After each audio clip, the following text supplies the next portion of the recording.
වන භූමියක් ආරක්ෂා කරන්නේ වන සංරක්ෂණ දෙපාර්තමේන්තුවේ. එතකොට ඒක ඇතුළට ගිහින් සතෙක්ගේ ශාකයක නියදියක් එකතු කරනවා නම් අනිවාර්යයෙන්ම එතනදී ඒ දෙපාර්තමේන්තුවේ පූර්ව ලිඛිත අවසරයක් තියෙන්න ඕනේ. සතෙක්ව එකතු කරනවා නම් සතා තියෙන්නේ වනජීවී විශ්ෂේප නිසා වනජීවී සංරක්ෂණ දෙපාර්තමේන්තුවේ සහ වන සංරක්ෂණ දෙපාර්තමේන්තුවේ කියන ආයතන දෙකේම පූර්ව ලිඛිත අවසරයක් තියෙන්න ඕනේ.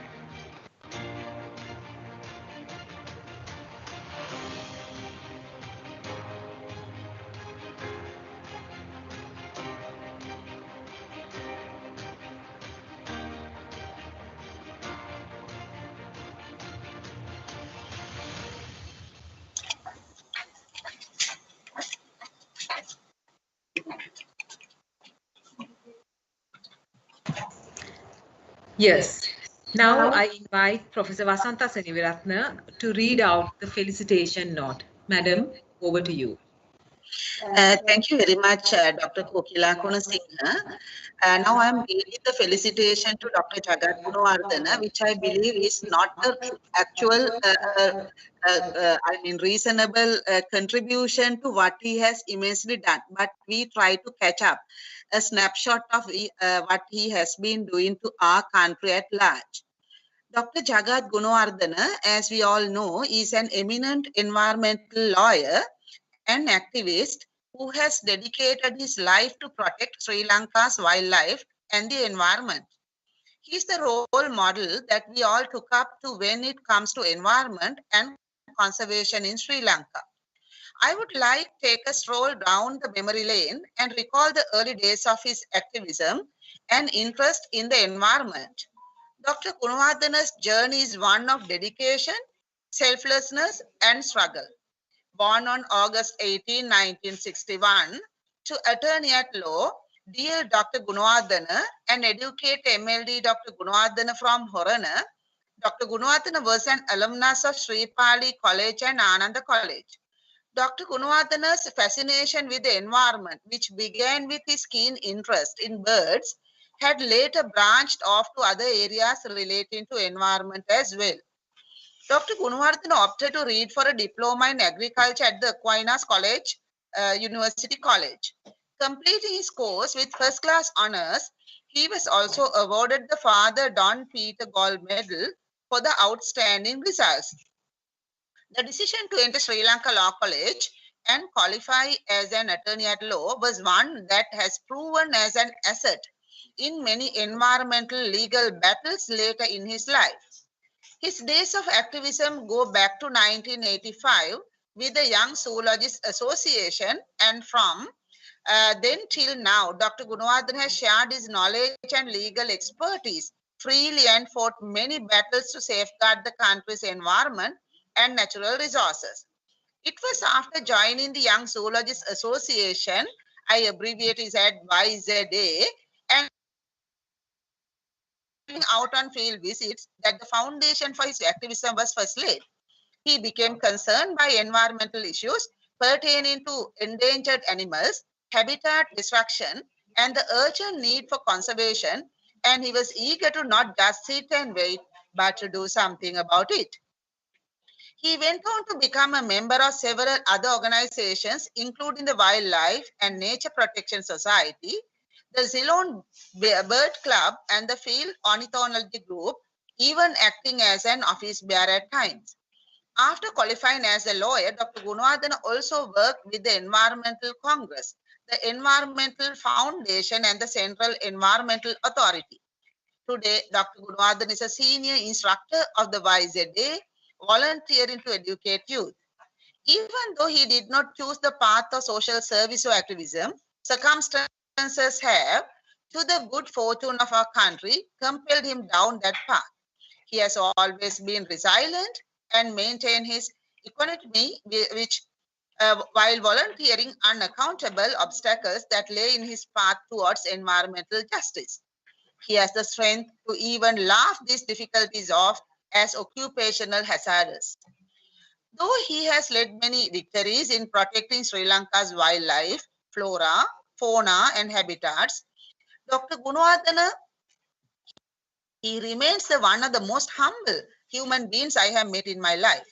Starting off as a lover of the study of animals, plants, ecology, and sharing and educating others, he was thrown into the midst of activism. But accidental or deliberate, when he is presented with any situation, he tries his best to tackle it. It must also be noted that an interesting factor about Dr. Gunawardena is that he loves to draw and paint and explore his creative talents, to let some stream off from fighting for the environment and dealing with the occupational hazards that come with it. He is an experimental art maker, and the process of innovation and discovery is what drives him. But environmental issues like the loss of habitat, biodiversity, and pollution are continuing concerns for him, and he continues to protect and fight against the powers that be who attempt to create such issues. Recognizing this selfless activism on behalf of the country, its environment, and its citizens, the University of Sri Jayawardenepura awarded him with an honorary doctorate on November 20th, 2020. This is a most deserving honor that was bestowed upon Dr. Gunawardena, and it is inspire other environmental activists as well to keep up the fight. Dr. Gunawardena has always been a strong supporter of all the environmental initiatives that the University of Colombo has undertaken, from the Lagos Green Campaign to be a founding member of the Center for Environmental Law and Policy affiliated to Faculty of Law, University of Colombo. He is beyond excellence in his capacity as a lawyer, scientist, researcher, and academic, and above all, a golden-hearted human being. Therefore, I take this moment to offer my congratulations and felicitations to this superlative human being and mentor, Dr. Jagat Gunawardena. Thank you very much. Sir, I wish to, can you come closer to me, sir, to the camera? So I don't know whether the camera would generously. Yes, thank you, sir, for coming, and this is for you. Thank you.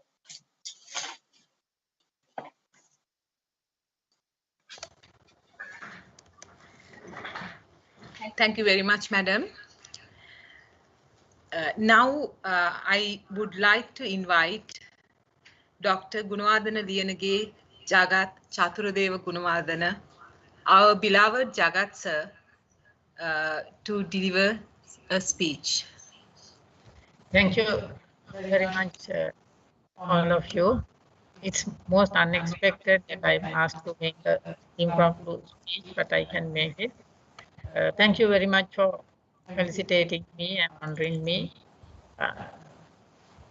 I had done my best in all my decades of service to this country, either as a lawyer or as an environmental activist or in other spheres of life. And I have always thought that one would not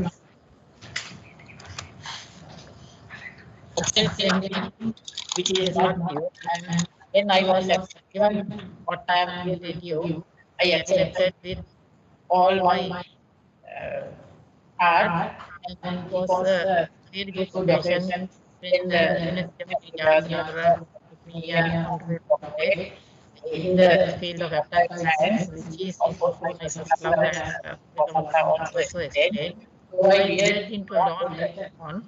My first interest was biological sciences, which I have been occupied with by all the things that are happening in the course of my life. I have never given up what I had been when I was 18, and biological research was one thing that I had been engaged at that time. Or came later in life, another event later to be very precise. But my advice for the younger researchers, students, and scientists is never give up anything you have been doing as your passion, but you can always add on to it in the latter years of your life. And my motto in working as an environmental activist and teacher is never expect the society to honor you, never expect the society to be in sympathy with you, and never expect gratitude from anyone. But if it is offered to you, accept it very graciously, and that's exactly what I have done today. And when I was presenting the honorary doctorate, that was exactly what I did. So thank you very much once again for giving me this opportunity. And I think it's a great honor, not only to me, but to all the activists who have dedicated their time and life work for the betterment of this country. Thank you.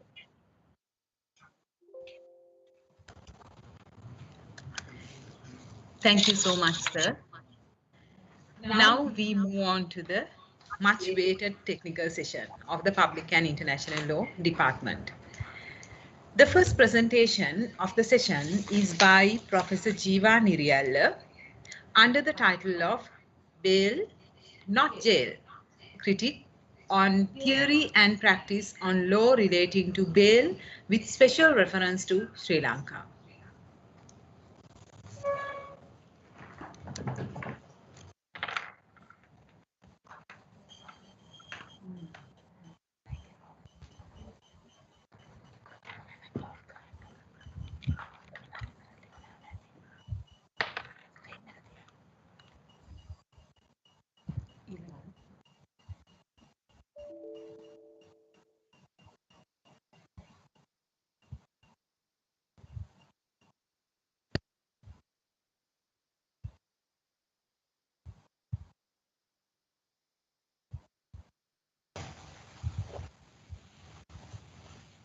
Good morning, everyone. The title of the today's presentation is Bail, Not Jail. Critique on law relating to bail with special reference to Sri Lanka. In the first few slides, it is included the background of the study, the research problem, the objective, the hypothesis, the research questions, the methodology, limitation, the definition of bail in Ganapathy versus Jayasinghe. Therefore, I will start with the discussion directly. To find the answer to the question 1, I looked at the rationale of granting bail and its relation to human rights and limitations. According to Section 3, the Bail Act does not apply in respect of offences under certain laws. Among them, I mention here only the Antiquities Act and Victim Protection Act. The complete restriction is seen as an inconsistency between the constitutional provisions, especially presumption of innocence, and the said statutes. It also reveals the contradiction between Section 2 and Section 3 of the Bail Act. Therefore, the amendments are welcome.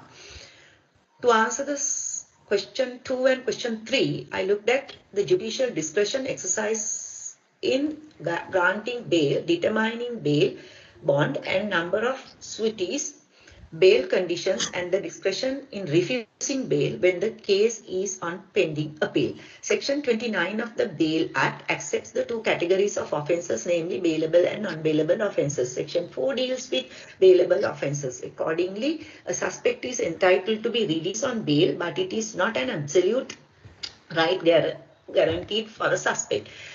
Under Section 6, the police OIC has the discretion to grant police bail or to produce the suspect to the court.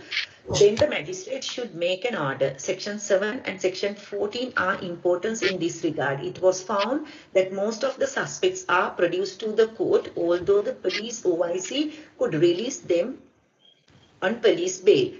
It reveals the police do not fully cooperate with the court as the law requires. Awareness and training are important for police. Section 5 deals with the non-bailable offences. Under this section, the suspect or an accused may be released at the discretion of the court. Section 14 has given the outlines in respect of refusing bail or cancelling an existing bail order. Section 14 is common for both bailable and non-bailable offences. In the case of refusing bail, the court should consider Section 14 together with Sections 2 and Section 7. Therefore, the court can consider only the 4 matters as mentioned in the Section 14 of the Bail Act. According to Section 15, the court refuses granting bail. The court should state the reasons for refusal in writing, which is mandatory. The reasons are stated in Section 14. Reading Section 16 and 17 together, it may be stated that the court may refuse to grant bail only for the period of not exceeding 2 years from the date of the arrest of the person. Two sections, Section 16 and 17, should also be understood subject to the Section 2 of the Bail Act, it was found that the police do not submit the report with the adequate material that justifies the detention or to remand. In many instances, the police object the release of suspect person on bail due to non-completion of the investigation, refuse to grant bail on that ground, certainly not in agreement with the law. It is a strict scrutiny which is not permitted. Section 8 to 12 deal with the nature of bail bond, including the cash amount and status of the sureties, and two sections should be read together with Section 7. Section 11 refers to the amount of bond. Since there is no guideline provided in the Act to be followed, in determination of the amount of bond or the quantum of bond may be wide disparity in relation to the amount of bail bond or the condition imposed by different judicial officers. Section 10 refers to the criteria of the suitability of the person as a surety. The court has the discretion to determine the number and the suitability of a person as a surety. It was observed from the prison statistics that some remand prisoners are in remand custody for more than 2 years. It was found that the excessive bail bond imposed with bail order and it deprives the suspect to meet with the bail conditions, and it is an indirect punishment imposed on a person who is on pending trial. It was found the possibility of absconding by the suspect's person or neglect by suspect's person to be present at the trial is very rare. Imposing heavy bail conditions are indirect punishment. As such, it is a violation of rights of such individual. It is not agreed with the Section 2. Contrary to that idea, it was found the heavy bail conditions influence the accused person to be present at the court without any fail, and heavy bail conditions deprive them, misleading the court as well as the prevent them committing any further offences while he or she is on bail. However, it is not in the purview of the Bail Act. Section 19 and Section 20 refer to the law for granting bail on a person who is on pending appeal. Court has the discretion to grant bail. The issue that arises here is under what circumstances the court can refuse bail at appeal stage. The Act does not provide direction in this regard. Hence, the amendment should be introduced to include the direction to make the section more clear. I thought I have proven my case. Thank you very much.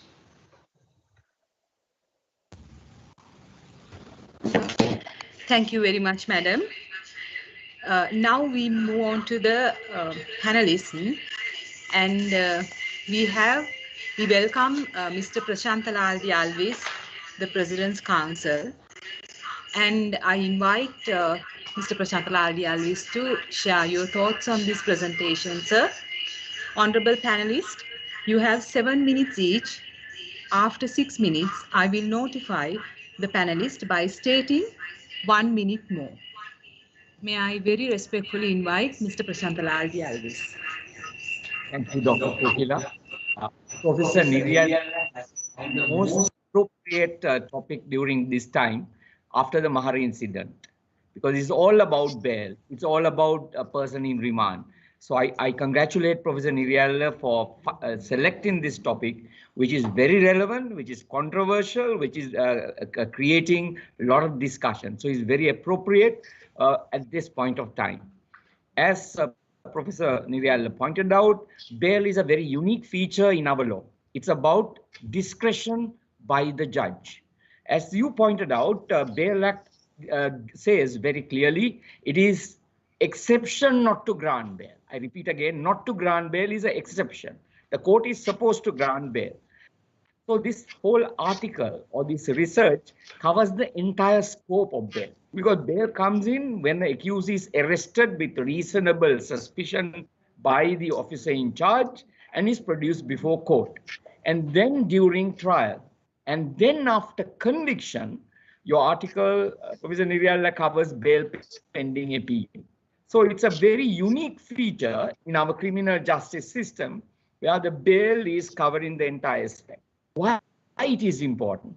because bail is the thing that you want to ensure a person to come before court, to face the trial, and after conviction for a person to come before the appeal. So the justice is done. So very categorically, your article, your research covers a very interesting sphere of different aspects of the bail. And very interestingly, I find your qualitative research, which has been done in this paper, looking at from the judges, unofficial bar, and from the official bar. Now, I have been a state counsel for 7 years, from 1983 to 1990, prosecuting on the other side, whilst now I'm on the defense. So I agree with the qualitative thing that you have found out, that always the judges and the state councils feel that the bail should be strict and firm, and that would ensure people coming in. Whereas the unofficial bar now, which I represent, always we feel bail is a punishment. So this is the dichotomy. This is a conflict that exists in our criminal justice system between these two sectors: judges, state counsel on one side, and the defense on the other side. So you have taken a very interesting qualitative research where you found that 80% of the unofficial bar do not agree with the official bar that bail should be, is an assurance of coming back. But let me be clear. It's all about, I am now coming out, Professor Nirialla, with a practical approach. The bail has to be a very strong one.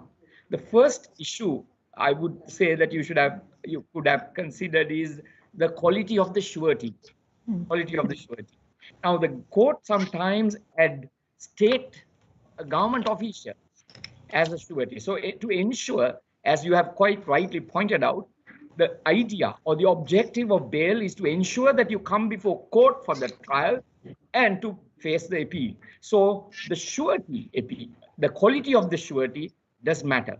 In practical, sadly, sometimes there are sureties in a court system where you are paid, even the accused do not know the surety. They are the ones who are paid by the accused party just to come as a surety. Now, that we must ensure. So what is important for bail is the quality of the surety. Maybe a state officer, and of course, the court now insists a Grama Sevaka certificate with the surety. That's one of the conditions that practically most of the courts empower. So that is very important and vital at both juncture, before the trial, during the trial, and even after conviction, pending appeal. Because after conviction, of course, there is a greater chance of accused absconding because he's almost now convicted. So there is a big difference. And the article, I know there was a limitation of words, naturally, but I'm sure you have indicated that, Professor Nirialla, but then the most important feature is the quality of the surety, and especially after conviction, that the surety, the quality and the bail conditions has to be very restrictive. So in considering all these factors, this is most important feature that you have come out with, and the most controversial after the Mahara debacle. It is very appropriate that you have selected this topic, which will give insight to this interesting one, which is bail, which is absolute discretion of the judiciary. Thank you, Professor Kokila. Right. Professor, I've been asked to talk more if I want to. More than that, Professor Nirialla. Dr. Thank Professor. Yes, sir. Sir. Yes, sir. We would like to hear from you more, sir. Okay. Ane, let me to thank sir first. Sir, thank you very much. This bail is actually totally a practical thing. I tried my level best to, be as much as, the moderate person to look at the theoretical aspect and how that it is implemented in the practical aspect. You very clearly pointed out, sir, I really, I'm 100% agree with you. The quality of the surety. One of the state council, and I don't want to mention the name, the judge also said that, yes, sometimes people find the people from the courthouse. So they don't know that really. So then, sir, I just want to, after that, when I mean, more develop my the paper, I need your support to once again, just do a glance and tell me that some aspect actually where I have missed and how to incorporate that. So thank you very much for your, the comments. I noted down the two. So I will incorporate these two, and once again having a small the informal discussion with the participants which I have taken. So I want to include as you, sir. Thank you very much, sir. Thank you. Thank you. So, Nirya, in that time, I know there is a word limitation. You have to limit your words to 3,000. So that's a limitation. But the most important feature, as I mentioned, is about the quality of the surety. And the surety to understand his responsibility. The surety must be in court every trial day. Now that's an issue, very interesting one. Or at least he must make sure that the accused is before that. So this is the key, actually. And the court is now slowly, gradually trending towards that. Looking at the Grama Sevaka certificate as a requisite, and of course, insisting on a government servant, which is a responsible job, and any government servant would not want to lose his job. And therefore, it is very that this kind of quality of that is there. But I quite agree with you. The research is very clear. Now the bail is like a punishment. And I like to say a very interesting phenomena when I was a state counsel. I like you to dwell on that. Now, in a murder case, we won't give bail till about 3 months. Like like we have a kind of a connotation, tumma sadane, right? For us to, the accused to feel accused is not roaming around in the city, right? When the murder is committed in the High Court. So that yardstick is there. But there must be an exception, like private defense. When there is, grave sudden provocation. I don't think then it is unfair for you to insist on that kind of a 3 months, not a rule, kind of understand. So the court will give even dates to stretch, like notice returnable date, the objection date, stretching down to about 3 months. Now, in special cases like right to private defense, grave sudden provocation, certain instances, the court must give shorter dates of notice returnable, objection, and inquiry. Now, those are the 3 steps that you normally take in a bail inquiry. So they must expedite. Now, that difference judiciary must understand. Judiciary should never. Now, that never happens.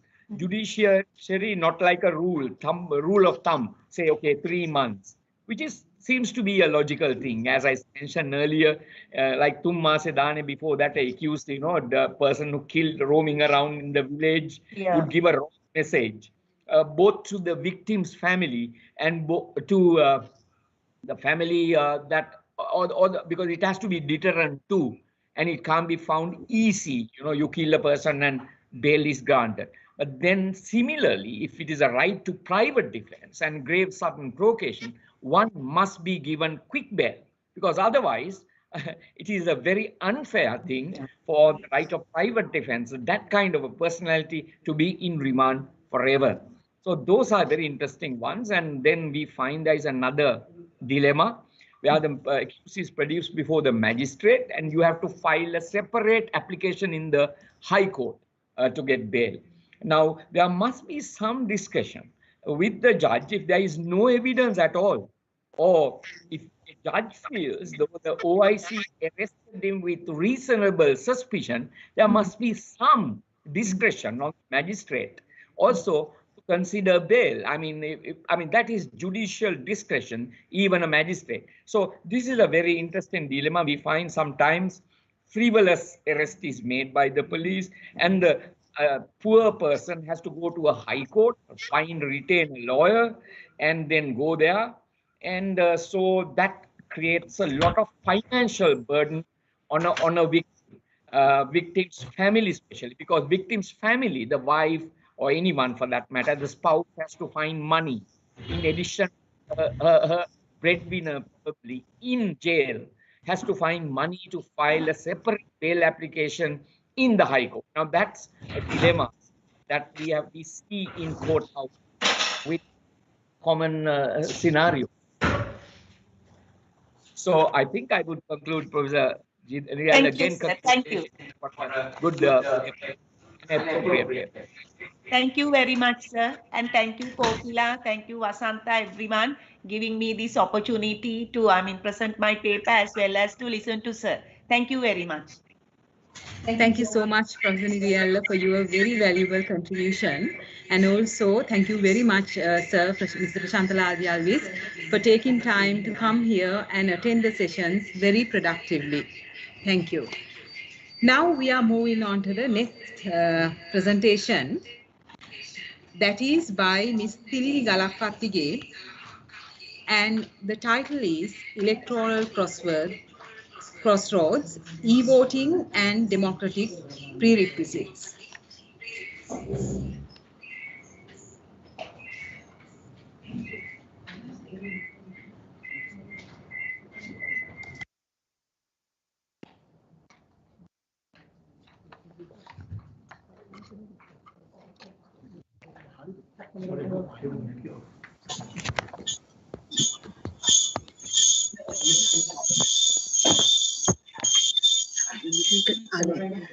Good morning, everyone. My presentation is titled as Electoral Crossroads, E-Voting and Democratic Prerequisites. At the time when this COVID-19 pandemic is affected in all areas of private and public life, elections are not an exception to it. We can see the public health concerns of the pandemic have made delays in originally planned elections all over the world. While the present situation highly incentivized for moving towards electronic voting, we call it as e-voting. It is not a new idea.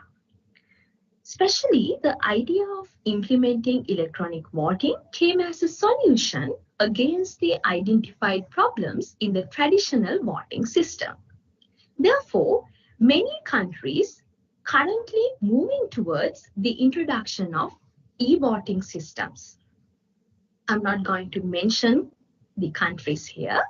However, when we consider about e-voting, we should know what are the e-voting systems, different types of e-voting systems. That is important. So when we consider about the different types of e-voting systems, it can be direct recording electronic voting machines, OMR systems, electronic ballot printers, or internet voting systems. Again, because of the time constraint, I'm not explaining these different types. However, when we consider about this e-voting system, we should know what are the pros and cons of this e-voting system. So we can see that there are advantages of e-voting as well as criticisms to e-voting. According to writers, a developed e-voting system can be provided an opportunity for resolving some historical electoral problems, including the opportunity for voters with disabilities and internally displaced persons. However, at the same time, there are criticisms and opposition based on the wide range of new risks and concerns from the perspective of security, secrecy, transparency, and trust with these new innovations in elections. As a consequence, several countries have tried electronic approaches and now they have stopped. However, I'm not going to discuss pros and cons or inherent challenges in e-voting that's surrounded with technology. Rather, I would like to discuss about the perspective of law and democracy in electronic voting or the e-voting. Especially, I would like to highlight the necessity of adhering to the principles of democratic elections in designing and planning or implementing e-voting systems. Therefore, now we have come to the major part of this presentation, that is e-voting and principles of democratic elections. You all know voting is an important political right which is deeply embedded in democratic traditions and constitutions. Therefore, the introduction and acceptability of e-voting depends upon its ability to respect, safeguard, and promote the principles and values of democracy.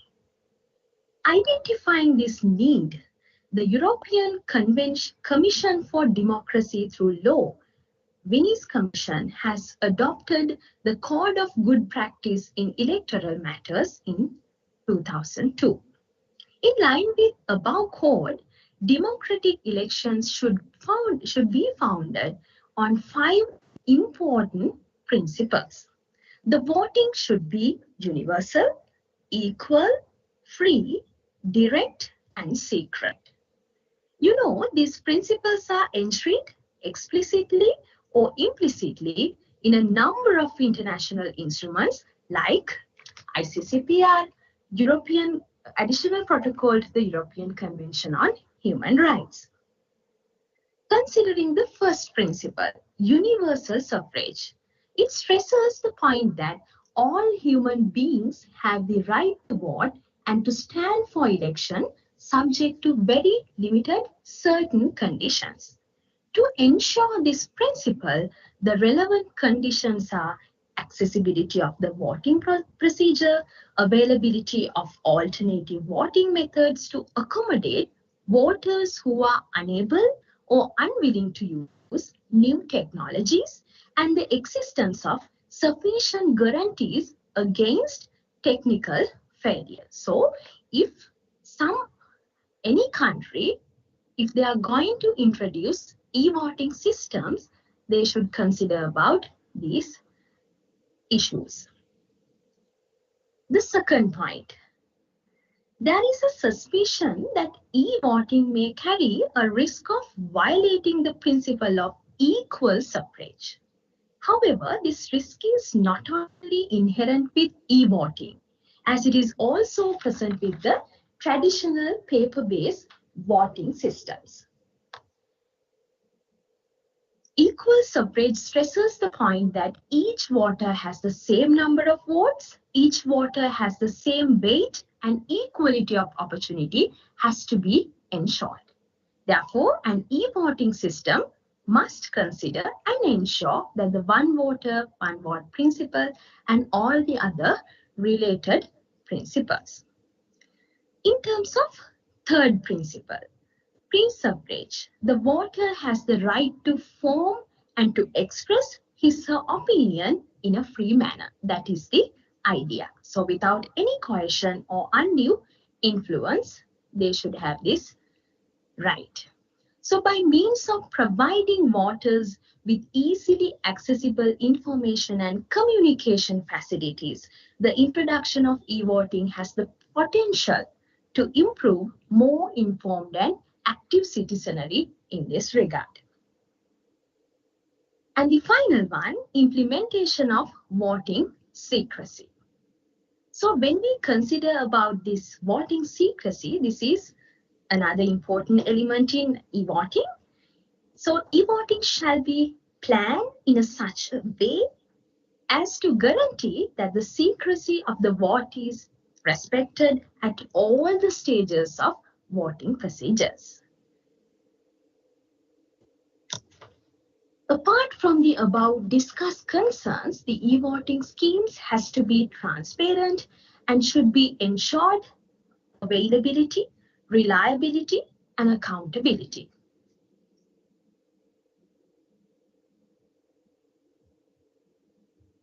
So you know now, e-voting is a rapidly developing area and it has become very attractive in the given circumstances today.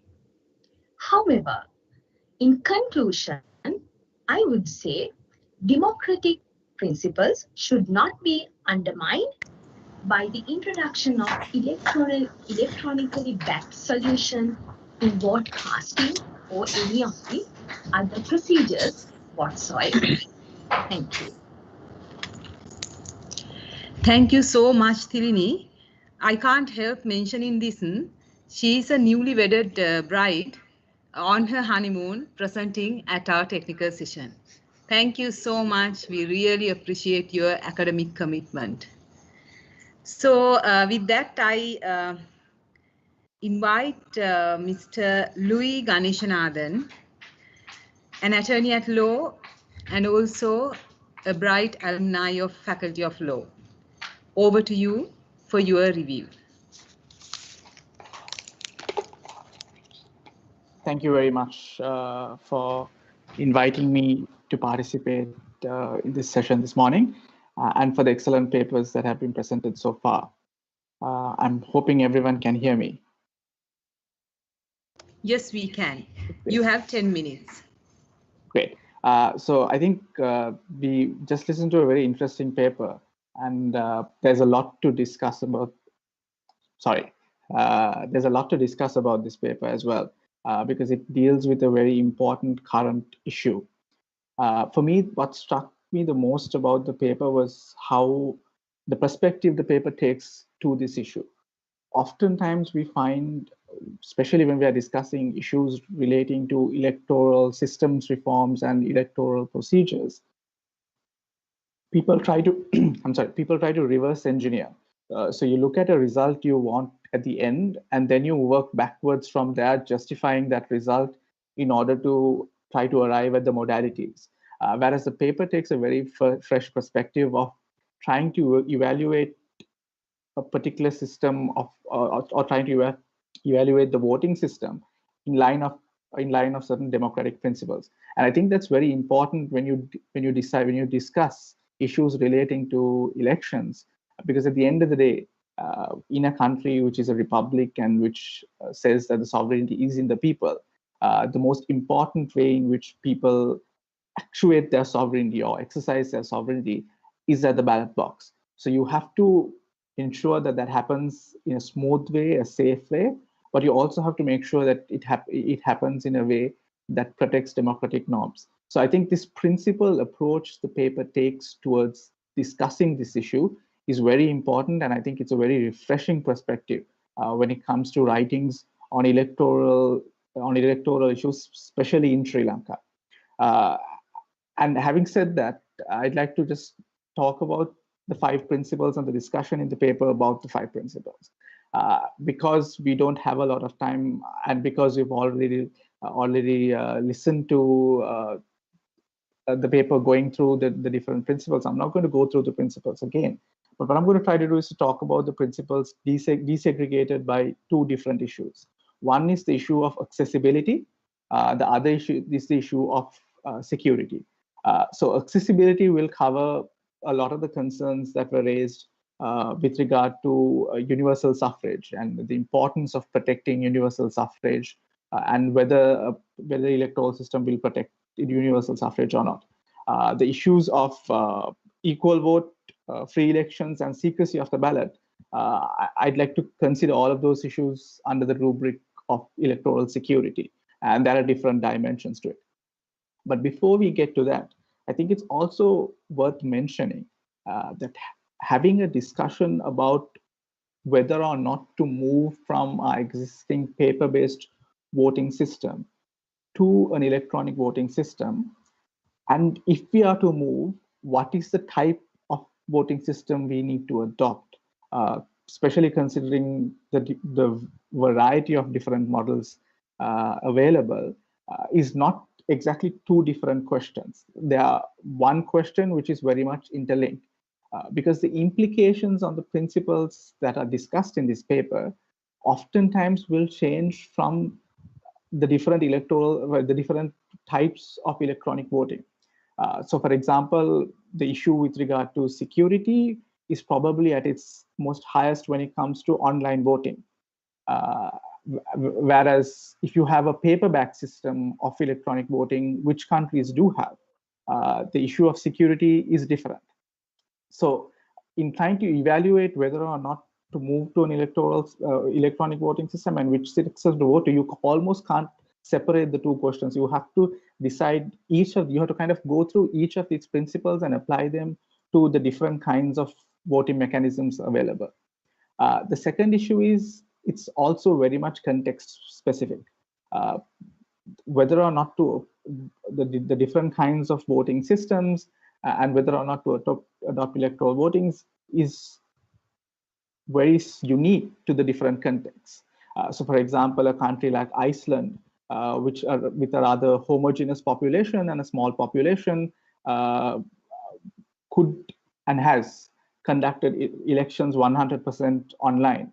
But other countries might not be able to do that. So you have to look at also the kind of context-specific issues when going through all of these different principles as well. And I think the paper, regardless of the word limitations available, tries to raise certain very important preliminary issues about all of those kind of multi-layered problems or multi-layered levels of analysis or vectors of analysis that are available. And I think it's an important kind of conversation starter. The paper has a lot of potential to be able to expand to a much larger publication because of the fertile ground that it's trying to cover.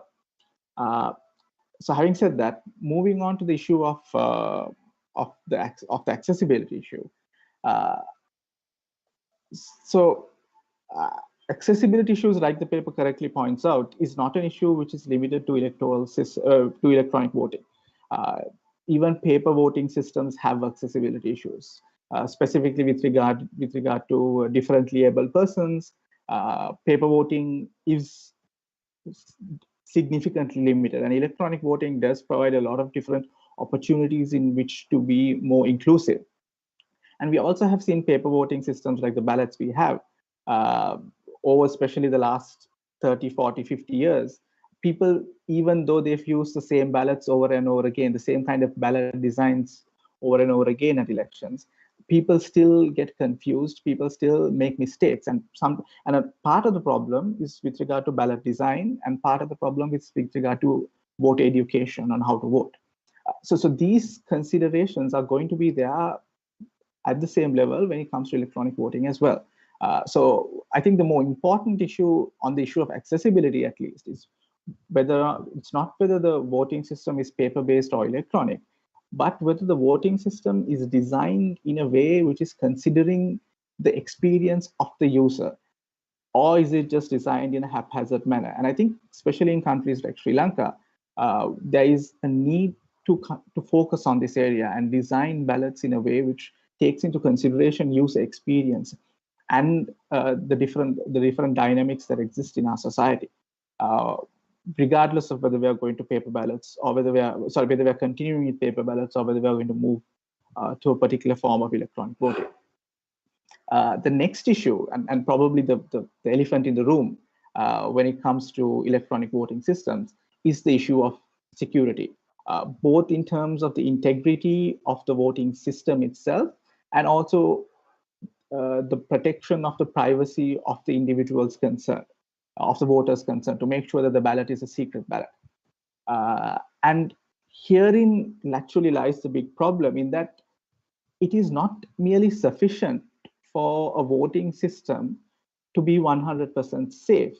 It is also required that the voting system as it exists inspires the confidence of the people that it is safe.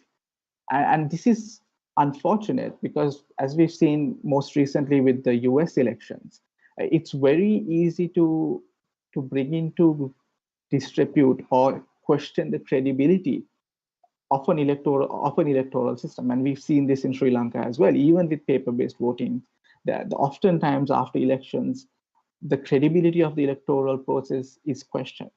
And this does have serious harms, because if a considerable or a significant mass of people start believing that the electoral system does not function or does not result in the will of the people being enumerated, that is going to have drastic impacts on the democratic process. It's going to impact the confidence individuals have in democratic institutions, and that's deeply problematic, especially in the age that we live in. And rightly or wrongly, unfortunately, electronic voting seems to be much more susceptible to these sorts of fears amongst the electorate, possibly because people don't understand how the functionalities work. I mean, even people who are And this is not always an issue of education, because you do have even well-educated people who understand technology, still questioning whether electronic voting systems are safe. So it's all because of the issue of it's hard to see how, I mean, in a paper-based voting system, when you go to explain how your vote which you cast at the polling station ends up being counted at the counting station and is being reported, there is a physical process, there is a physical manifestation of the process, which is easy to explain to people, which is people can come and observe and look at it. Whereas an electronic voting system, it's harder to explain to people because there's a lack of that electronic manifestation. So this is going to be a massive challenge in terms of transitioning towards an electronic voting system. We've seen this problem in India, which has had electronic voting for a considerable period of time, where people still question the validity of the voting system, especially with regard to flipping the votes, whether you can use these machines, whether these machines can be hacked, and whether they can be whether the votes can be changed. So this is why when you look at the different kind of options of electronic voting machines or electronic voting systems, there is a trend towards paper-backed voting systems, systems which generate a paper ballot, which can then be used to ratify the result. Now, the downside of this, again and again, the paper discussed this issue of how that then corresponds with the issue of efficiency. Because if you have to, again, then use high-speed scanners, or if you have to have physical verification by employing the same number of individuals to recount this vote or certify these votes, you are getting into a dangerous territory of the election result being dragged on for a long period of time. People don't know what the result is, which is always never a good thing. And the second thing with the issue of, does the voting system then end up being more costly than the paper-based system we already have? So there are all these kinds of different layers which go into making this discussion, making this decision as to whether we should transition from a paper-based voting system to an electronic voting system, and it's not an easy decision. It's one of the most complicated decisions and I would say even more complicated than deciding on what kind of electoral system we want to have. So it has to be approached with a great degree of caution, and also, more importantly, from the perspective of this paper, it has to be approached from the perspective of what are the kind of values and ideals we want to see reflected. Because every step of the way, we are going to have to make choices. And it's important that those choices are guided by those overarching principles, which will ensure the efficacy of our democracy, as opposed to other considerations, which can be partisan or which can be purely practical. So I think the paper does a very good job in kind of placing this discussion in that principal forum and pushing us towards thinking and looking at it from that perspective. I think I'll stop there unless there's a specific question or some specific issue that we need to discuss. Thank you so much, Mr. Louis Ganeshanathan. We really appreciate your valuable contribution. And also thank you, Tilini, for committing yourself to present at this forum. Now we are moving on to the next presentation. It is also very interesting area of public and international law. And the title is Laws, Practices Relating to Recognition of New States, an analysis of selected case studies from FAIL perspective. The presentation is by Professor Asantha Seniviratne and Mr. Akalanka Tilakaratne.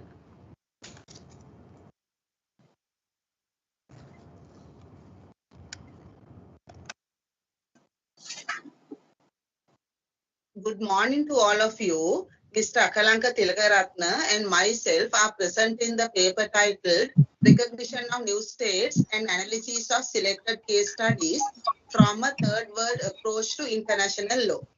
This paper has been based on a research carried out by Mr. Akalanka Tilakaratne as a MPhil student under my supervision.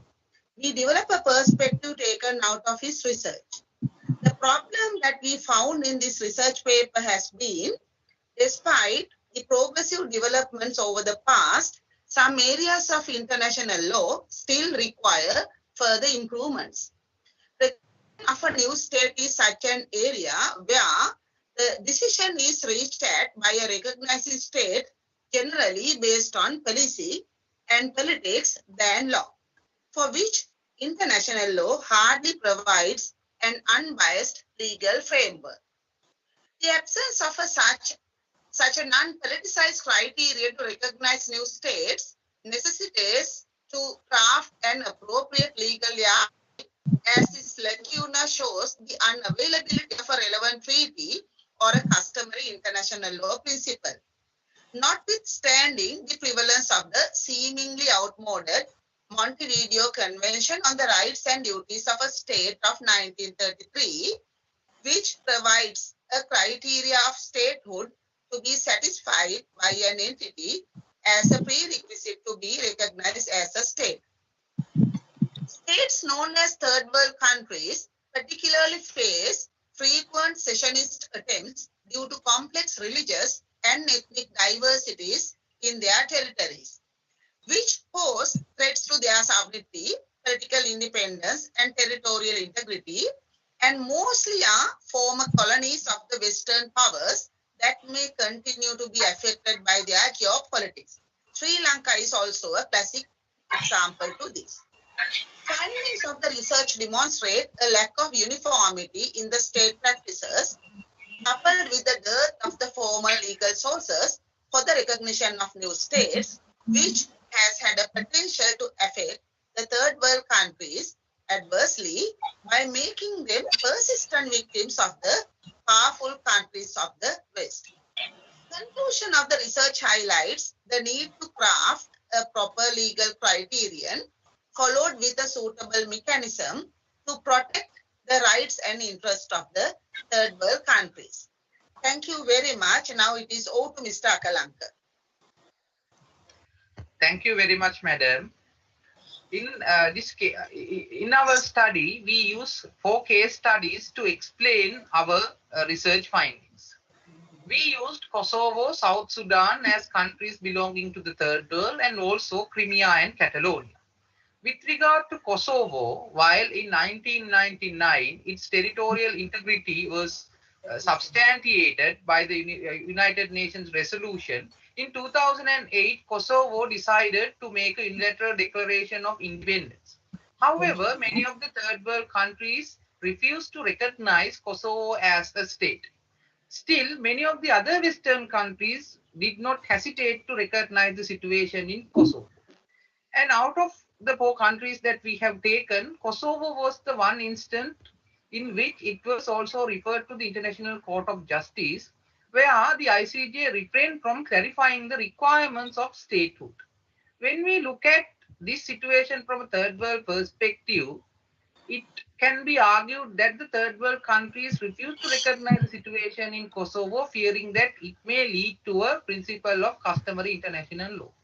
Moving forward to the situation in South Sudan, while the recognition of South Sudan was not questionable, since it was an agreed separation made through constitutional provisions, the issue really came after it gained independence in 2014, where after 6 years they had a civil unrest.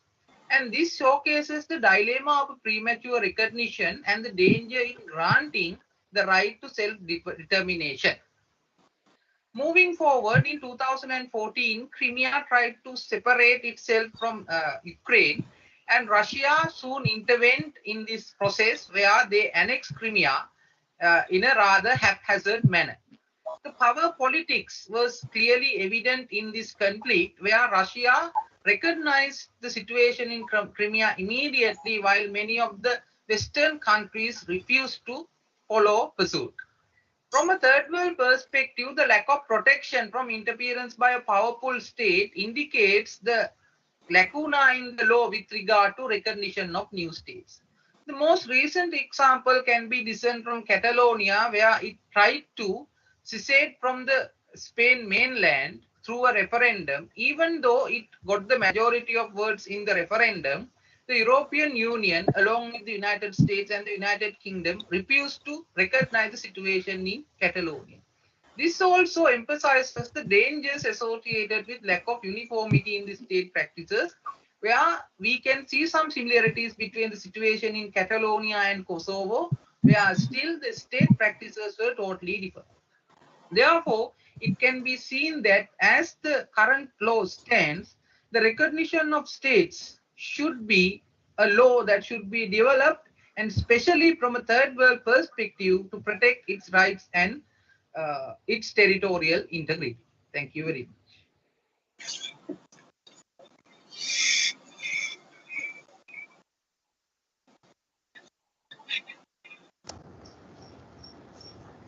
Thank you very much. Very interesting presentation by Akalanka and Professor Vasanta. Now I would like to call upon Dr. Rohan Pereira, former permanent representative of Sri Lanka for the United Nations, to give his comments. Over to you, sir. Thank you very much. First of all, for inviting me to be a panelist in this very interesting discussion on recognition, particularly in relation to the third world. My first words are words of appreciation to the two writers, Professor Vasanta Selviratna and Mr. Akalanka Tilkaratna, for the comprehensive presentation despite the word limitations, and also the presentation this morning. Now, we all know that recognition is essentially a political act clothed in legal reasoning. Now, the case studies that have been presented brings this fact into sharp focus, particularly the case of Kosovo, contrasted with that of Catalonia. Now, since mention was also made of Sri Lanka, not being an exception, and indeed we are not an exception. Perhaps the paper could have. I'm conscious of the word limitation, but the case of Bangladesh, the political factors that went into either the recognition or non-recognition of Bangladesh in 1971. India, which had supported both in material terms and otherwise the liberation struggle of the freedom fighters or the Mukti Bahini, rushed to recognize Bangladesh while the situation was still evolving, not yet acquired a degree of high degree of stability. Sri Lanka, on the other hand, delayed considerably, and we were one of the last in this part of the world to give recognition to the new state of Bangladesh, for which Sri Lanka was criticized in certain quarters. What was the reason for that? Firstly, of course, the strong defense and security relationship that Sri Lanka had over the years with Pakistan, from which Bangladesh seceded. Secondly, and more importantly, the danger of breaking up existing states and giving strength or support to secessionist tendencies that might be present within countries, and in this case, particularly the third world countries. So these were the factors which influenced Sri Lanka in delaying recognition to Bangladesh. So if you're looking at the political dimension of the act of recognition, so we have the Bangladesh example right here in our region. Now the central message which came from the paper was the need to create a mechanism for recognition. Now, the critical question is, how do we set about trying to formulate such a mechanism in an area which is highly political and gives rise to political sensitivities? Perhaps one way would be to look at the regional dimension. We know the European Union has taken a lead in the European region in coming up with a number of criteria or guidelines for recognition of states, particularly after the collapse of the Soviet Union and the emergence of Baltic countries. But even there, if you look carefully at those criteria, there is a political element. The reference to a democratic base, it is something which is inextricably linked to political factors. So when you look at the question from that perspective, the possible approach worth considering would be the degree of regional support that a new entity would attract upon gaining statehood. Is there a regional endorsement to this entity? So the rest of the international community would look at the level of regional acceptance of the new reality before extending recognition to such an entity. Now we know that the African Union acts collectively, not necessarily on matters of recognition, but on political issues. The African Union plays a very important role in harnessing the regional approach to an issue. So of course, South Asia presents a different proposition. So what I would like to say in conclusion is, yes, the central message is certainly valid, and one must now look beyond that and see what are the ways and means of reaching that goal. And regional approach would be, in my view, a starting point worth examining, and with that can act as a catalyst for broader international acceptance. Thank you. Thank you, sir. Thank you very much, Dr. Rohan Pereira. We really appreciate your valuable contribution. And I should also mention that Professor Tony Angie, a professor of the University of Singapore and all-time Professor of the Faculty of Law, we try to connect Professor Angie, but there seems to be some technical problems of connecting him. So, and also he has been trying immensely to connect with us. So we really do appreciate your effort, Professor Angie, and we do apologize for this technical error. Thank you.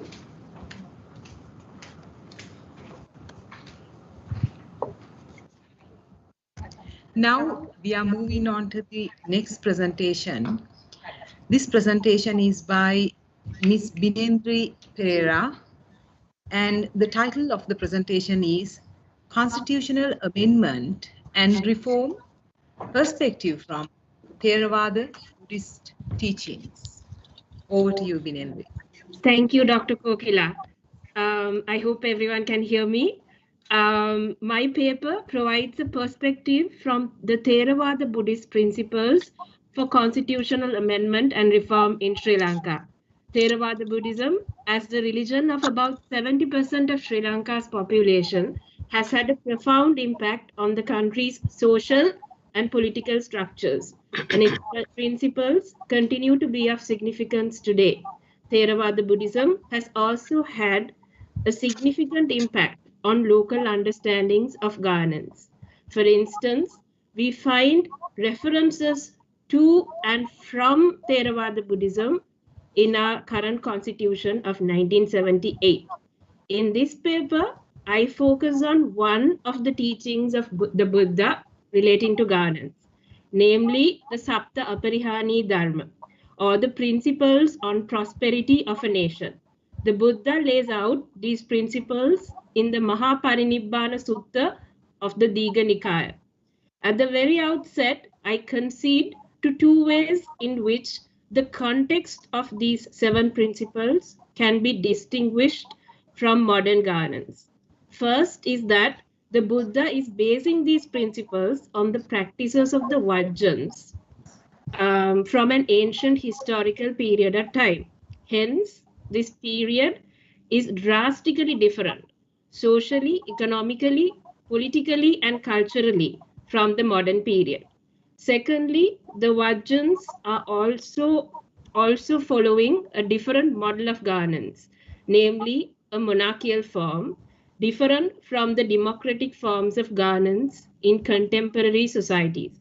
But my argument here in this paper is that the core themes of these principles are still relevant for us today and should be considered during constitutional amendment and reform.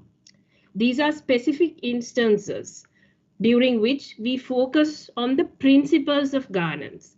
So if we are to refer to Theravada Buddhism during these moments, we ought to consider the principles as stated by the Buddha and as how the authoritative principle interpreters have elucidated them. I have looked at Venerable Buddha Ghosha's Attakatha on the Digha Nikaya and also at Venerable Bambarande Sirisivali's writings for this purpose.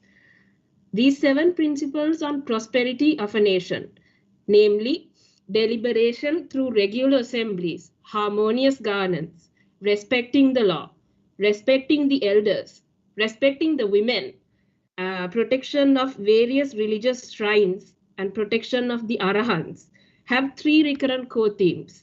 Firstly, prioritizing the public interest through their deliberative processes, respecting different groups of people, and ensuring religious freedoms. Second theme is constraining the rulers to prioritize the public interest through these different aspects. And the third theme is enhancing the public confidence in governance through these mechanisms. These are interrelated towards achieving the prosperity of a nation, and they are relevant in setting up the purpose of constitutional change, in deciding the processes for constitutional change, and also in determining the substance of these changes. Thank you. Thank you very much, Binendri, for the excellent presentation. Very, very insightful and thoughtful. Thank you so much. And now I call upon Mr. Nigel Hatch, the President's Counsel, to express his comments on this paper. Over to you.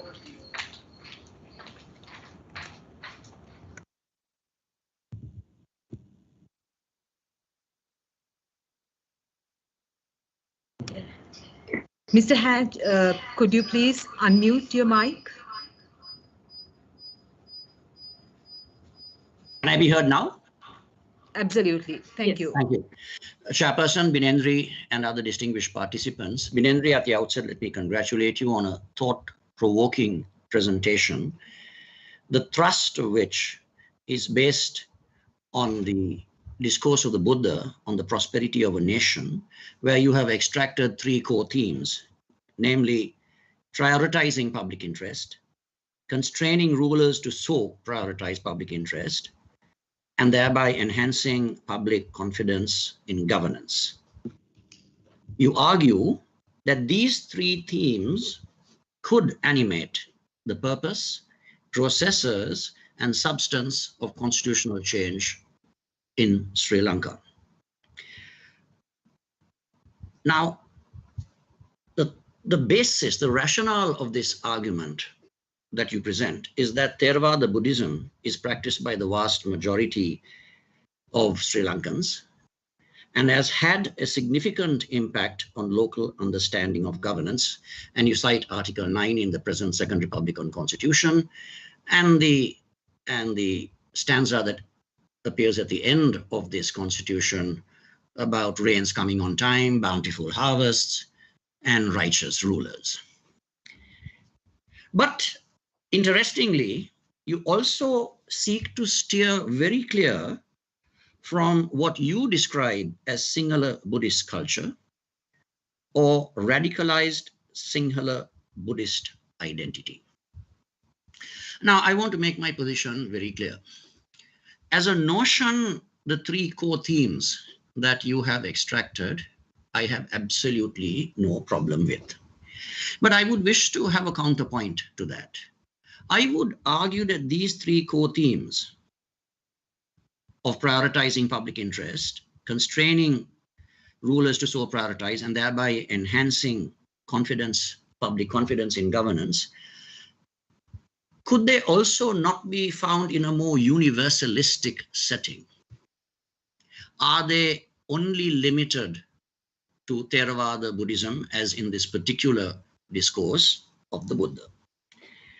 Now, my concern is with Sri Lanka's contemporary political and constitutional history. I don't need to start with the advent of Vijaya or indeed the advent of Buddhism under Devanampiya Tissa, but let us identify that even prior to independence, the concept of the Buddhist state, Dhammadvipa, of the state, religion, and the people was paramount.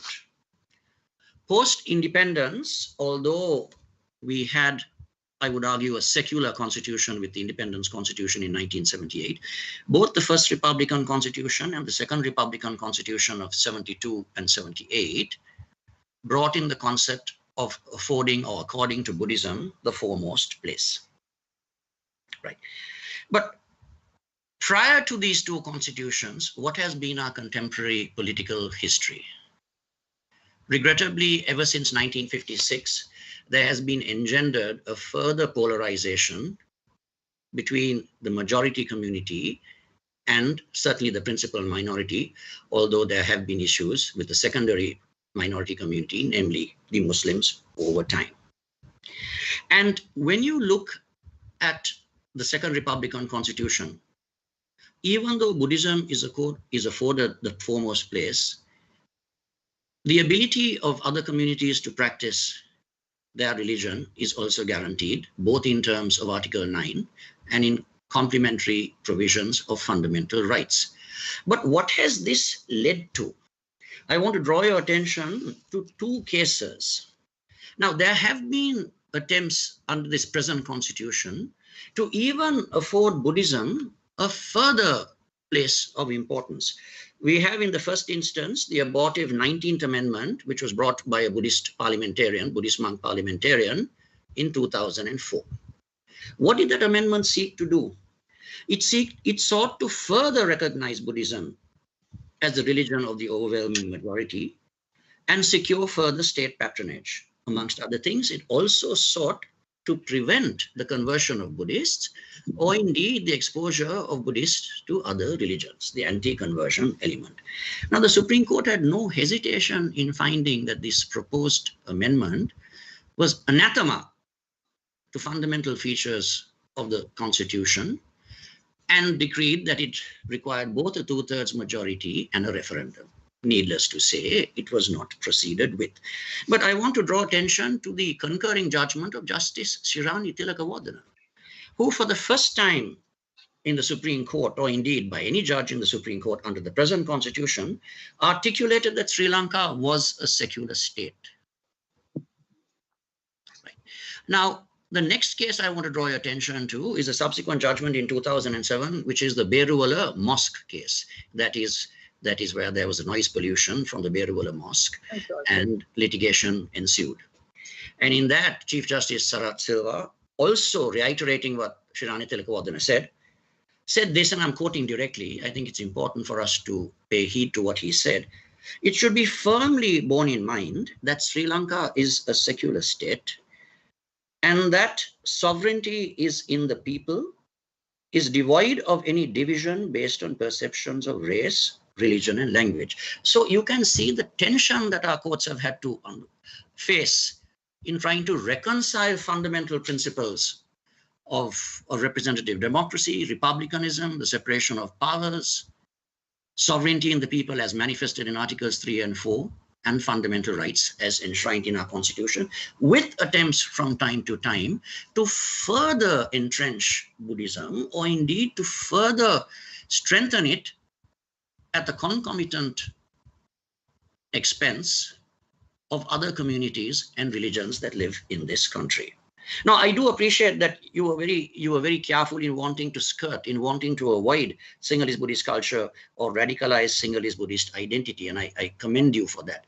But my point is that contemporary politics, certainly over the last 25 years, we don't need to go that far, has shown that there is once again a wave of militant Buddhist monks who gets tremendous patronage on TV and on popular mechanism social discourse. Some have state patronage, some don't, and can act even with impunity. So if we go to animate our constitution making with the 3 core themes that you extracted from the Sapta Aparihana Dharma of the Buddha, which I'm in theoretical agreement with, my concern is that if the source of these 3 core principles are being used for the purposes, processes, and the substance, to animate the substance of constitutional change, then this could itself lead to engendering further issues in already a fractured, multi-ethnic, plural society. So I would argue as a counterpoint that these 3 core principles which you have extracted are relevant, but I think we can already find them in our existing constitutional discourse and indeed provisions of the Constitution. Now you have referred to them as well. For example, the rule of law, the separation of powers, the concept of sovereignty, the public trust doctrine. But you did argue that these are constitutional doctrines and that they do not really lead to the prosperity of the nation, which is the whole basis of the Buddha's discourse in that particular dharma. I would suggest that there is perhaps a different way of looking at it, because even the Second Republican Constitution, which seeks to establish a democratic socialist republic, is also animated and infused by a number of principles of having the just requirements of a society. You look at the principles of state policy. So the prosperity of the nation within the parameters of this constitution is also something that the framers have paid attention to. So all in all, I did enjoy reading your paper, but my concerns are that if we are going to source these particularly or solely from a Buddhist narrative, that this could engender further issues which we are finding it difficult to contain. I would rather seek to universalize them. And I think these issues could be found across the whole pantheon of other religious and cultural beliefs in our country. Thank you very much. Thank you very much, Mr. Hatch, because this is a kind of very constructive comments that we expect from the panelists. So this is all for the improvement of the paper. I think Binendra would... Does Binendra have the right of response? Yes, I would very much like to also... Yeah, please do, please do. You have time. You have time. Please do. So I think I agree with your point with regards to the universality and that these three core themes have a universal recognition and they are universalistic. And I think that's exactly what I'm trying to point out, given the fact that in the Buddhist, the Sinhala Buddhist discourse that I refer to, the practices and the radicalized version, what we see is trying to alienate the Buddhist principles from, as if to say that they're not universalistic, that they're culturally relativist. And given our colonial past, we have this tendency to pit the East against the West, or what is indigenous against the Western colonizer, and reject anything that is Western from at the outset. But here what I'm trying to say is to point out that there are principles in our core themes within this Buddhist discourse that are universalistic, so that in merit they have universal value, and therefore they also resonate with some of the constitutional principles that we claim come from the West and try to discount. So therefore that even though we are universalistic, we are also a multicultural society, and therefore each of our multicultural identities also support these universal ideas.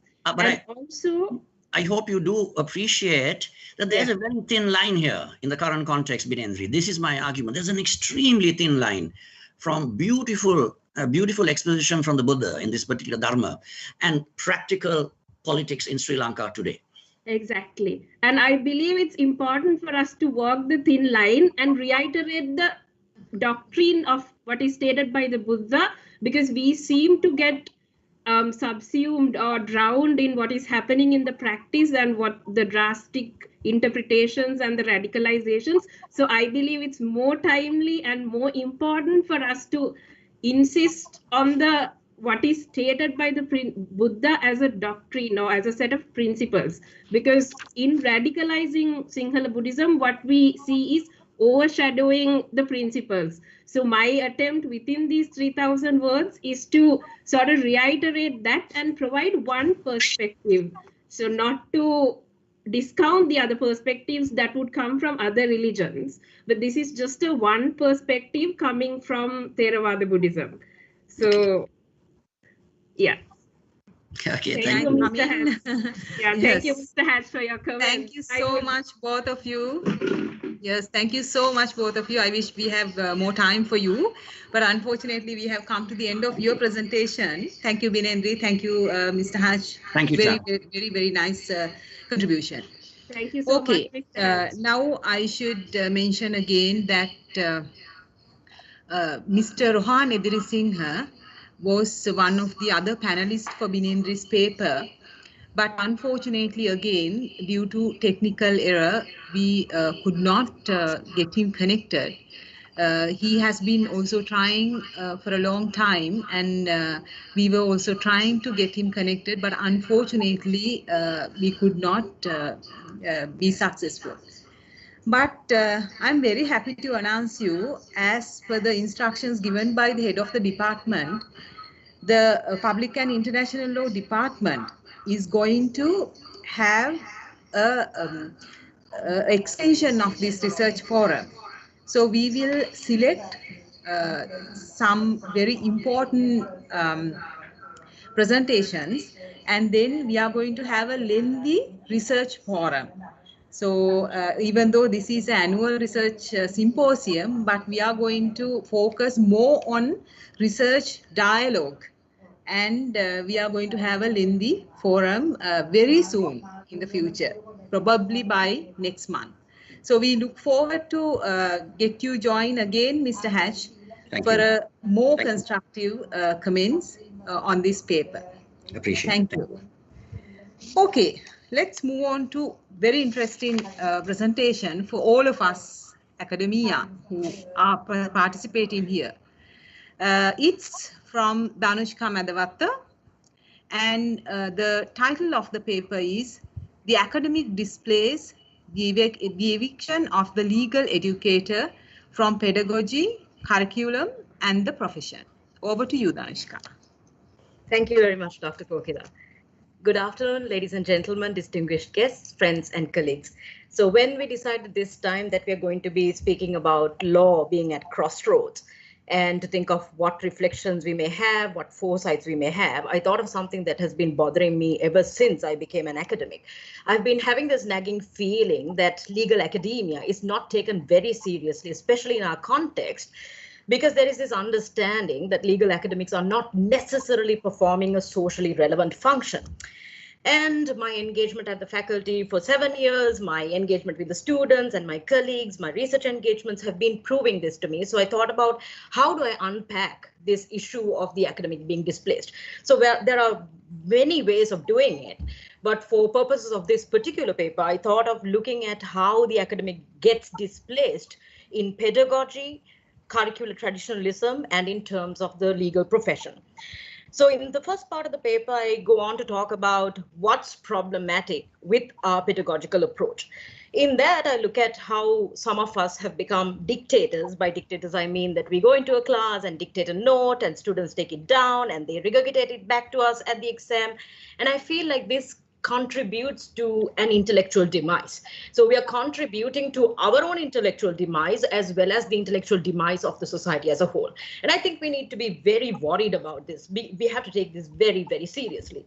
And within this context, then when we think about rethinking our curriculum, then we get to the issue of looking at it from the perspective of a legal professional. And then we have given this legal professional a very narrow meaning, and we look at it as a court-centric practitioner. And it becomes even more colorfully problematic because the circulars that apply to us have essentially stopped legal academia from getting involved in a court-centric practice, which is not something that they do to the medical professionals. And we didn't do anything about it, so we are stuck in this like very weird place where we are considering ourselves as legal professionals, but we are not court-centric practitioners, but then we have to produce court-centric practitioners. So I think this dilemma requires us to rethink our curriculum as well as rethink what a legal professional really means, because there is more than one way of becoming a legal professional. And there is this quote that Dr. Neelan Tiruchelvam used in a piece that he wrote a long time ago, which I think is really valid even now.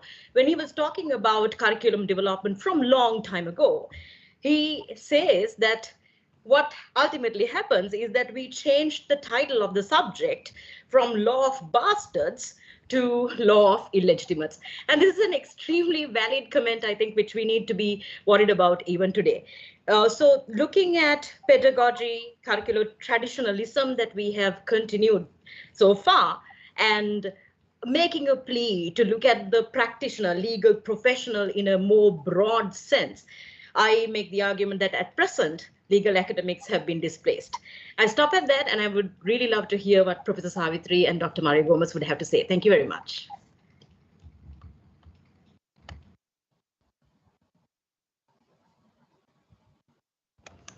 Thank you so much, Danushka. That was very interesting presentation from you.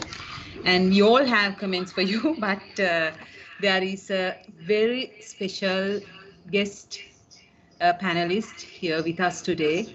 And I consider this as an honor for myself to introduce her, the former Vice Chancellor of the University of Colombo and the former Chair Professor of the Faculty of Law, Professor Savitri Gunasekara. Madam, this invitation is for you. Thank you very much, Kokila. It's a great pleasure to be here, but I have to say, I like to think I'm not here as a guest, but as the Emeritus Professor of Law of the university, and therefore very much a part of the academic community of the faculty. Thank you very much, Danushka, for this paper. I think it's excellent. It conforms with everything that I think that a seminar paper like this short seminar should be. It's analytical, it's very well structured, and it also poses the tough questions with courage and objectivity. So thank you for that. Just a few questions though also from the beginning. I wondered why you use the phrase legal educator. Because today a legal educator is someone who engages in legal literacy, a whole diverse range of activities. I like to think we're law teachers. So law teachers are different from legal educators. They have a specific role in the academic community, in universities, and in the country. I wondered why you use that term. I like your focus in your kind of very courageous review of what has been going on in legal education. Nothing very much has been written, I think, in recent times. I like to focus on teaching, a curriculum review, and of course, the objectives, quite a goal of legal education. Just a few comments on teaching. I think you're spot on suggesting that in the new normal, with all its advantages, there are also disadvantages for pedagogical approaches to deep learning in universities. Because deep learning is what it's all about. Legal education performs, in my view, a very important role. It creates context for producing judges, lawyers in the justice system. That's an enormous public role of significance. So you can't have superficial learning. You have to have deep learning. And one of the problems with the new normal is, with all its advantages, there's a tendency to adopt a cookie cutter approach. So consequently, what do you mean by quality assurance? Indicators, the formalistic approach for PowerPoint presentations, what are your goals, objectives? And I find, for example, when I'm asked to review, take on, for instance, I haven't recently done so, but people who write on their research proposals, they start off with hypothesis. What does it mean, for example, methodology? Then what are the indicators, performance indicators? You see, that means to say that nobody has looked at whether this is relevant for legal education. So I think it's important, as you point out, to question some of those concepts that are coming through circulars, etc., and have an internal discourse and a debate. How do we modify this so that it becomes relevant for legal education? For instance, even PowerPoint well done is not different to the chalk and talk of an earlier era. You put on your board Hedleyburn versus Heller. You put the constitutional Great 2018 constitutional case. Then you put something else, which is a subsequent election case later. And then you talk about it. So a PowerPoint can be lean and it can provoke thought. On the other hand, a PowerPoint can be a pedro, where everything is put on the PowerPoint, everybody is following the PowerPoint, and nothing goes into the head. So consequently, I think technology has to be used as an aid, but not to replace deep learning. And I see this in your comments on students. When a law teacher tries to go for deep learning, gives reading, assignments, etc., based on reflection and thought, students don't like it, because they are increasingly becoming so used to the sloppy approach. Don't read cases, don't go by it. In the past, I have to say, people took their dictated notes, but everybody ran to the library. So they read their notes and they went into deep learning in the library. Now people do Google searches. So you press a button and sometimes it encourages plagiarism. Who checks? So consequently, I think the student resistance also is part of this tendency to overuse technology and miss the concept of deep learning. Once I get used to that, any teacher who tries to do differently has a very it's a tall order to get consensus among students. I think there was a point which I think I would have liked to address in regard to teaching, which is the impact of our monolingual education. I taught in this faculty when we started the Sinhala medium. It was a given that students in the Sinhala medium had to access English materials. It was never Malonical English. When I taught subsequently in the faculty, many of us, not all, some people taught both in the English and the Sinhala medium. This is essential. You can't have silos where people teach only in the English medium. Some teach only in the Sinhala medium. Language is a vehicle of communication. And I think I would have liked to see you touch on the impact of monolingual education in stifling pedagogy and also the prospect of deep learning. With regard to curriculum, it is very interesting. And thank you for going through that whole process, because I see a very important point that you made, which is a non-participatory approach, often to curriculum reform. Faculty, I think, has a problem with that. Some of the new universities are being much broader, in being more participatory and looking at things differently. Hierarchy has no place in a faculty. You're not sirs and madams and the people at the bottom. You're all lecturers, professors, and there must be a collegiate environment. And a collegiate environment suggests, as you say, that you don't come there as a junior who's drafting a syllabus not knowing what to do, but as a collective of people who are brainstorming in a participatory manner to get the best possible course. And that, I think, is very important. And I'm glad that you stress that. Also, in my experience, external contributors are a powerful resource.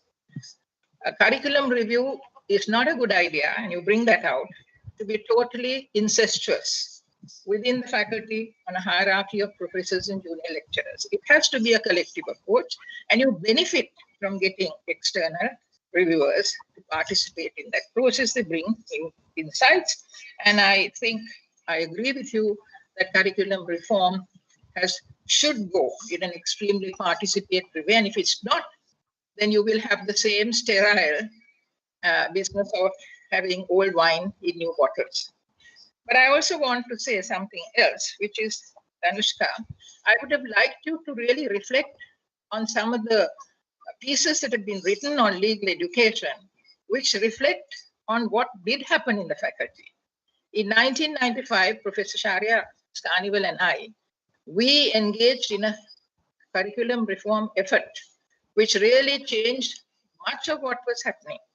And I'm sorry I think Neelan, I love Neelan, he's a very dear friend and colleague. Now that's a good example how a student became a colleague and a friend.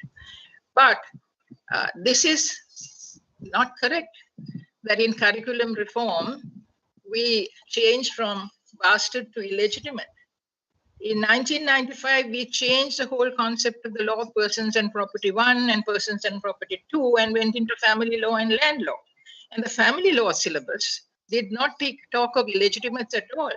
It talked of non-marital children. And that's the phrase that went into the 1999 Maintenance Amendment Act.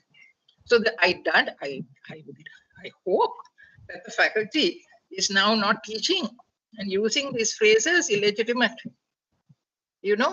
So I'm rather surprised that that is so. And I would have liked you to look back at the reviews that came in 1995. Those have to be changed and you have to move on.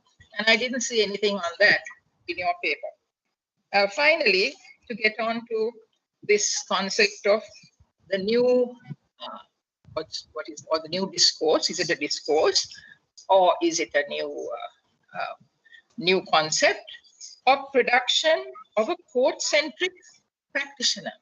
I'm curious about that. What is a court-centric practitioner? From this faculty of law, we have produced some of the finest jurisprudence, the contribution of frontline lawyers, thinkers, judges, and we should be proud of that. They were not court-centric lawyers. What were they? They brought to the practice of the law insights which was deep, which are based on conceptual understanding of the law. And you have to only turn the pages of some of those great judgments, the Pavala case, Mark Fernando's judgments, to see how much the thinking and the conceptual understanding that their legal education in the law faculty or the law department brought to the administration of justice. So who is this court-centric practitioner, Danushka? I do not understand. So I think what we need to see is that the law schools produce, they have a focus, which is very essentially the concept of administration of justice and the contribution of lawyers. They may practice in court, they may be in business, they may be in politics, the whole range of disciplines. And I would therefore think that law, like chemistry, is said to be one of those central disciplines. It's a central discipline. And therefore, we should not strive to produce this court practitioner in the sense of someone who knows the nuts and bolts of the law, but has added conceptual thinking, because then you can't perform the role of a lawyer. And I noticed you, in conclusion, you cite in your paper, Professor William Twining. I had the pleasure of doing the National Law School Review with Professor Twining. He wrote this great paper in his, somewhere in the 60s, on Pericles and the plumber. And that was to say, lawyers have to be plumbers. Yes, they must know the nuts and bolts of the law, but they're also Pericles, the orator, the person who has another role in the administration of justice. So when the law faculty talks of this court-centric practitioner, they should not think of a nuts and bolts plumber. They should be thinking of people who will combine the nuts and bolts plumbing with the Pericles part of it. And therefore, in that context, recognize the many areas in which faculty products will be able to contribute, and transform your legal education. Look at it again and see, are we doing this? Are we creating practitioners who can make a contribution in whatever field they go, but rooted to what is the purpose of law and justice in society?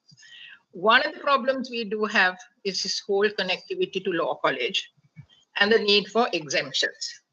In my view, that has stymied, prevented real creative thinking in curriculum reform. That's another aspect which I would have liked to see you touch on your paper, because it is central. Students say we want exemptions in this, we want exemptions in that. So teach this, teach that. Then you have an overload of curriculum. And we know that there was a point of time when students actually asked to separate and say, we admit us to the profession on the basis of our law degree and set an exam for us. Professor Shari and I were involved in the negotiations, and we didn't work. They said, no, you must come to law college. So we got exemptions in the first few years, but they said you must do the final yourselves. And that is how it is now. Now, every other Commonwealth country has moved beyond this. They do not have this parallel process.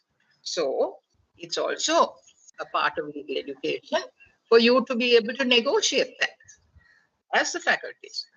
And in that context, I think a collegiate consensus between all the faculties of law or the departments teaching law is very important. You are not rivals.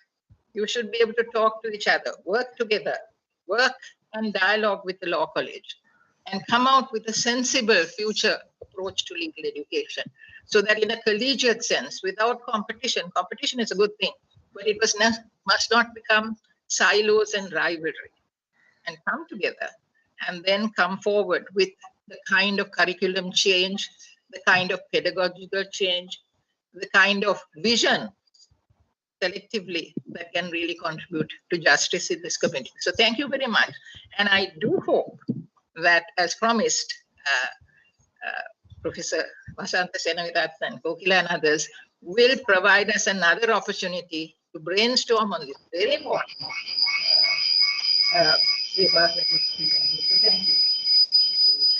Thank you so much, Madam, for enlightening us on this paper.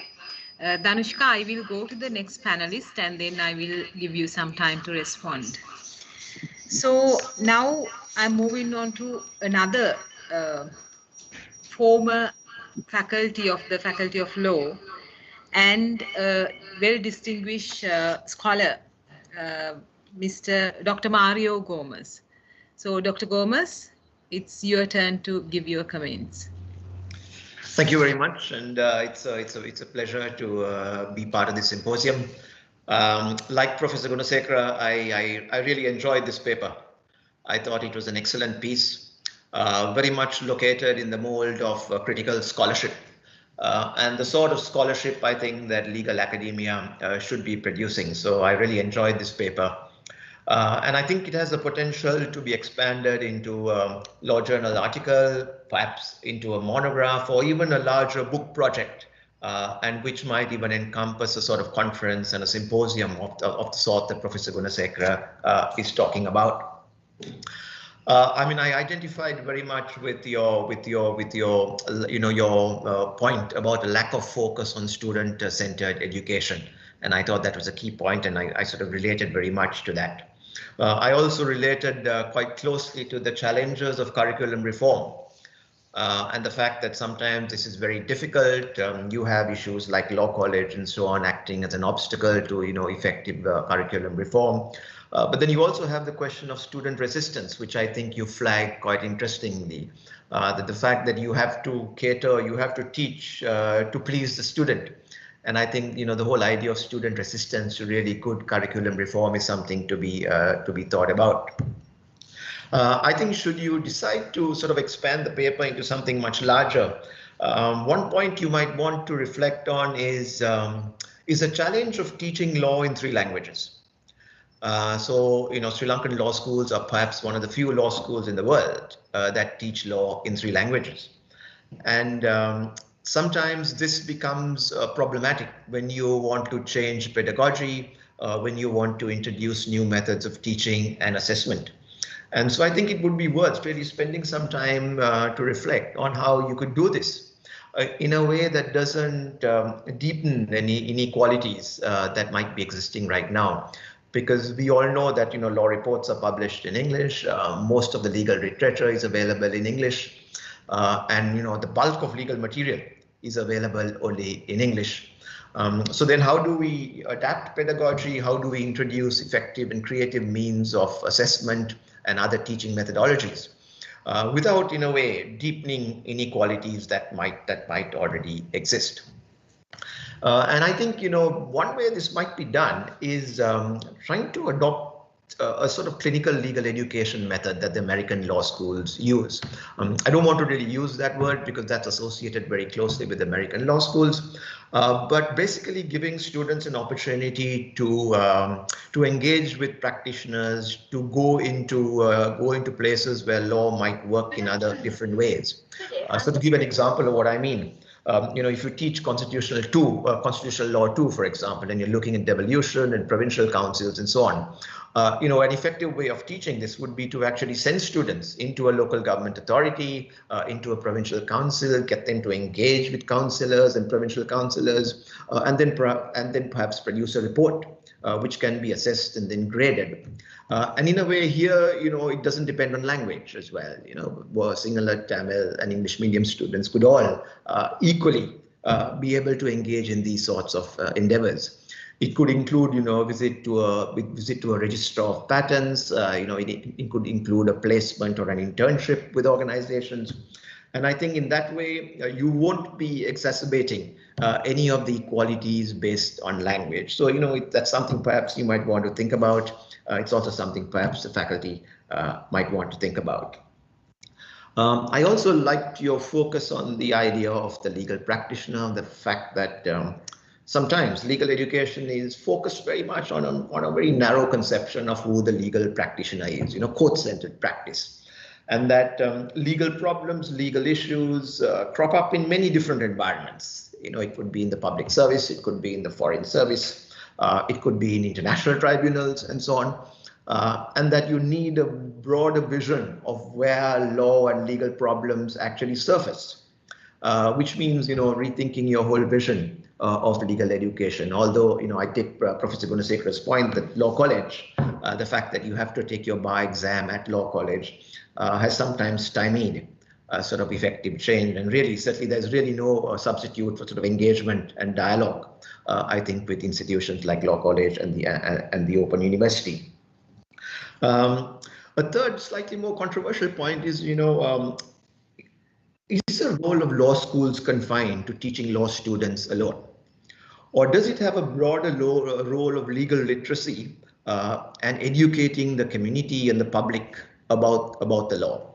I think perhaps when the Open University was set up under Professor Gunasekara's leadership, that element sort of was there slightly, and there was an attempt to try and educate people on the law, the sort of broader community, and not just law students, in terms of what law actually means and how legal problems could be resolved.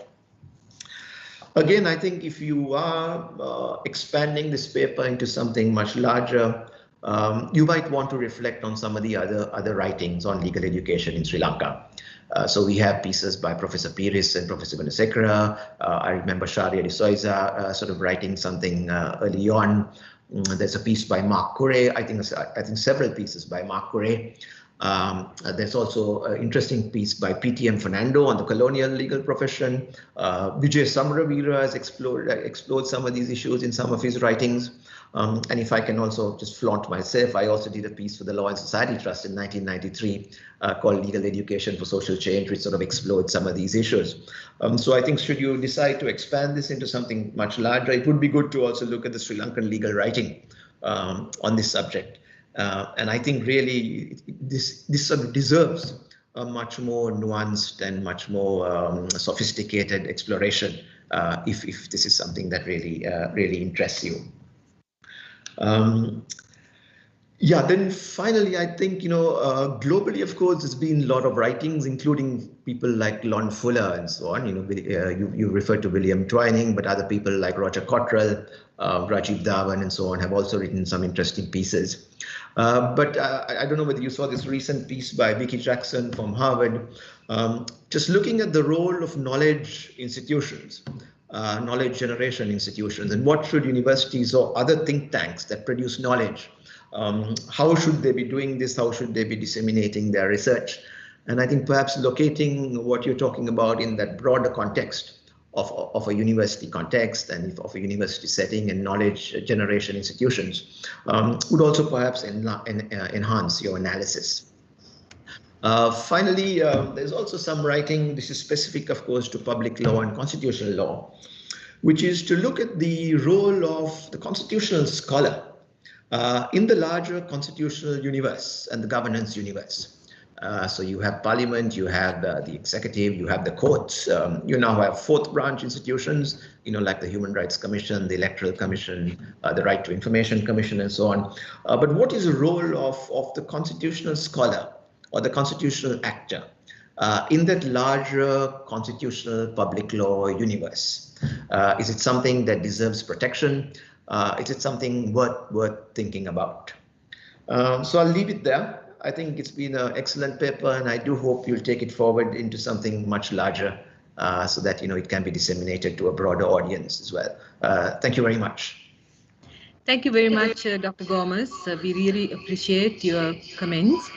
And because we are going beyond the time, Danushka, if you have a very brief response, I would let you do that.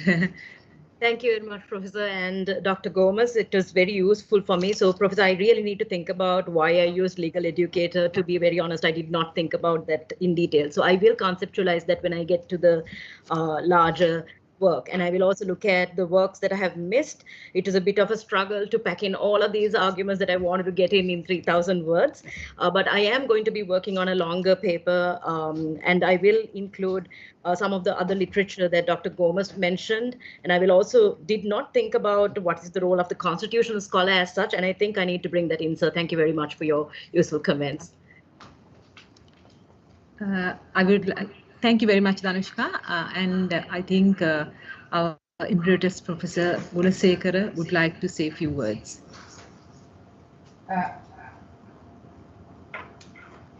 Thank you. Just one quick comment to take off from what Mario talked about the role of the constitutional lawyers. I have a sense of disappointment when I see what is going on with regard to constitutional changes that have occurred, etc. I have not seen the engagement of interest of members of the faculty in expressing and articulating views. And I think this is very important. For instance, there's now a culture which is suggesting that it's wrong to criticize judges. And this has been said in Parliament. But excuse me, we have been doing that in all our classes. We look at cases, we comment on them. And the law review, for instance, used to have a whole section where students wrote comments on recent cases. So I think in order to make that contribution, the faculties, departments, and particularly the Department of Public Law and its academics should give it leadership and articulate their views. You have your professor who's already in the expert committee, which is great, but members of the faculty must engage. If, Mario, you're going to have constitutional lawyers in the role of the constitutional lawyer, we need articulation of public points of view on constitutional changes, on critiques of cases indeed, and I hope that does happen. Thank you. Thank you so much, Professor. So with that, I think we come to the end of that presentation. And also, I feel personally that there is a great necessity to have all of these legal luminaries in a panel and listen to their comments, which really enlightens all of our practices and knowledge. So thank you very much again. And we are moving on to the next presentation by Ms. Chaturika Akurugode. The title of the presentation is Human Trafficking Victims at Crossroads, Some Reflections on Gaps and Barriers in Accessing Legal Aid in Sri Lanka. Over to you, Chaturika.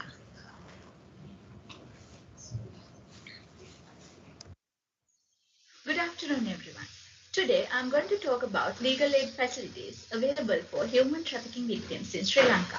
So, my topic will be Human Trafficking Victims at Crossroads, Some Reflections on Gaps and Barriers in Accessing Legal Aid in Sri Lanka. These are the content of my presentation, and you will be hearing my presentation in this flow today. Now you can see the main international and domestic legal instruments pertaining to human trafficking definition in Sri Lanka. So let's look at the definition. These are the main elements of the crime of human trafficking, and due to the time's constraint, I'm not going to take you through that in detail, but you can read it on your screen and in my full paper as well.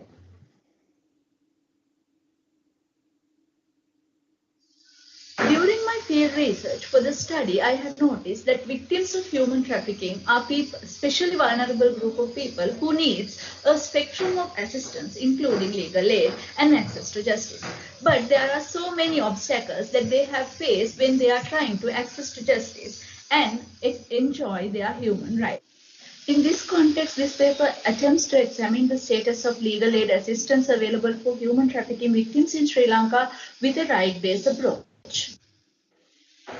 In this context, when we talk about scope and meaning of the legal aid and access to justice through effective legal aid, we need to pay our attention to UN principles and guidelines on access to legal aid in the criminal justice system, which specifically recognize that mere representation in the court would not suffice for these kind of victims. So thus they advise legal aid providers need to adopt a spectrum of assistance, including advice, assistance, representation, legal education, access to legal information and other services.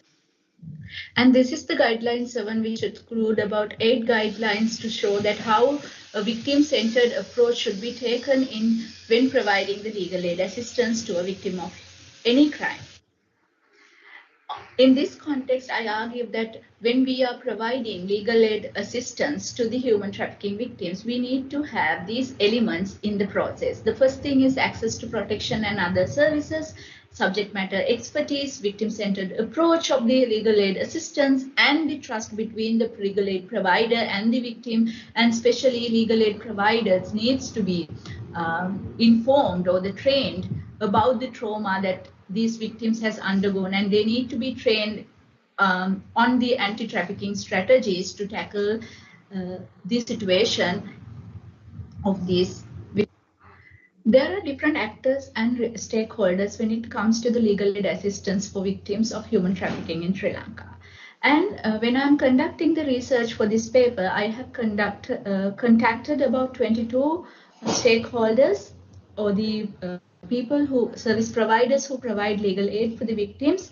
But for the purpose of the paper, I have only selected the governmental actors who provide legal aid assistance under their mandate, and those two actors are Legal Aid Commission of Sri Lanka and National Authority for the Protection of Victims of Crimes and Witnesses in Sri Lanka.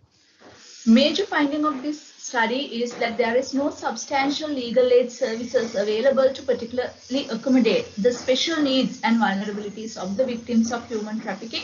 Though there is a strong statutory foundation for legal aid, in general, this culture of legal aid does not address the specific needs of victims of the crime of human trafficking. And there are also a lacuna in the field of protection of victims' interest in the criminal justice process by way of providing legal assistance due to the adversarial court system prevailing in Sri Lanka.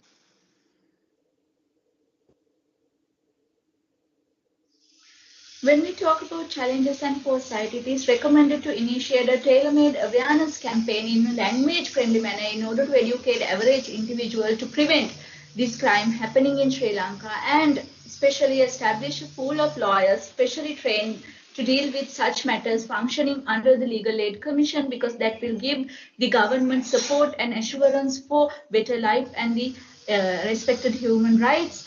And also the shelter facilities should be improved, and it should be very gender sensitive, because currently we only have shelter facilities under Women's Bureau for female victims, but there is no special attention paid for the male victims of human trafficking, which also require a better protection from the state to preserve their life. And also there should be a enhanced formal coordination among stakeholders to combat this organized crime. It should be also noted that recently established Victim Protection Authority has a huge potential to address the above-mentioned issues in the future when it starts functioning as a fully fledged institution. In order to serve better, this authority would need to enhance the capacity of the officers attached to it and establish a formal link between Legal Aid Commission and the authority to enhance the effectiveness of services they deliver as government institution. And it should be also noted that there is a necessity for providing an intense training for legal officers attached to regional centers of Legal Aid Commission to serve better and recognize and differentiate these victims from other people who are coming there to get their services. And training program should be designed carefully, taking into account all the aspects of human trafficking, victim protection, and related legal intervention into the consideration.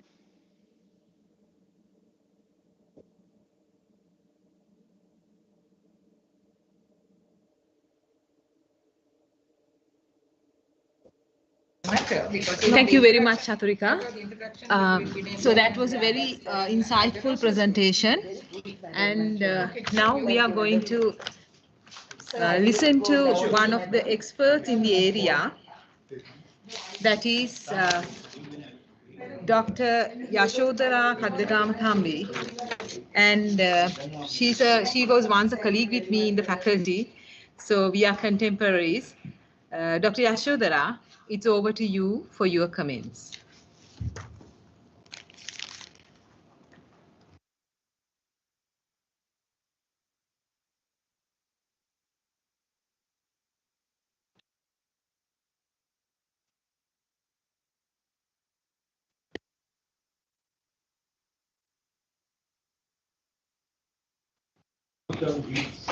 Excuse me, Dr. Yashodhara, is your mic on?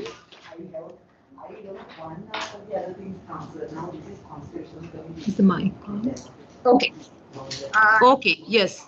Yeah, thank you, Kokila. And Chaturika, thank you very much for this insightful presentation. I think, I listened to your presentation. I don't know whether you have included in your paper because of time constraint, whether you, failed to mention a few things in this paper. But I would like to make an important point is that trafficking is actually a transnational crime.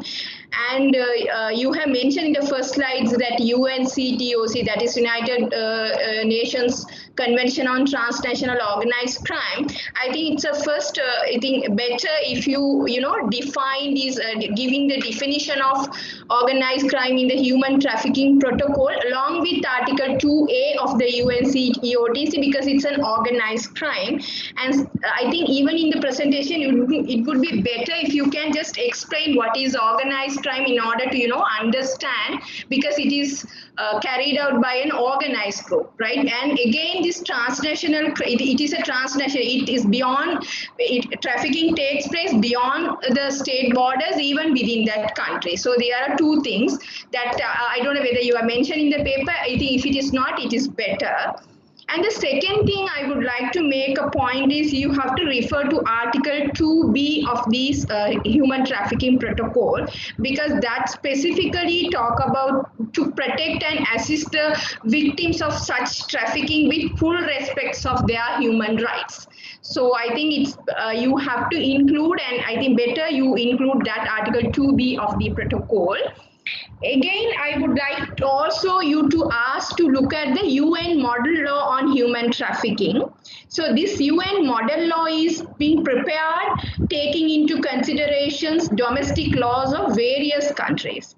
So there are even the legal aid. There is a particular sections on this Article 6B, Article 6 paragraph 3B, they actually defining the protocol obligations, actually which talk about these physical, psychological and social recovery of victims of trafficking, including provisions of counseling and information, in particular as regards their legal rights. So therefore, I think you can read that UN Model Law on Human Trafficking. And then I think again your methodology, when coming to your methodology, I think you have employed two. That is, one is doctrinal. You have reviewed literature and these conventions and acts and all. But apart from that, I think you have done a non-doctrinal studies that you have interviewed. You said you have interviewed 22 stakeholders, which includes government and non-government service providers. I don't know for what reason you have excluded the non-government or the other civil society service providers, but I would suggest better, because if you want to kind of suggest a mechanism to Sri Lanka to improve or enhance the legal aid provisions for victims of trafficking, I think all stakeholders should take part in, not the government. So therefore, I would suggest you can even take their views also into account. And also, I would like to make a point, when you make, interview 22 people, it is better to, employ a methodology kind of content analysis or thematic analysis to see what are the, similarities and dissimilarities of these views given by these respective, service providers. So that is one suggestion as far as the methodology is concerned. And then I think you have to more kind of, stress the point why this legal aid is important for traffic victims. You have actually mentioned, I think there I would like to make a point you can mention, because when it to trafficking, it's transnational trafficking. If it is beyond the borders, the traffic victims are, undergo severe trauma and, human rights violation prior to departure, during the journey, they are taking via, boats, sea, and even air and through land in other countries. So therefore, even after that, I think your paper mentioned about 3 destination countries, destination, transit and country of origin. So therefore, in all these 3 countries, they undergo variety of, human rights violations by authorities and the traffickers and, other people. So therefore, it is just better if you just more stress and more emphasis should be given, because then only, people can understand why legal aid is more important and why your research is giving more focus to victims trafficking, because there is a difference between other crime victims and, traffic victims. So that is one. And I have just to ask, your scope of study, I feel it's only confined to criminal proceeding, I guess. If I'm wrong, you may correct. But then again, I just sometimes, victims of trafficking may need multiple kinds of help, like they are related to their traffickers, may deal with a divorce, child custody or guardianship and things like that. So therefore, I think, I don't know whether you are confined to criminal proceeding. If not, if you want to include, you can include the other aspect as well. So those are my views, Chaturika. Anyway, congratulations to your presentations and the research. Thank you. Okay, thank you so much, Dr. Yashodhara. Now, I would like to see if Ms. Chaturika is available to respond. If you have anything to say, Dr. Ms. Akurugoda? Yes, ma'am, I'm available. Thank you very much. Thank you, ma'am, for your valuable comment. And since you mentioned about why did I decided to exclude the non-governmental service providers, because it was revealed during the field research that they are not providing direct legal aid under their mandate. So then I decided, because they are under the impression they will be helping human trafficking victims more into psychosocial assistance, but they are not willing or not. They are not directly involving in legal aid providing at courts and other proceedings. When it comes to documentation and all, as you correctly mentioned, they believe that it should be done through legal aid. That is, with the word limit, I cannot explain the entire thing. So that's why I decided to pick and choose only governmental service providers, madam. I think you could have given that limitation or reason for that. Otherwise, you should not mention that you have taken 22, because otherwise we'll have a curiosity to why why the reason. So you have two options. Without just mentioning that you have interviewed 22, you can straight away take these government service providers, or otherwise it may kind of a limitation. You can mention your research paper. So that is my suggestion. Sure, ma'am. Thank you very much, ma'am. Thank you, Chaturika, for the very interesting presentation, and also Dr. Yashodhara for your very valuable comments. Thank you so much, and it's nice to see you. Thank you. Okay, now we are moving on to the next presentation. That is on the public law issues associated with using digital technologies for public health protection during COVID-19. Special reference to Sri Lanka. And the author is Dr. Taksala Udayangani.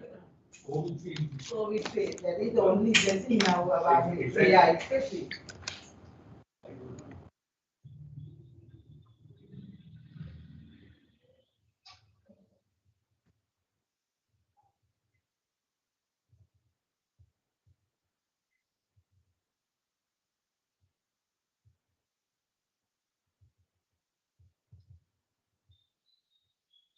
Good afternoon to you all.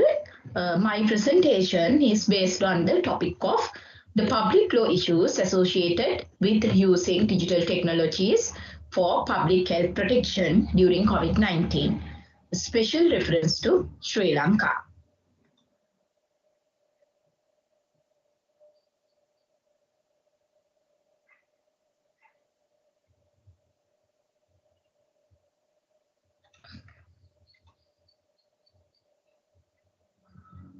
Moving towards the background of my research, digitalization of healthcare facilities is not new to the world, but it is the result of this epidemic that has made it increasingly possible. This includes the development of robust surveillance system, telehealth, novel diagnostic and clinical decision-making tools, wide penetration of wearables for tracking of psychological parameters, and development of interactive chat services for public dissemination of COVID-19 related information. Even though many countries of the world rapidly move towards digitalization of health facilities, increasing in popularity and enormous benefit, e-health has created potential ethical and legal challenges to regulators, both internationally and domestically.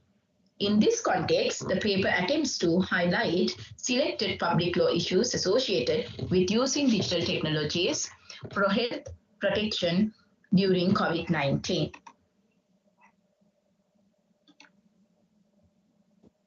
This paper attempts to achieve twofold objectives: to identify public law issues and to review the existing legislative framework, to assess the adequacy of it to overcome identified drawbacks and to suggest necessary legal reforms. Hence, this paper presents a critical understanding of and pragmatic solution to the question that lie at the intersection of the following: an individual's right to privacy and data protection, the emergence of electronic health care, the sensitivity of health-related data, and equal access to digital healthcare facilities.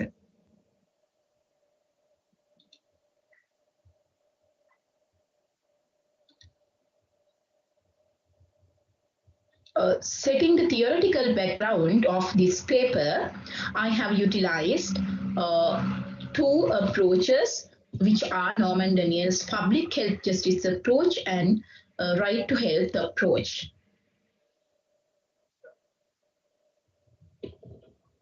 According to Norman Daniels' public health justice approach, he specified certain issues such as access, fairness, dignity and autonomy, and accountability. Further, he argues that the above definition includes social obligation to promote and restore health as a means to achieve individual opportunities and exercise individual autonomy. He specified that everyone should have fair access to public health and health care to have fair equality opportunities. When it comes to the meaning of digital health, it's a broad term encompassing the use of all information and communication technologies to deliver healthcare services and information from a distance. E-health is thus an overarching concept incorporating mHealth, telemedicine, and cyber medicine. Now, let me discuss about expanding digital health in developing countries. What are the opportunities and issues? Why my special reference is focused on Sri Lankan context, which is a developing country. One of the problems they are facing is poor coverage and quality and low digitization. Some 400 million people do not have access to essential healthcare services, mostly in Africa and South Asia. Another issue is low levels of private and public financial resources spent on health affect access to healthcare as well as the equality of the health system. However, several countries have started and initiated their early phase of digitization of healthcare facilities, such as mobile health information services, a transition from paper to digital, medical records, supply chain management and booking, payment, etc. And they initiated remote monitoring and diagnostics as well. These systems can help fast-track detection, reporting, active surveillance, and rapid response for COVID-19 cases, and can be installed as a standalone COVID-19 package or can be integrated into a country's existing disease surveillance system. In Sri Lanka, Ministry of Health Sri Lanka's pioneering design of DHIS2 tracker for COVID-19 cases, Sri Lanka NCOW surveillance system, and in India, two areas where digitalization has made inroads is self-assessment of COVID-19 symptoms through apps like Arogya Setu, and which is a mobile app brought out by the Indian government and in the development of solution to support patients, monitor vitals, and provide alerts.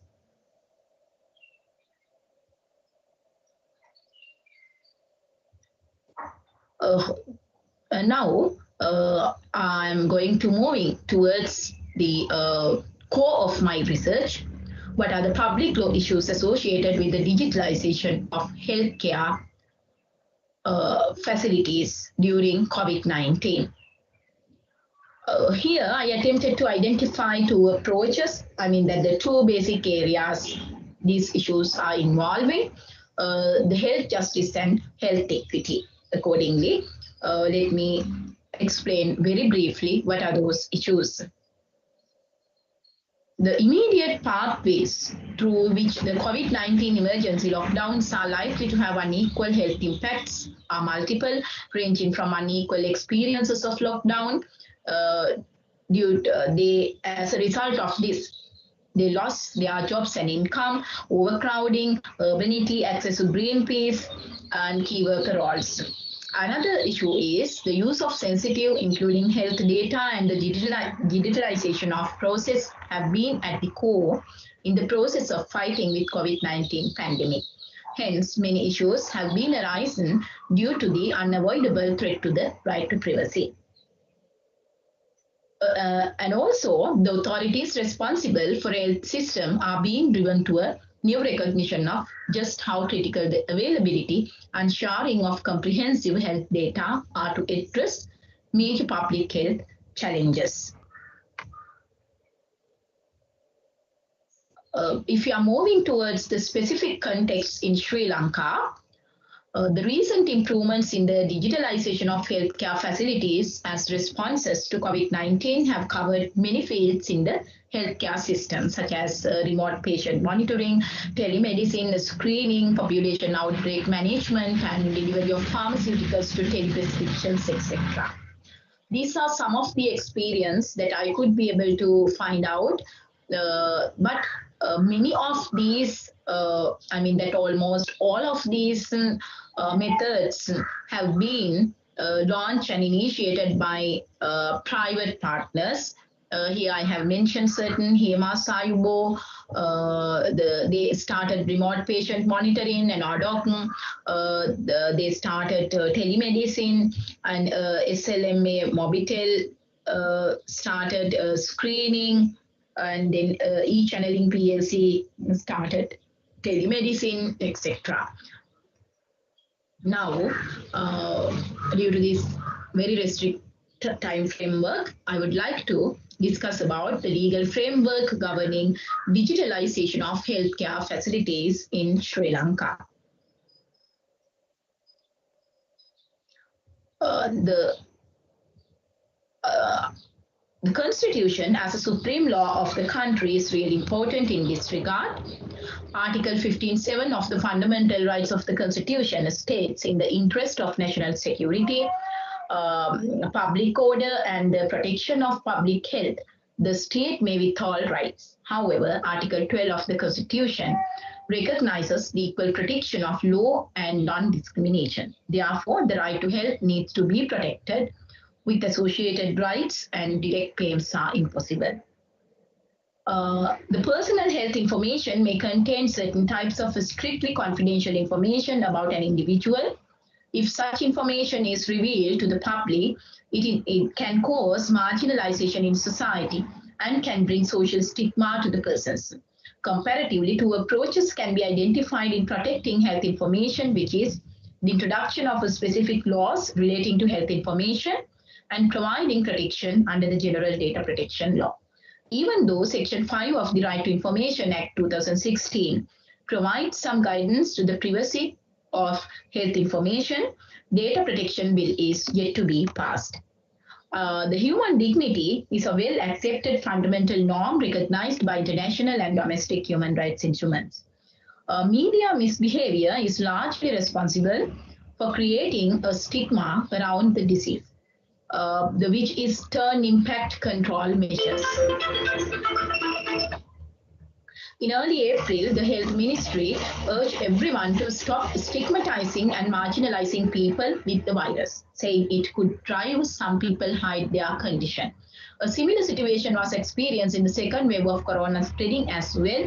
However, to mitigate the negative impacts, the Ministry of Health has issued a guideline on COVID-19 reporting. However, it is fairly argued that Sri Lanka's public-funded free health policy attempts to ensure equal access to digital healthcare facilities as well. The scarcity of resources and equipment reduces its effective implementation. Now, what are the recommendations that we can be produced in making the case for reforming legal framework on digitalization of healthcare facilities in Sri Lanka.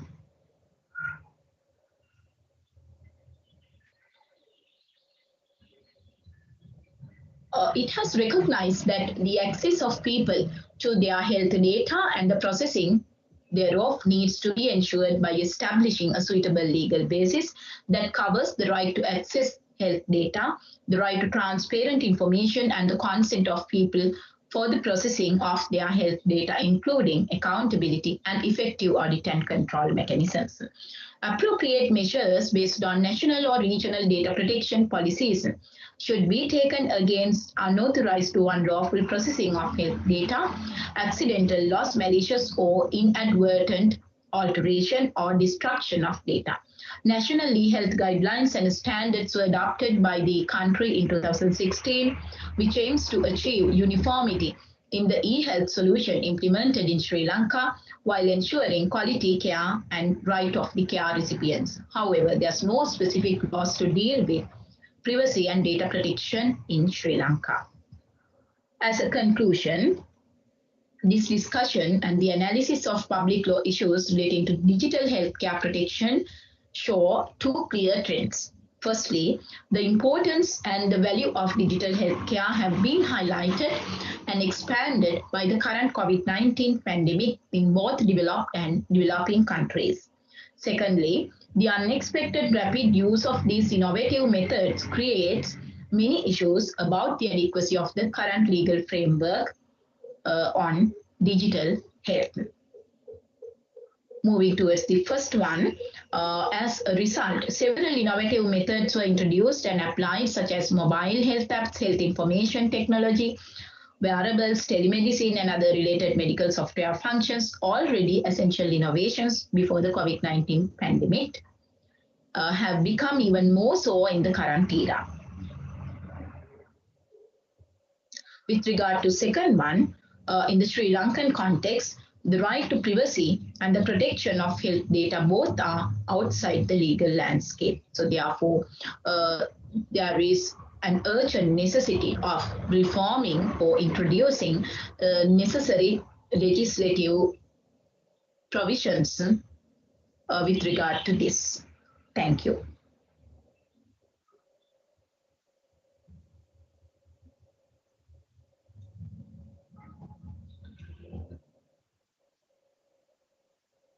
Thank you, Udyangani. It is very timely topic, I should say. So let's see what the panelists have to say. And we have excellent alumni of Faculty of Law, two excellent alumni of Faculty of Law. I'll first call upon Dr. Thusita Abesekara. Very nice to see you.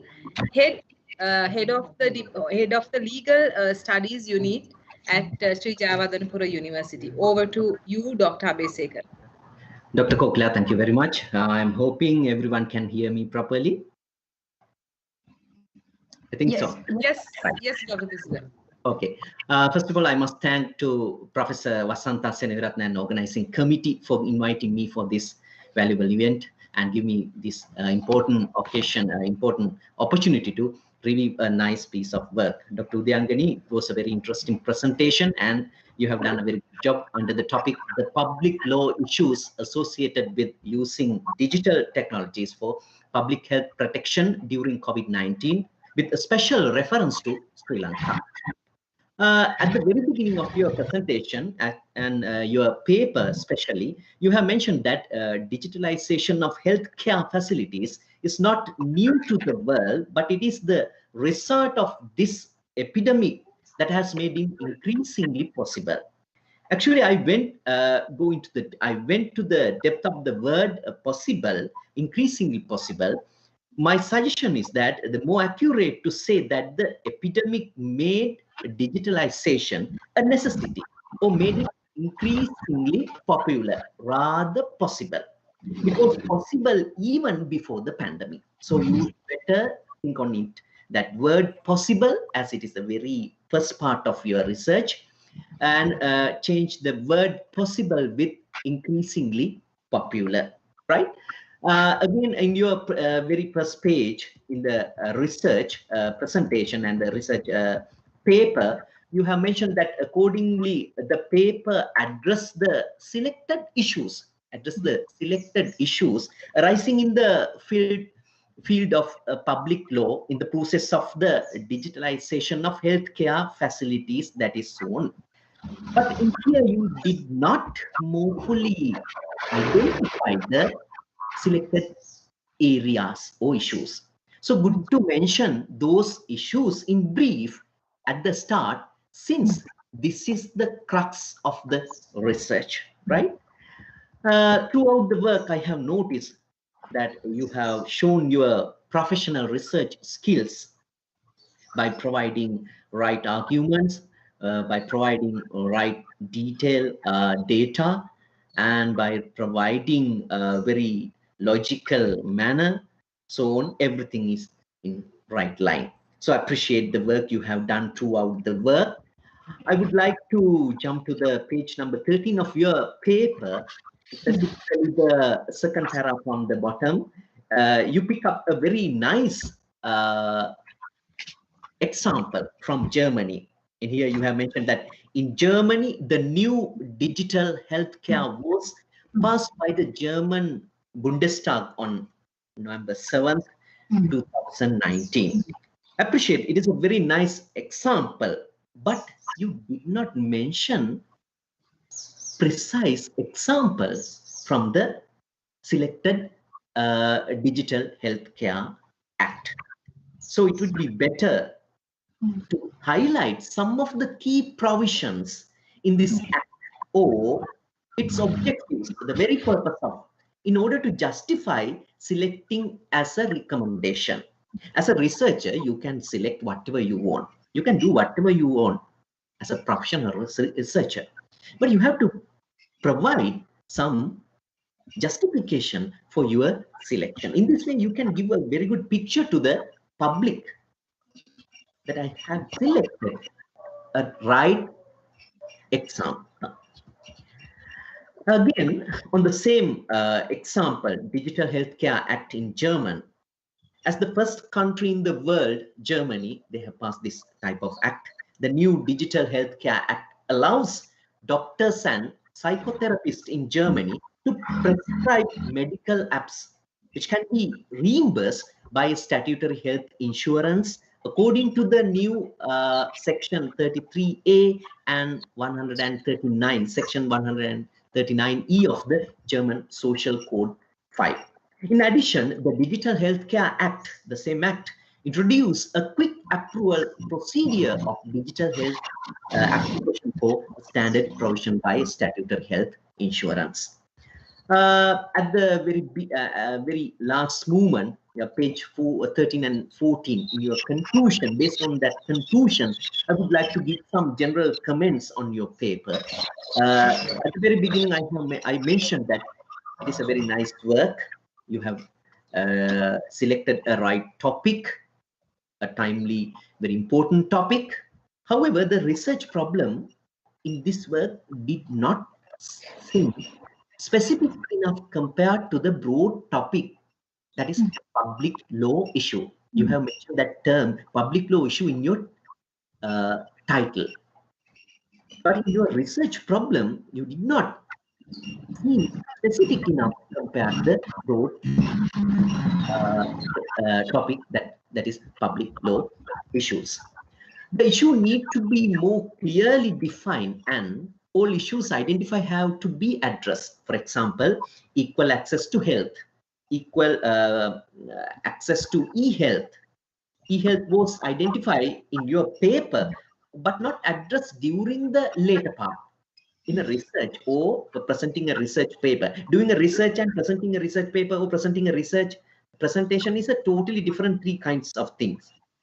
In doing a research, you have to do the work in equal manner. In a research paper, you have to address the points in selected areas in equal manner. So it would be better equally address the points throughout the paper. Issue of patient privacy and data protection was explained well in theory, but it would be good to explain how it manifests in practice by citing example. As you correctly mentioned in your paper, still in Sri Lanka, we don't have Data Protection Act. Still it is in bill stage. It was introduced in last year, but other countries they do have. For example, UK. Very recently they amend the existing act in 2018. So there are a lot of examples. So better pay your attention on these type of international concern. The different sections in the paper seem like summarized several different research papers, rather that all section cohesively addressing a single research problem. I'm not taking it as a very big issue, but better concern on these points. There should be more of a link and a logical flow for one subtopic to next. Keep the flowing throughout the work. Overall, the paper starts with a very broad topic such as public law issue. The first part of the paper selects and highlights a few of those issues: equal access, privacy, autonomy. But by the end of the paper, it seems to only focus on privacy and data protection in e-health. Then I would recommend making the research problem more focused and specific by perhaps addressing only the data protection and privacy issues and discussing it with more depth. The topic will have to be changed to reflect all of them. It is normal procedure in final editing works on any type of research paper. All the time we have to change the topic again and again according to the work done in the paper. So basically, these are my reviews on your paper. I do appreciate the work you have done in this work, in this research and presentation, and I hope you will develop this work with the reviews made in here. I congratulate you, Dr. Udayangani. It is a nice work. And again, I congratulate all the committee members of the Public and International Law Department, and thank you for giving me this wonderful opportunity. Over to you, Dr. Kokila. Okay, thank you, Dr. Tusita. I must also mention that Dr. Tusita Abesekara is one of the very few legal scholars who do research on IT law. So we are very proud to have you, Dr. Abesekara. Now I'm going to move on to another distinguished scholar and also very healthy product, I should say, from the Faculty of Law, and as we call her, our own encyclopedia, Dr. Nishara Mendes.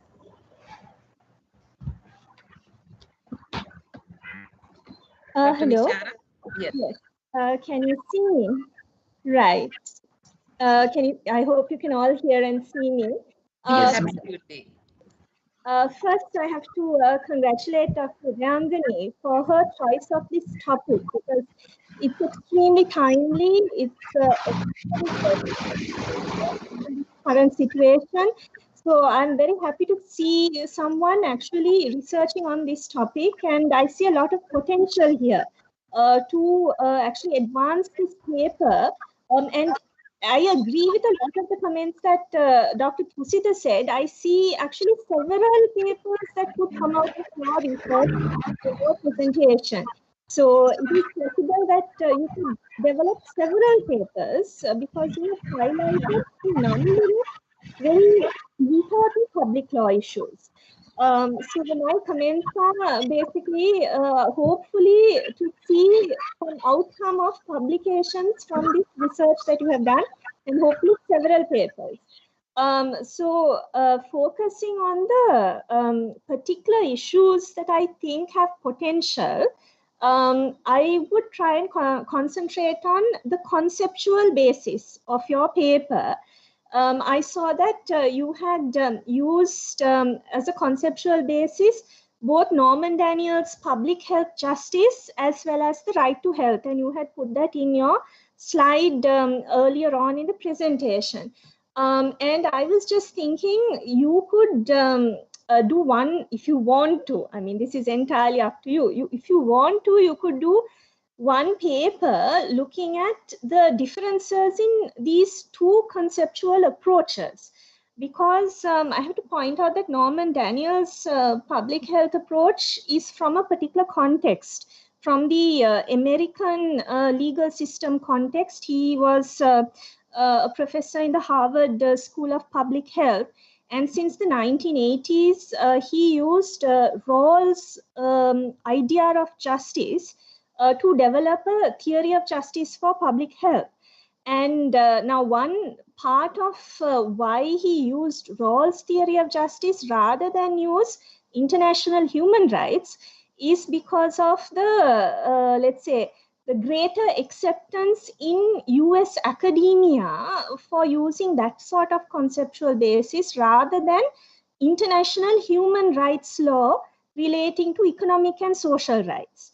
And this is part of that whole sort of political and cultural historical background of the United States.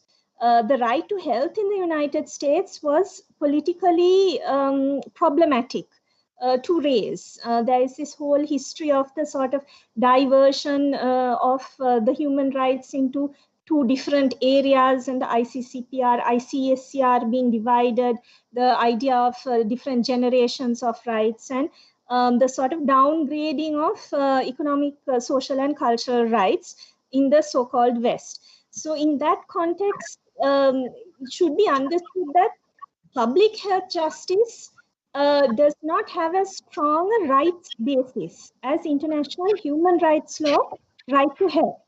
And also that international human rights law, right to health, has a very clear and strong aspect of state responsibility and the provision of public health services. Now, if you check Article 12 of the ICSCR, you would notice that there is in Article 12, 2C and D, the prevention, treatment, and control of epidemic diseases, and the creation of conditions which would assure to all medical services and medical attention in the event of sickness.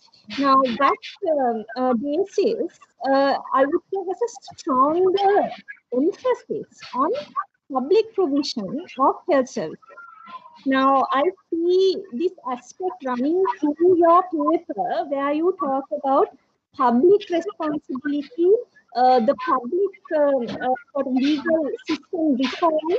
So you have also identified in your title, it's public law issue. But then in your research, you've also identified that there is private provision and whether there is a need for increasing private provision of health services, particularly digital health. Now, you raise in your recommendations, recommendations concerning the regulation also of private provision of digital health. Particularly, you relate it to right to privacy and data protection.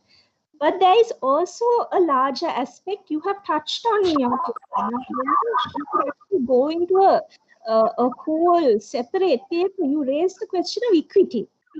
So equitable access to digital health could be a whole research paper in itself, in my opinion. Now, that equitable access, you can argue from public health justice approach, and you can argue from the ICSCR right to health approach and the general comments concerning the right to health, which specifically mention availability, accessibility, including affordability, equity, and non-discrimination in the public provision of health, and also the state's responsibility to see that private actors do not take retrogressive measures or backward measures that will cause some sort of backward steps for people's right to health.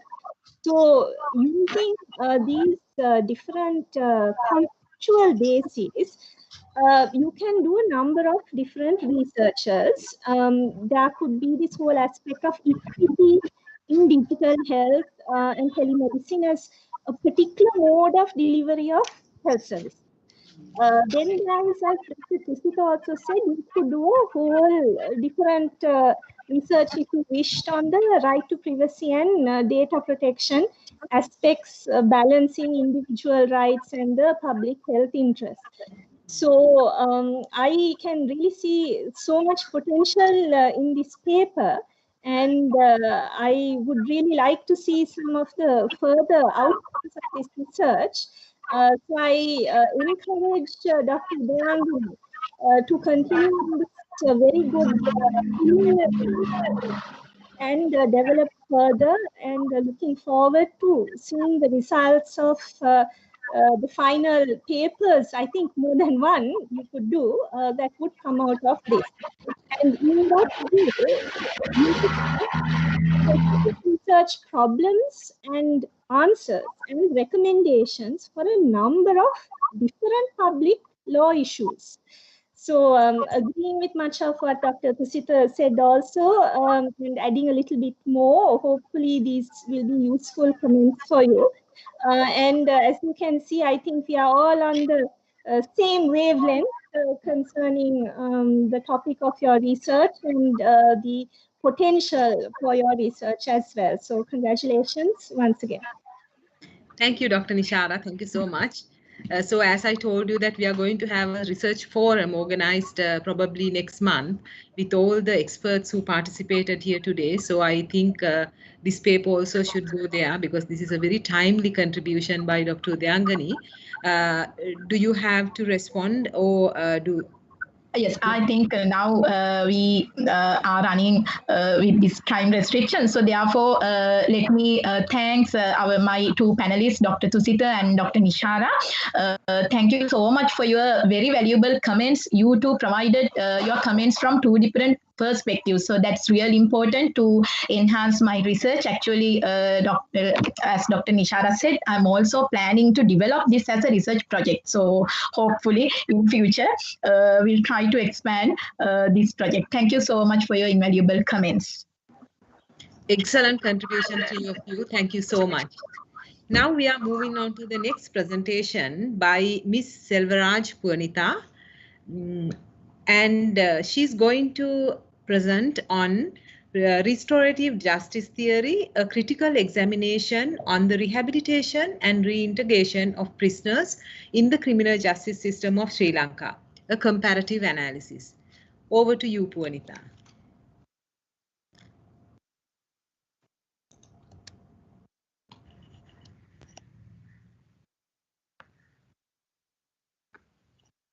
Hello everyone.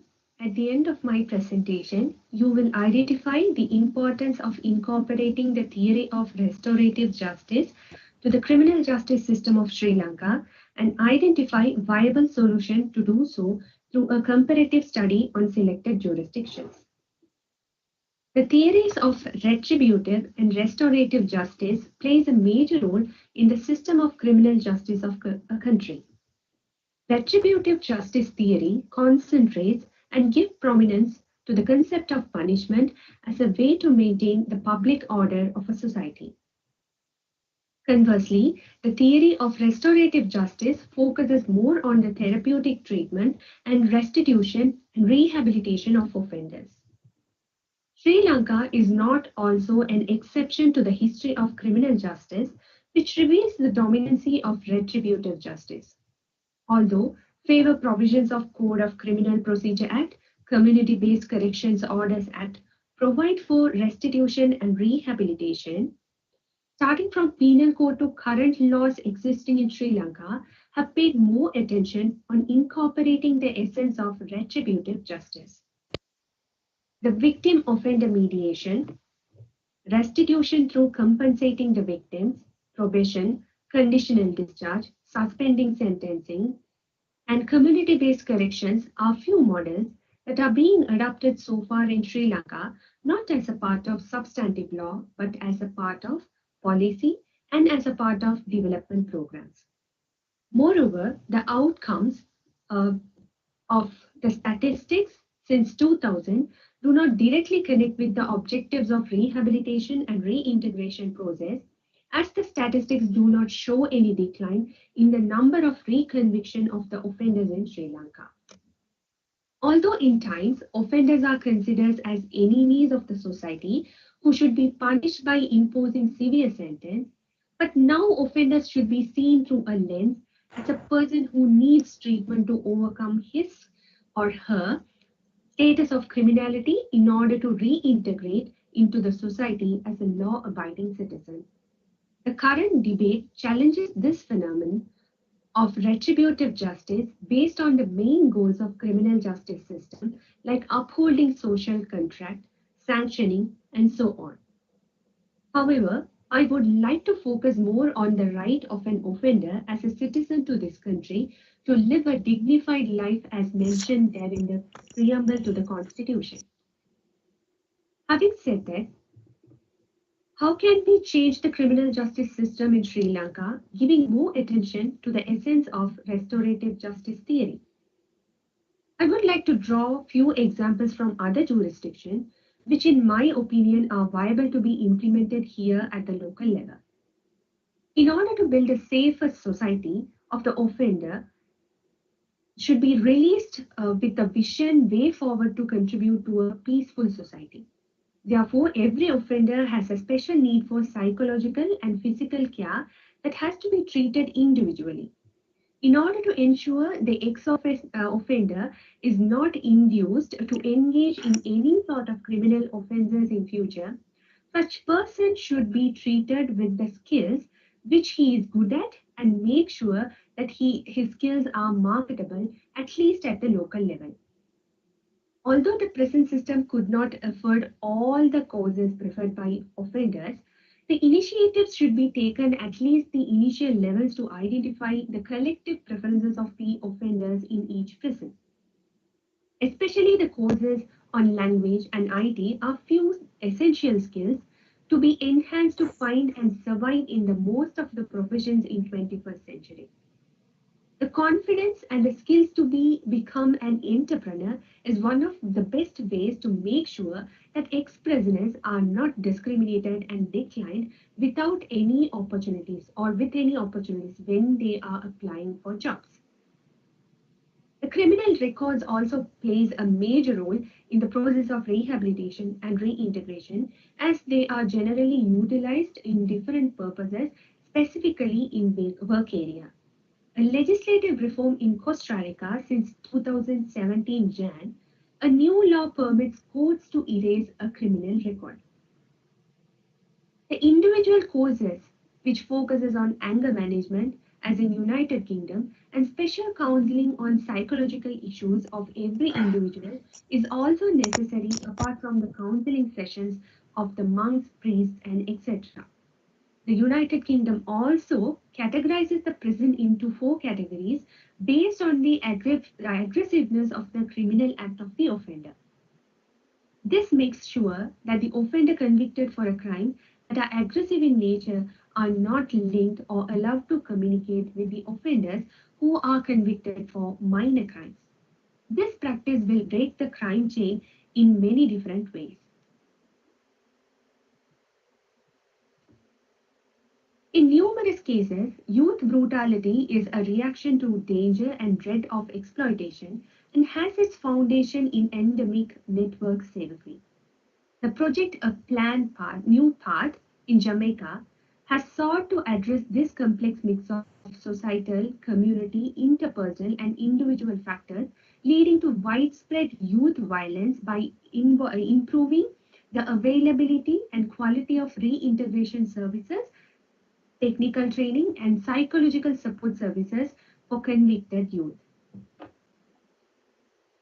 The UN standard rules for treatment of prisoners, Nelson Mandela rules, so on, which also incorporates the mechanism for rehabilitation and reintegration process.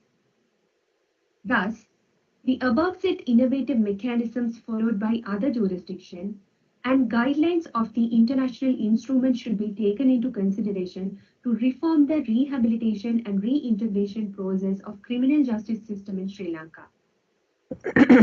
More efficient and quick response to the said issues on one hand will drastically drop the crime rates, while on the other hand, upgrade the standard of preservation of human rights.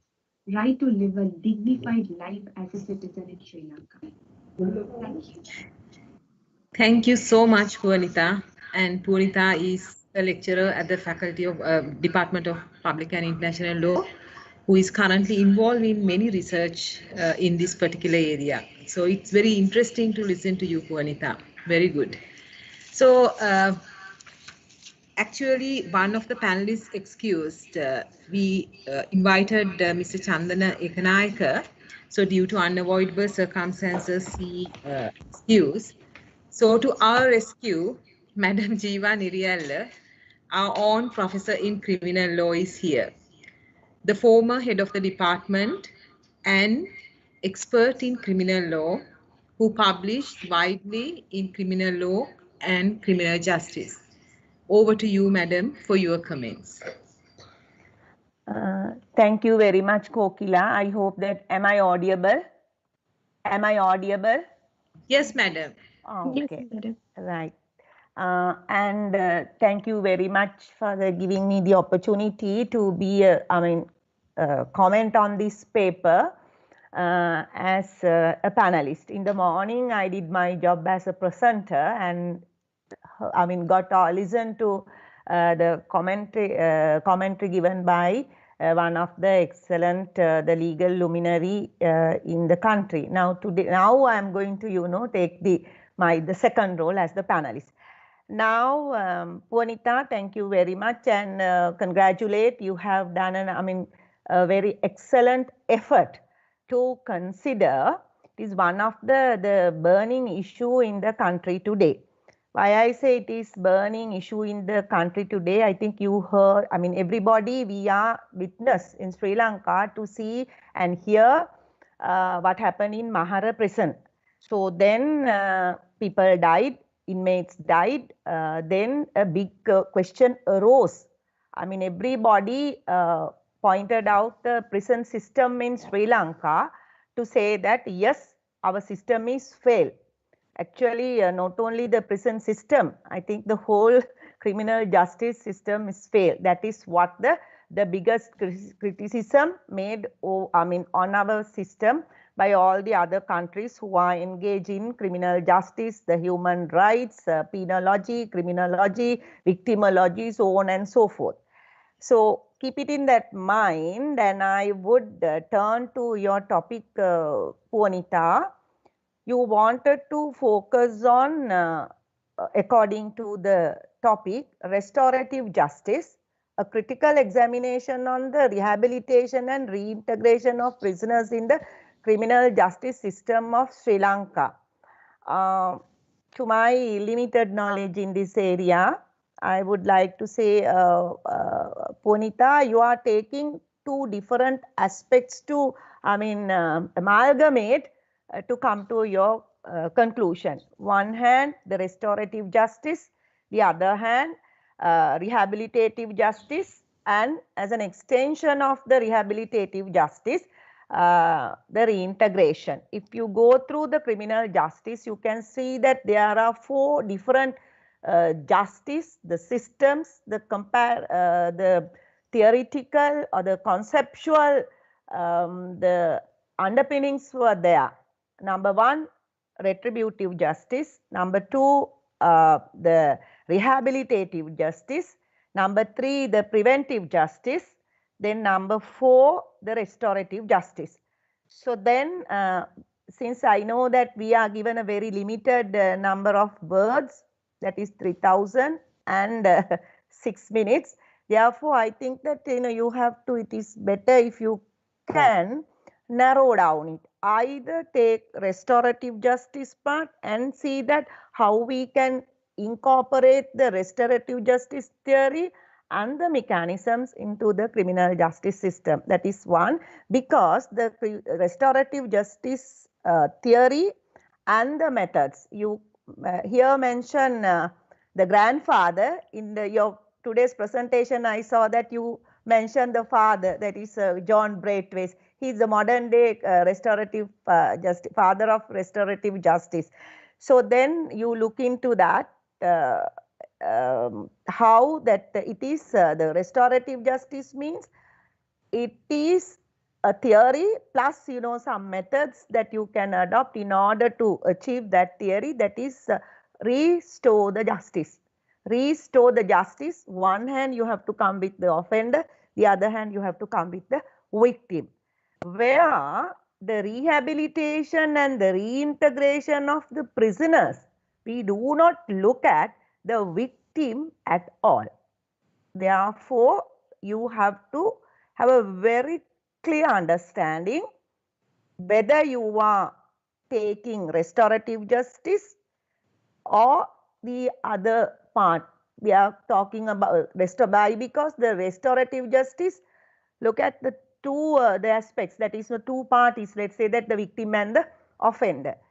Rehabilitation and reintegration, that is we look at only the prisoner or the offender. There you have to have a clear on that. If you trying to see a link between the two theories, then you have to get under the restorative justice part how it looks at the offender, and you have to have a link between the imprisonization part plus the restorative justice, because the restorative justice we don't see that any prisonization. Therefore, you keep that in mind when you just change your paper.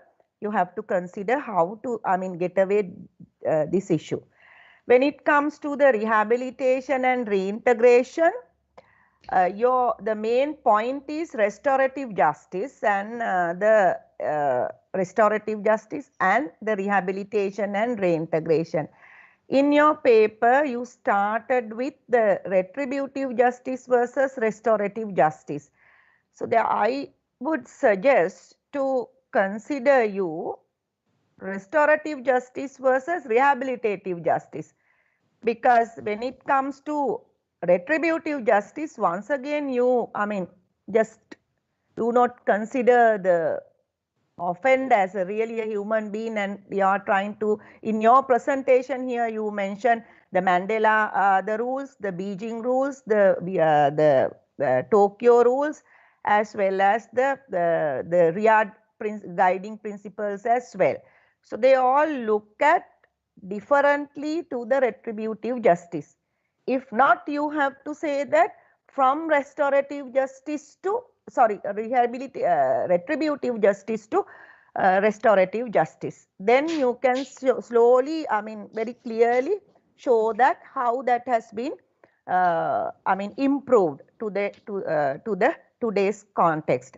When you further go down to your the paper, you are talking about the rehabilitation and reintegration. Then I see that the aftercare service as well. So aftercare, then if you consider the aftercare service, that is actually in different language. It is as you clearly pointed out in your paper, that is also mentioned in 2020 to 2025, the prison reforms, but the different language, taking that how you have to consider that the aftercare service. There are a lot of programs that you can see adopted very long before in Bihar prison system and as well as USA also to include the aftercare service program. So if you are trying to look at that aftercare service program is kind of a restorative justice, I think that you have to do some further research on that. Then finally, when it comes to the recommendations in the paper, you are trying to say that yes, the restorative justice should be included into the criminal justice system. Yes, there is no doubt about that. If it's so, then you have to be very clear with that, whether you are trying to do that through the prison system, little bit you think of it, whether it is the possibility, or whether you are, suggesting the new methods, mechanisms to restore the justice, while given the person to the opportunity, the offender, to the restore the justice means how to repair the harm he has done to the victim plus the society. That is how the main objective of the restorative justice is. So, having said that, I want to conclude my comment on your paper.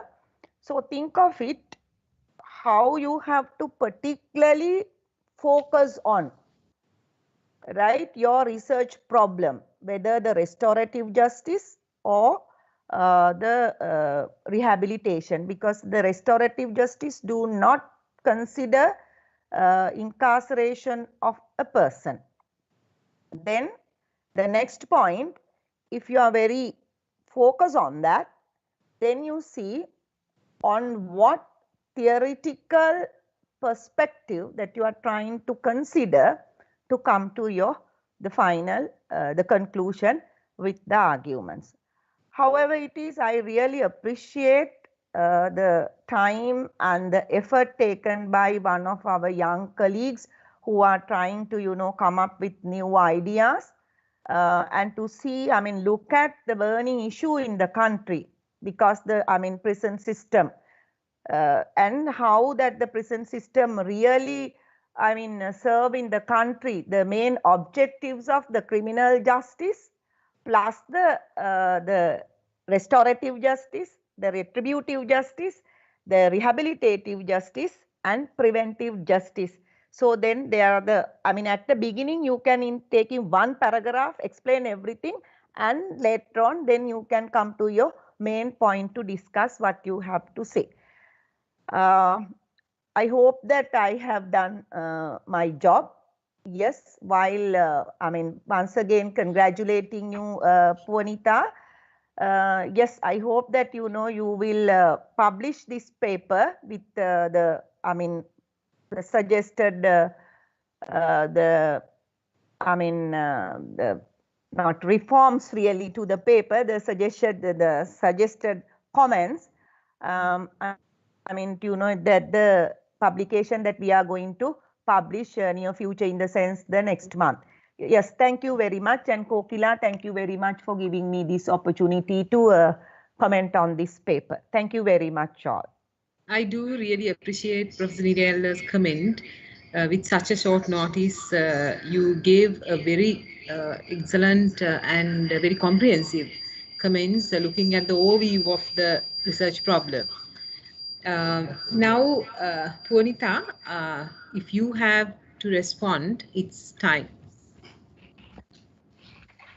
Thank you very much, madam, for your valuable comments. I think I haven't looked on this preventive justice and like rehabilitative justice theory part. So I'll work on the theoretical part and try to improve my research paper. Thank you so much. Okay. I can help you actually if you give the permission to me. I will definitely Kokila, Vasanta, and if there is any, because I am not the reviewer in this paper, I would like to help her to the moderate this paper and to publish. Okay. Thank you, Professor Nirella. Okay, thank you very much. Thank you for the whole team. Thank you so much, madam. Public and International Law Department. And now we are moving on to the next presentation, that is by Ms. Yanitra Kumaraguru, and she will be speaking on gender and IHL and OVIV. Yanitra, it's over to you. Thank you very much, Dr. Kokila, and good afternoon, everyone. Please bear with me for the fact that my Teams app is being glitchy and my camera doesn't show. But that being said, my presentation is titled slightly differently upon reviewers' comments and so on. It is now titled Gender and International Humanitarian Law, the Need to Go Beyond the Protection of Women in Armed Conflict. The crux of my paper is as follows. International humanitarian law, or IHL, attempts to balance military necessity and humanity. And within the extensive efforts towards achieving such a balance that is in itself difficult, it is my argument that there is too frequently a lack of perspective on the basis of gender. In an area as masculinized as armed conflict, it is perhaps unsurprising to us that questions of gender gender are often eclipsed from view, and even when recognized, are often deprioritized. Additionally, the necessity to address issues of gender in IHL is frequently whittled down and conflated with the need to protect women in situations of armed conflict. This paper, while acknowledging that equal protection of women in war is crucial to establishing a gender-sensitive body of law and practice, and in gratitude for all the work that has been done in this regard, makes its contribution in supplementing the existing body of literature in two ways. Firstly, it illustrates the necessity to go beyond the provision of such protection in building a meaningful gender-sensitive framework. And secondly, it illustrates how moving beyond in this manner could actually help better attain and observe the goals and principles of IHL. As such, the paper discusses four themes. First, the male as a victim of sexual violence. Secondly, the notion of the female combatant. Thirdly, the conceptualization of military necessity as well as the design and use of weapons. And finally, the language of the law. First, in terms of the male as a victim of sexual violence. Conflict-related sexual violence can be and often has been inflicted on men and boys just as it has been on women. Yet, the possibility of a male victim still continues to be inconceivable to most. Ignorance and denial of this phenomenon acts as an obstruction to working towards and implementing measures that would contribute to preventing, prohibiting, and investigating incidents of sexual violence against men, as well as providing relief and redress to victims. A gendered analysis of this violence lends insight as to the intention behind its infliction and the difficulty victims would face in speaking out and seeking redress for their suffering. It's, for example, the very association of masculinity with power and inviolability that feeds the very perception that men are not subjected to incidents of sexual violence. Moving on to the next subpoint, the notion of the female combatant. The principle of distinction stipulates that parties must distinguish between combatants and civilians. Prima facie, this determination between civilian and combatants appears gender neutral.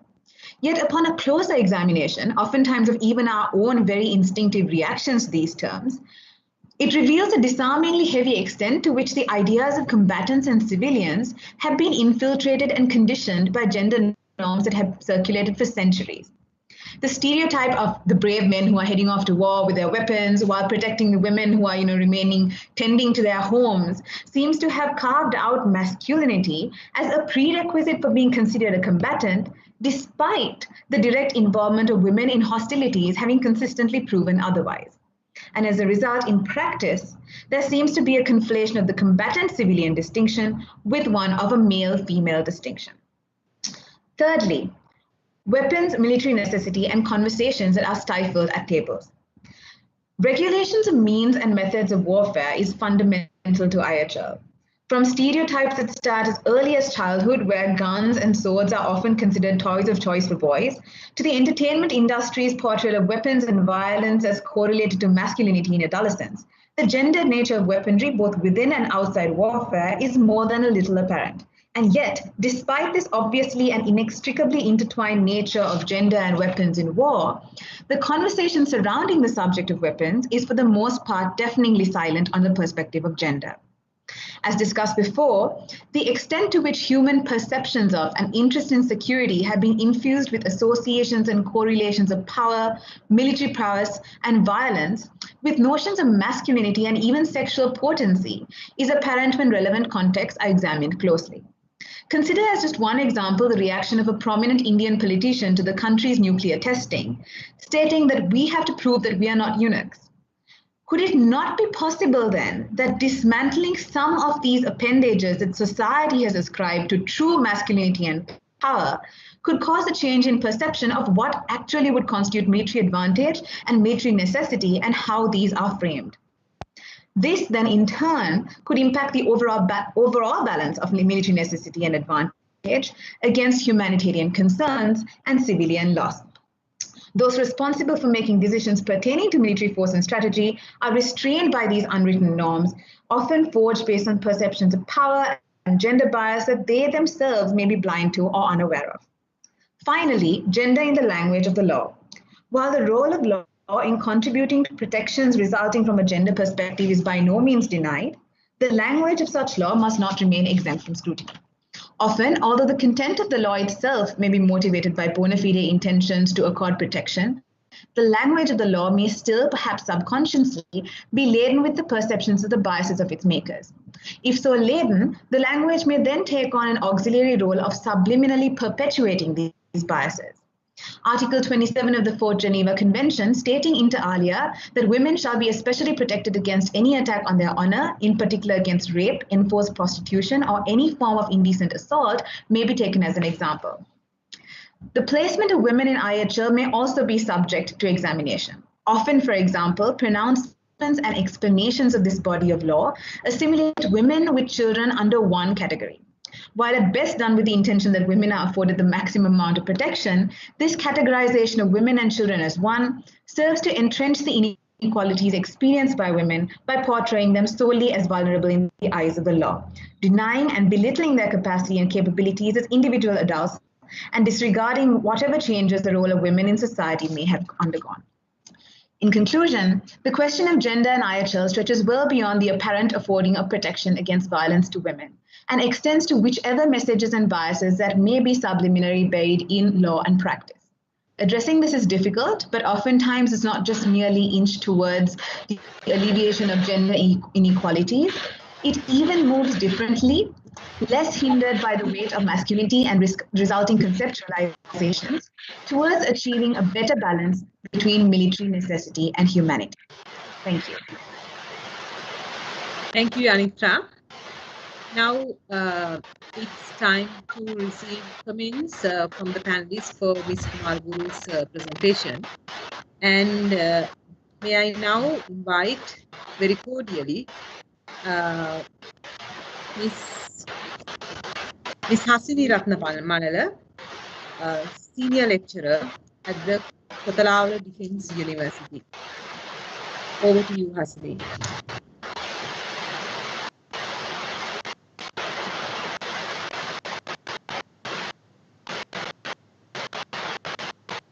We can't hear you, Hasini. Can you unmute, please?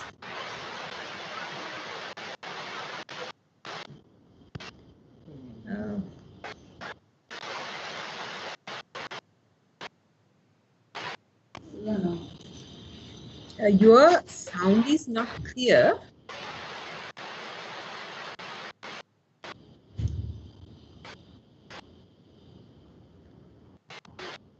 Until we sort out the technical problem with Hasini's mic, let me now invite Ms. Samindika Alkadua, and she's a legal advisor at International Committee of Creditors.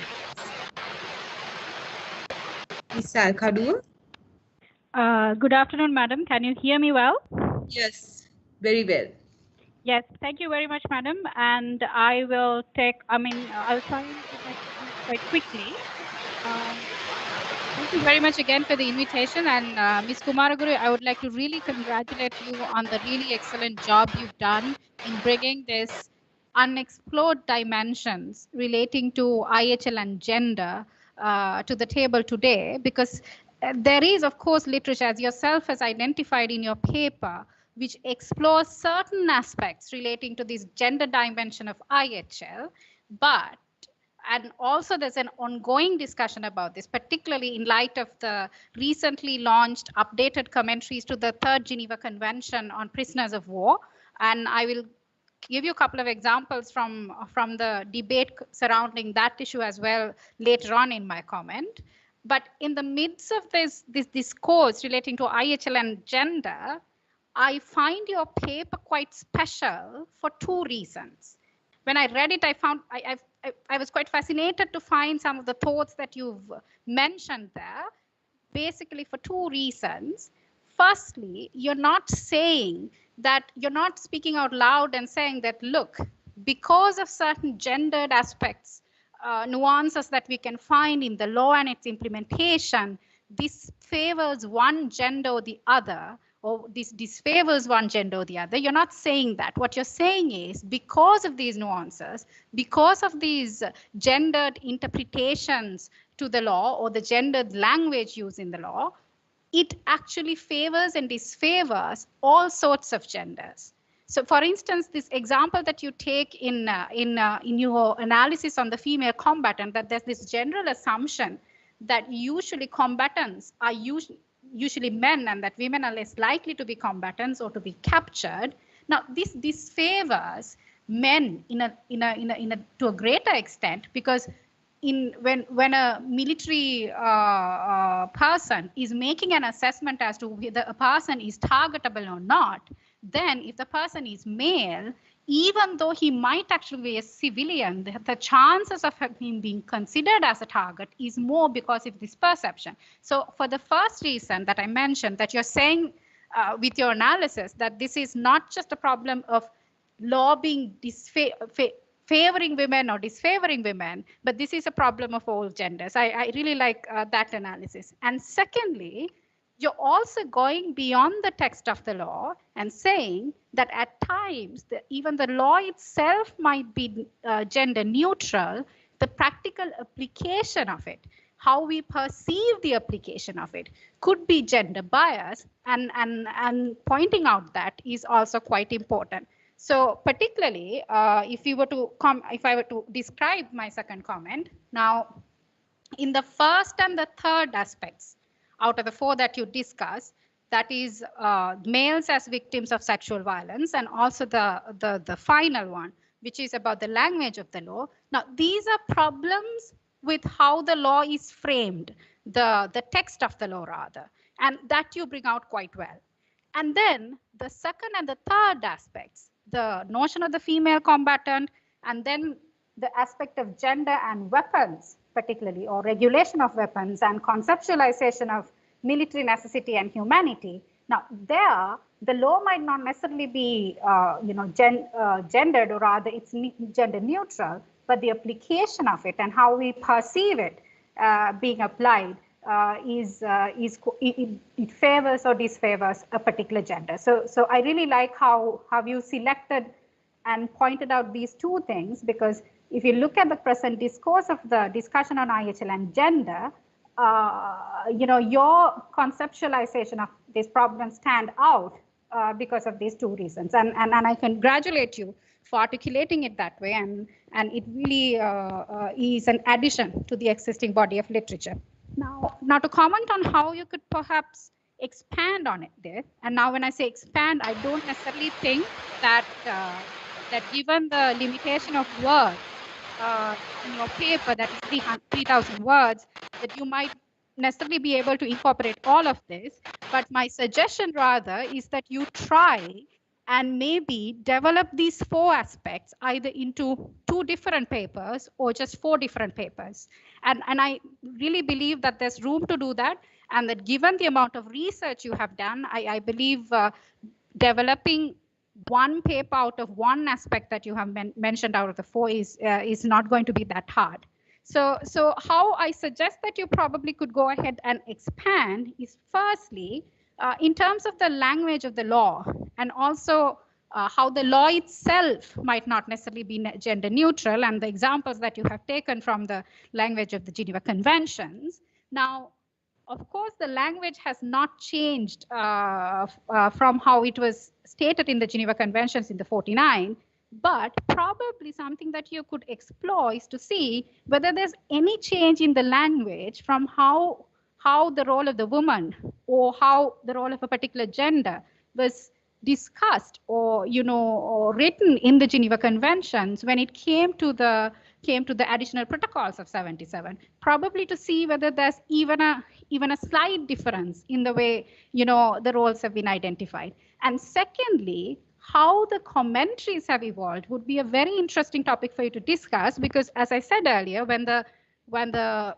updated commentaries to the Third Geneva Convention on Prisoners of War was launched in August, there was a set of articles published by academics as well as practitioners specifically focused on how the commentary language has evolved from the 60s to now to incorporate the role of the woman or role of all genders in a more constructive way compared to how it was done in the past. Now, for instance, one of the things that the writers have commented on in terms of the third updated commentaries is that how they've acknowledged the fact that involvement of women in warfare have increased over the years, and that even during the World War II, that a significant amount of women were involved, and that when you interpret these sections, that aspect have to be taken into account. And that's something that you could look at. And secondly, in terms of how you discuss the notion of the female combatant, I particularly like that point, because there's a lot of room for you to discuss with a lot of example as to how these perceptions have developed and how it really affects the implementation of the principle of distinction. And a lot of this could be looked at, I believe, in light of the discourse relating to, and also practice relating to direct participation in hostilities. And also, and of course, you have mentioned some of the examples, I would really invite you to go into depth in terms of some of the military doctrine, examples of military doctrine, military manuals, in terms of how hostile intention is identified, rules of engagement. This is exactly where I think you can really drill down into where in practice this gender neutral law might not necessarily be applied that way. And I completely agree with you on your discussion on weapons and gender, and I agree with you when you say that the discussion about weapon and gender is clearly silent on the issue of how the gendered identification of weapon and their use can affect the conceptualization of military necessity and humanity. But what along the lines you have done so far is how this can really be affected. You see, you point out something really important, that, you know, the conceptualization of military necessity and humanity could get affected by this, but something that you could probably expand on is to see exactly how this is done, probably using a couple of examples, contemporary practice, and even the application of certain provisions of the additional protocol too. So again, I would like to really congratulate you on the truly excellent job you've done, and it was such a pleasure to listen to you and also to listen to your paper, and I wish you all the best, and that you will have time, and also that you can you know, work on the paper and maybe develop it into a one journal article or several journal articles. All the best, and thank you. Thank you so much. Thank you very much for that excellent input, Samandika. I'm very certain that it will definitely improve Ms. Kumar Guru's paper. So now I would like to call upon our second panelist, Ms. Hasini Ratnamalala, a senior lecturer at the KDU University, Kathalavala Defence University, give her comments. Hasini.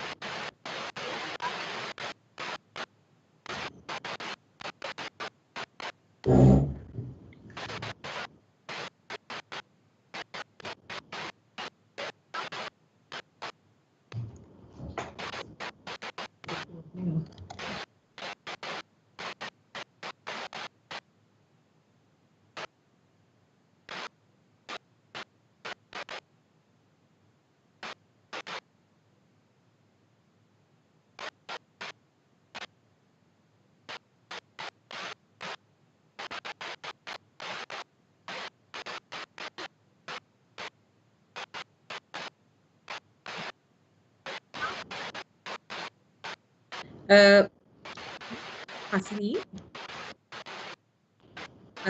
I'm very sorry that the technical problem is still there. So I think we can't hear you clearly, but we do appreciate that you have been there for a very long time, logged in and trying to overcome this issue. But I think we are still having the problem. So unfortunately, we'll have to thank you and leave this presentation. Thank you, Hasini. Okay, now we are going to move on to the other presentation. Madam Dr. Kokila, I'm really sorry for the disruption. This is Samindika. Ms. Hasini was just with me on the phone, and she wants to apologize for the interruption, and that she says that she would be very glad to send the comments she has prepared for the presenter via email. Excellent, Samindika. Thank you so much for the coordination. Thank you so much, Hasini. I totally understand your position, and we sometimes can't battle with we can battle with gender issues, but we can't battle with technical issues.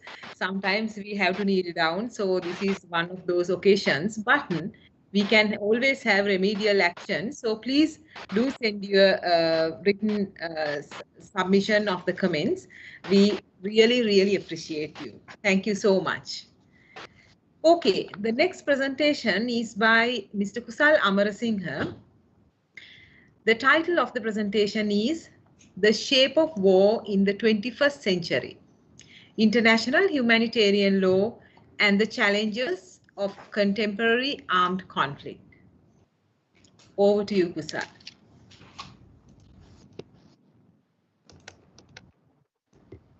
This study focuses on the shape of war in the 21st century with an analysis of the challenges posed by the contemporary armed conflict to the IHL. International humanitarian law, or the law of war, is the law that governs and regulates how the armed conflicts are conducted. IHL protects the persons who are not or no longer participating in direct hostilities and restricts the adverse utilization of the means and methods of warfare using by the belligerent parties. This study mainly focuses on identifying the forms of armed conflicts in 21st century and the contemporary challenges on IHL under the following classifications. Number 1, the shape of the contemporary battlefield made by the involvement of the parties. Number 2, the modern platforms of the warfare and the new challenges in IHL. Number 3, the modern technologies using on the battlefield. Proxy wars complicate and confuse the relevancy of the principles of IHL in the battlefield. According to the modern argument, not only non-state actors but also state parties can be used as proxies. For an example, today the Syrian civil war can be identified as the most complicated proxy battlefield in the world.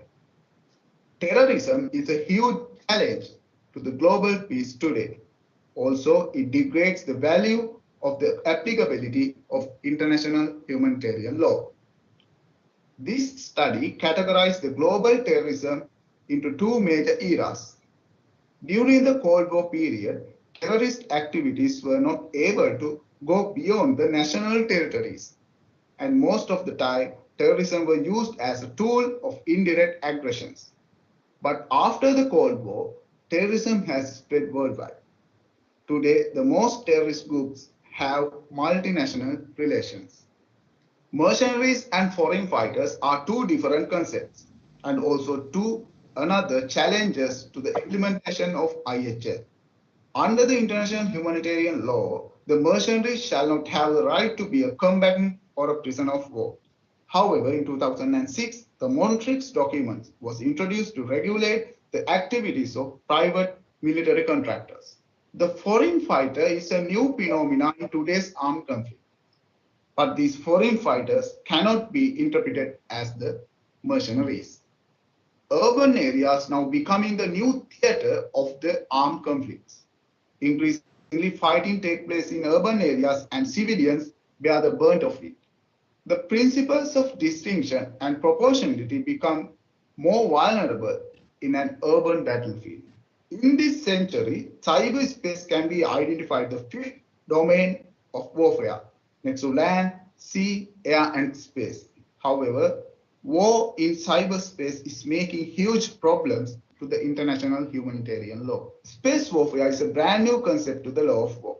In 2019, the United States established the world's first ever space force to protect US and allied interests in space.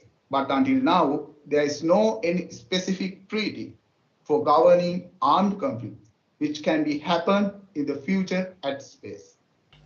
Although the chemical, biological, and radiation weapons are banned by the treaty law, there is a potential risk today that states and non-state actors are using those weapons secretly in battlefields.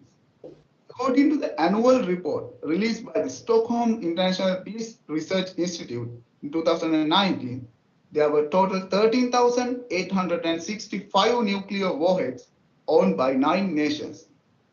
The Universal Treaty on the Prohibition of Nuclear Weapons, which was created in 2017, is not yet in force.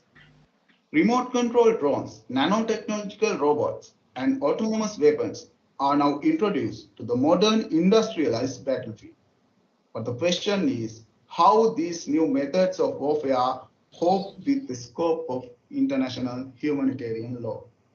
Wars of the 21st century will no longer be directed only against the military objectives. Studying the novel forms and patterns of the warfare emerging in the contemporary armed conflicts will help to bring necessary reforms to the IHL to successfully face with the challenges posed by the contemporary armed conflicts. Thank you. Thank you so much, Kusal. That is a very interesting presentation because it talks about the future. So as future legal academics, I think this is something that we should pay our attention more seriously and do research and find reforms according to the precautionary principle to prevent further damages to the human society. So now we have two experts in the panel, and one of the experts in humanitarian law and international law is Professor Vasanta Seniviratna, Head of the Department of Public and International Law and Director of the Center for Study of Human Rights. Madam, over to you. Thank you very much, Dr. Kokila. It is very interesting to note that this author has touched upon a very pressing issues that we encounter in the 21st century, that is none other than the war. That we find that, as he said, the shape of war. I'm wondering whether war has any shape like water. So water doesn't have any shape. Likewise, the war also might take different shapes in accordance with where those are going to happen and based on the parties involved and depending on the methods and means of warfare used. So accordingly, we find sometimes the war situations as well as different contexts of armed conflict take even unimaginable shapes. So how to address those issues coming out of these different shapes of war based on traditional standards set out in international humanitarian law, either through treaty law or customary humanitarian law and case law jurisprudence is one of the very interesting questions to address. I find that the author has attempted to look at all these things from very novel approach. Particularly, he wanted to look at those issues by referencing to the technological advances. We know 21st century itself is an advancement based on those technology. But however, when it comes to warfare, we find technological advances themselves have caused disadvantages to the human beings, not only to the human beings, but also to animal, flora and fauna, the environment where we are living. And finally, we are rapidly dragged into disaster situations. And as a result, now we can say war has created and is creating and definitely will create a lot of dangerous situations to the environment that we are living in and to the people and even to the future of the world. So when it comes to those different methods and means of warfare induced by the modern technology, we know in the previous century we saw hydrogen bombs or nuclear weapons, etc. But now we find even more disastrous weapons are being created.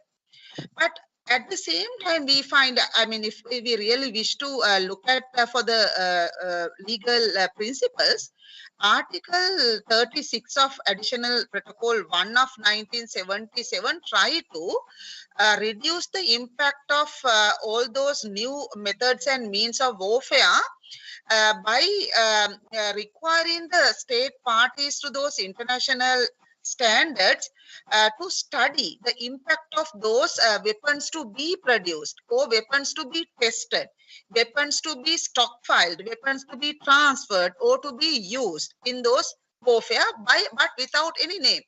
I think that is also one of the salutary ways of approaching, because the moment you refer a name or if you designate a weapon and to try to restrict or prohibit the use or the manufacturing of those things, the people living in such an advanced world currently would try to come up with a new weapon with a new name and try to avoid the being bound by those international standards. Therefore, that general prohibitions and general restrictions are still in place in the Geneva Conventions, Geneva Protocols, Hague Conventions, Hague Regulations, as well as in customary IHL principles. But at the same time, the same approach has created some of the further challenges. I hope that the author is trying to address all these things, but that here he's trying to tie up several issues as a bundle when he is discussing about the challenges posed by 21st century warfare. So my advice is to the author to unpack those bundle of issues and perhaps he might select one or two and to engage in a deeper study and to look at the applicable legal principles and the problems associated with the current legal provisions, perhaps that will coming as treaty law provisions or customary IHL principles or whatsoever, in addressing those issues and how those could be developed. One of the problems, as I find, is that IHL development of IHL principles or norms has been to a certain degree suspended. After 1977 additional protocols, we could not see such a very futuristic international instruments are coming from the International Committee of the Red Cross side. But additionally, we find some specific weapon conventions are adopted, perhaps not from ICRC sponsorship, but from the UN. So how to reconcile this? I understand that ICRC may not, the other panelists would contribute to this aspect more than me with the involvement and expertise on that, considering some of the practical perspectives. So maybe that using the well established principles such as principle of distinction, principle of proportionality, principle of necessity, principle of humanity could be used in a broader perspective in light of the things to happen. However, that another problem is that as Mr. Kusal has pointed out, the parties involved. Sometimes the parties involved in modern warfare is always not the state parties, which are the member states to those international conventions or international customary humanitarian law principles. So then how can the non-state actors could be bound by those obligations that may come on them without being any parties to that? However, IHL in many of the occasions very rightly pointed out that not only the state parties, but all the parties to armed conflict should be bound by international humanitarian law principles, because that we have a duty and undeniable obligation to this world. So how that we capitalize this obligation in practical terms is another problem I think Mr. Kusal has to address in his paper. So I wish to conclude my comments by congratulating the author who has done a very interesting work, which has so much of a potential for further development. And I invite him to write the full paper with a more fine-tuned approach, with a very sharply focused manner. With that, I hope that it will attract much more readership to his scholarly contribution. Thank you. Thank you very much for your insightful comments, madam. Very much for your insightful comments, madam. Now, I'm moving on to Ms. Samindika Kadua, our legal experts from International Committee on Red Cross. Over to you, Samindika. Thank you very much, Dr. Korkila, madam, and thank you very much, Professor Vasanta. After Vasanta madam's commentary, I believe mine becomes redundant, but I would try to, while echoing everything that Madam Vasanta presented right now, I would like to point out few things about your paper, and I would really like to congratulate on my behalf as well to the author for this really excellent effort in trying to put all of these challenges that contemporary armed conflicts has brought towards IHL in one paper, and also it entails a lot of comprehensive research to put all this information together, and I really congratulate on that. So you've done really a good job in identifying all the relevant challenges identified in terms of contemporary armed conflicts. In terms of, I believe that your challenges fall into three main categories in terms of this emergence of new actors, and then the platforms of war, where you're trying to point out the challenges posed by the use of cyberspace and even like urban battlefields as well.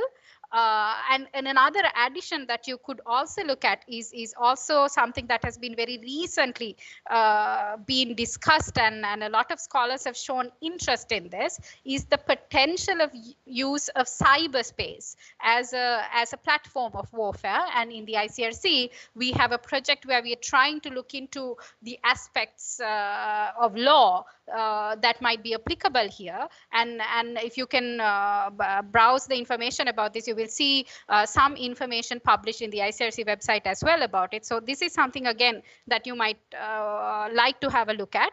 And thirdly, the aspect of new technologies, the development of technological aspects, which has been quite demanding in terms of application of IHL. So while echoing what Professor Vasanta already mentioned, I just want to perhaps make this one point. Professor Vasanta also mentioned that your research paper, which is just 3,000 words at the moment, might not be the only platform where you can combine all these challenges and all this information. So particularly when you discuss these challenges, particularly in the technological field, there are two schools of thought here whenever we talk about a contemporary challenge to international humanitarian law. The first one is predominantly followed by scholars who are coming from a particular school of thought and who has been publishing on IHL for a very long time, and who actually belongs to this traditional sort of school of IHL, who believe that the extent of the IHL rules that Madam also mentioned are quite sufficient, and what needs to be done in facing these challenges, that you need to reinterpret these roles. So you mentioned the Tallinn manual, and also something that you all already might be aware is that interpretative guidance on direct participation in hostilities. Now these instruments, which are not actually law, interpretative instruments, they're trying to sort of interpret existing principles and see to what extent they can be used to overcome these challenges. Now, on the other hand, you have sort of a set of modern scholars who try to argue that, you know, you shouldn't any longer try to extend the application of existing principles of international humanitarian law, but rather you should really look at the problem for what it is and think about whether or not the standard itself should be changed. Now, to take an example from the discussion relating to autonomous weapon systems. Now, and you mentioned this a little bit, the fact that autonomous weapon systems pose a challenge to application of IHL, particularly in terms of the level of human control and all. Now, Now, one of the propositions made by these scholars who belong to the second school of thought is that, you know, if autonomous weapon systems can be more precise and more accurate in terms of targeting and whether program data could be used to actually avoid more human casualties, whether we should set a stringent or a higher standard for battlefields where autonomous weapon systems are used. So this is just a basic example. So whether the standard itself should be changed. So something I suggest probably you could do is to take one aspect of these challenges. Now, for instance, if you talk about actors or new technology, there are so many sub-issues under each one of them, and each one of them posing a different set of challenges to implementation of IHL. So what I would like to suggest is that you could perhaps take one of these issues, like let's say cyber warfare, autonomous weapon systems, or even one actor, like for instance, private military security companies, and really drill down into what really are the problems in the existing law and whether it can really be expanded, like the first set of scholars argue, and whether there really needs to be a change in the standard. And this way,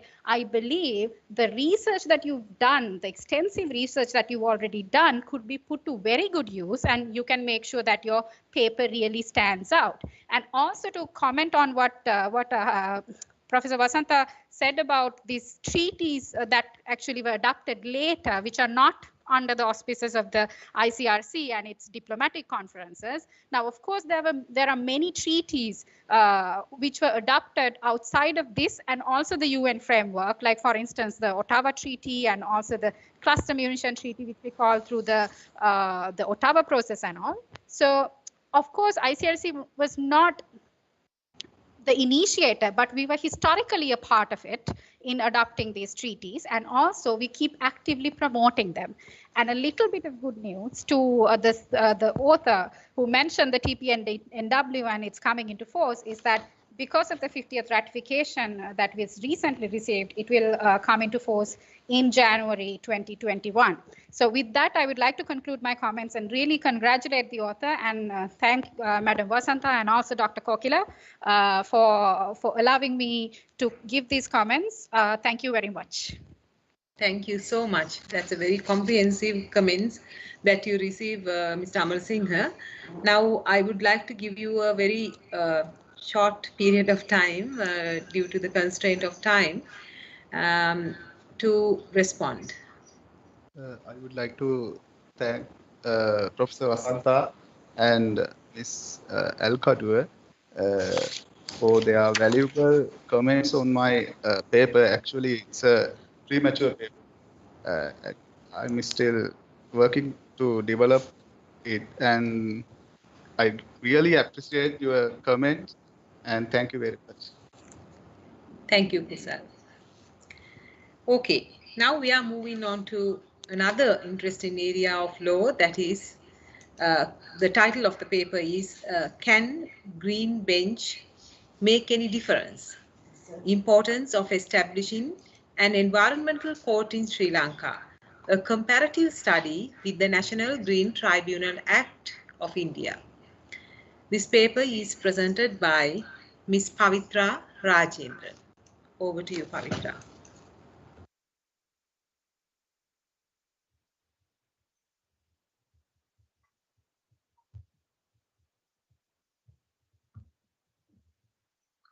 Good evening. Environment considered as a crucial legacy which we can provide for our future generation to carry on their day-to-day life.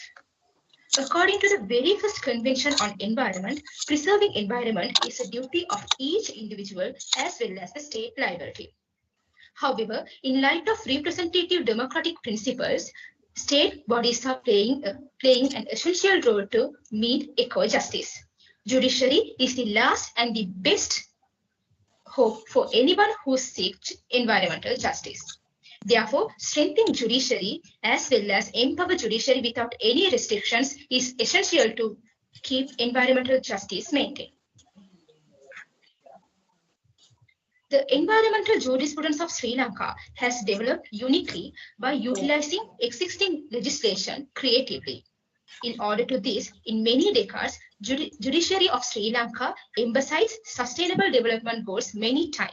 But there is an indeed need of interdisciplinary, updated, and independent judiciary to deal with environmental related issues.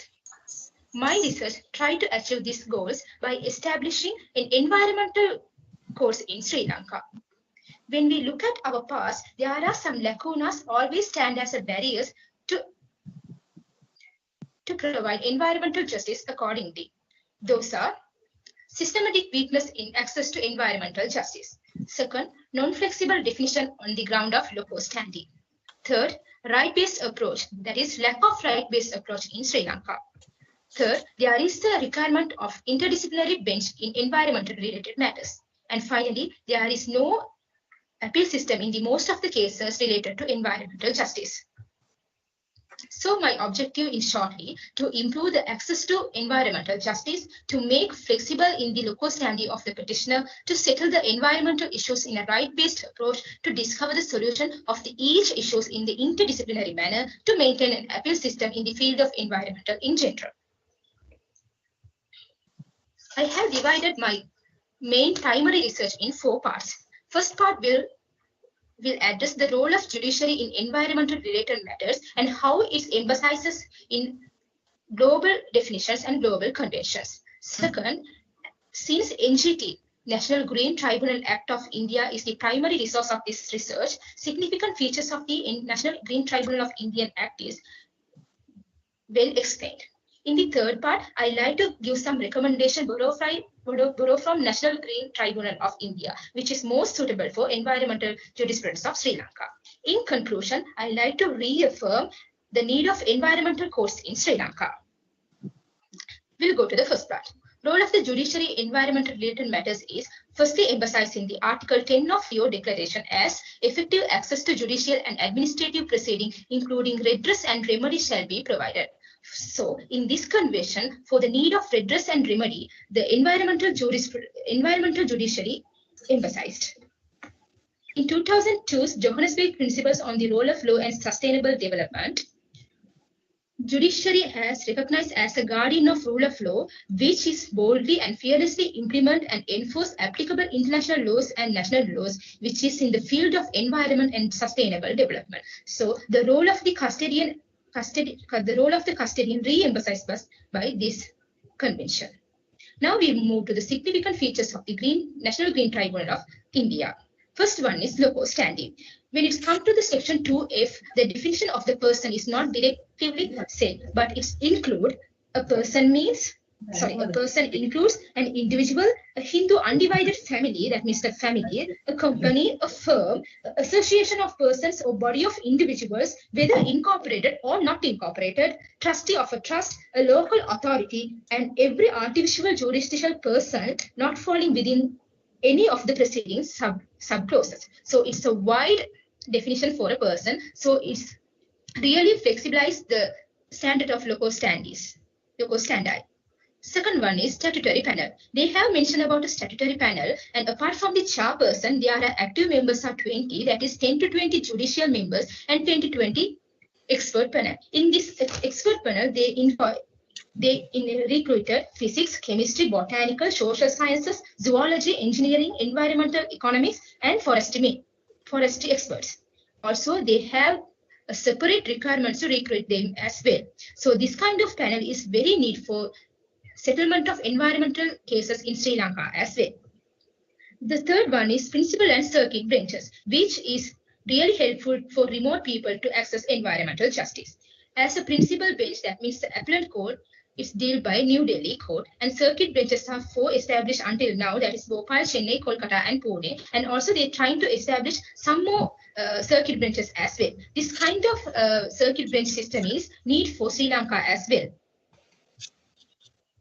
In the jurisdiction, they have compensation method as well as they have a mechanism for damages. In compensation also, they have provided some money for victims as well as they directly deposit some money from perpetrators from environmental relief fund. In this fund, they have deposit money and they have stored that money for future environmental problems. So this is a precautionary and polluter pay principle will emphasize situation.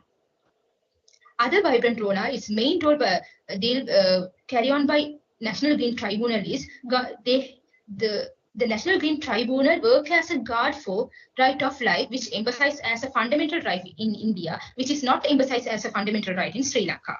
Second one is public access to global environmental principles. They have translated global environmental principles in local languages and which is visible for the public to access. Third one is in-house case data collection.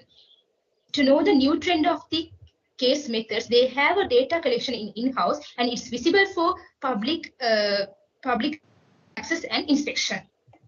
So I like to recommend, my first recommendation is legislation to establish an environmental court system in Sri Lanka. Until that, establishing a separate panel, so-called green bench, is essential, and incorporating field expert opinions before settling the conflicts also an important matter. Then we need to improve our judicial hierarchy regional level, because then only remote people can access environmental justice. Also, the main thing is we need to define local standards in a flexible manner. So I like to conclude this as what we need is multi-faced and multi-talented environmental code to deal with a unique problem as environment. Then only we can maintain our humankind. Thank you. Thank you, Ms. Rajendran. Now it's time for the panelists. I warmly welcome Dr. Jagat Gunawardena and invite Sir to comment on this paper. Thank you. I congratulate the presenter for a very interesting and illuminating presentation on something that we had been discussing and debating for the past 2 to 3 decades in Sri Lanka. That is, whether to have green tribunals or whether the existing judicial system should accommodate the green cases or environmental cases. So it's a matter where there are both pros and cons. And rather than looking at it in a broader context, I think in this particular paper, the presenter has looked at it from the perspective of the green tribunals that had been established in India, and had to look at the situation in Sri Lanka in relation to the green tribunals that had been established in India. So that is one thing that I have seen, because she had narrowed down the scope into a certain aspect of the environmental jurisdiction. But personally, I feel that if we can enlarge it to look at all the green issues that we are confronting with and the various types of relief that we are seeking from the different courts, that will be a much better holistic approach. But at least, or maybe it can be a series of presentations or papers to deal with the different aspects. For instance, in Sri Lanka, green issues are argued from the magistrates courts up to the Supreme Court. So a single tribunal cannot accommodate the different types of relief that we are seeking from the different courts. And most of the time, we have to find a way to amalgamate 2 or 3 different aspects into one. For instance, in most issues in Sri Lanka, we go by the public nuisance provisions in different laws, and that is a relief that is sought in the magistrates court or in the district courts as the courts of first instance. But when we are trying to accommodate it into a green tribunal, we have to see how we can accommodate that kind of an issue, which may be partly environmental and partly not environmental related issues, into one, because then there will be a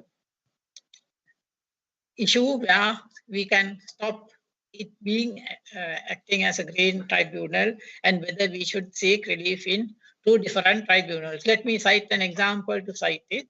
If there is a factory which is polluting the environment, and if the access road is also obstructed by the lorries or other trucks or vehicles bringing in raw materials and taking out some of the waste and garbage from the factory, so there will be a public nuisance issue related to the obstruction of the public usage of the road, as well as the nuisance caused by the factory by way of sounds or pollution or waste or whatever it is. So in this kind of interrelated matters, a public nuisance action will address the whole gamut of issues. But if we come to a green tribunal, the green tribunal only address only part of the issue, and the rest of it, we have to either seek relief from a local court, or that may have to be forgotten for the time being until and unless we try to address the green issue. So that's one thing that we have to address. Sometimes the broader issue may not be addressed by a green tribunal. So that's one thing that I have to let the presenter think of when you look at it from the perspective of the green actions that are happening in Sri Lanka. Then coming to the locus standi, I think that's one thing that she very well embarked upon. The locus standi had been a principal issue or a contentious issue since we started litigating on environmental issues. Now, of course, the courts have enlarged the locus standi of a party. And if it is established by the law, sometimes maybe it will be a great relief for the petitioners so that they don't have to establish themselves before the court that they have the locus standi. And that is something that we can think of, and I'm grateful that she had enlarged on it very well to say that the term person who can seek relief can be a corporate person, a physical person, or even a trust or a body which is not incorporated. So in Sri Lanka, we all know that the locus standi is rather narrow, and sometimes in green issues, we don't know where we stand unless the court sometimes establishes that we have the right to go before the court. And there is another interesting issue. In certain countries, people seek justice on green issues, citing an environmental system or a species of animal or plant as the affected party. So if the locus standi is enlarged, we can think of the possibility, can a person go to court on behalf of a species of animal which is in imminent danger of extinction, or whether that locus standi can be enlarged to cover the right of a person to go to court on behalf of a threatened ecosystem. So that's another very interesting thing that she had touched upon. And my personal view is that we can take the situation in India as an example, but we should not stop there, but try to broaden it very much to accommodate what we should be doing in the context of the changing situation in the world, as well as the developments that are happening in other countries where people go to court on behalf of certain ecosystems. And there is also some principles where a system like a river can be the subject of locus standi in a legal action. So sometimes we can also think of these enlarged areas. Maybe it's still premature, but nothing is beyond us if we think of them as futuristic development. So I'm very grateful that she had touched upon this locus standi issue, which we had been finding sometimes a rather contentious issue for the past 3 decades. And coming to the green tribunals, another thing that had been dealt with is that we have to have a principal court and circuit courts on these issues.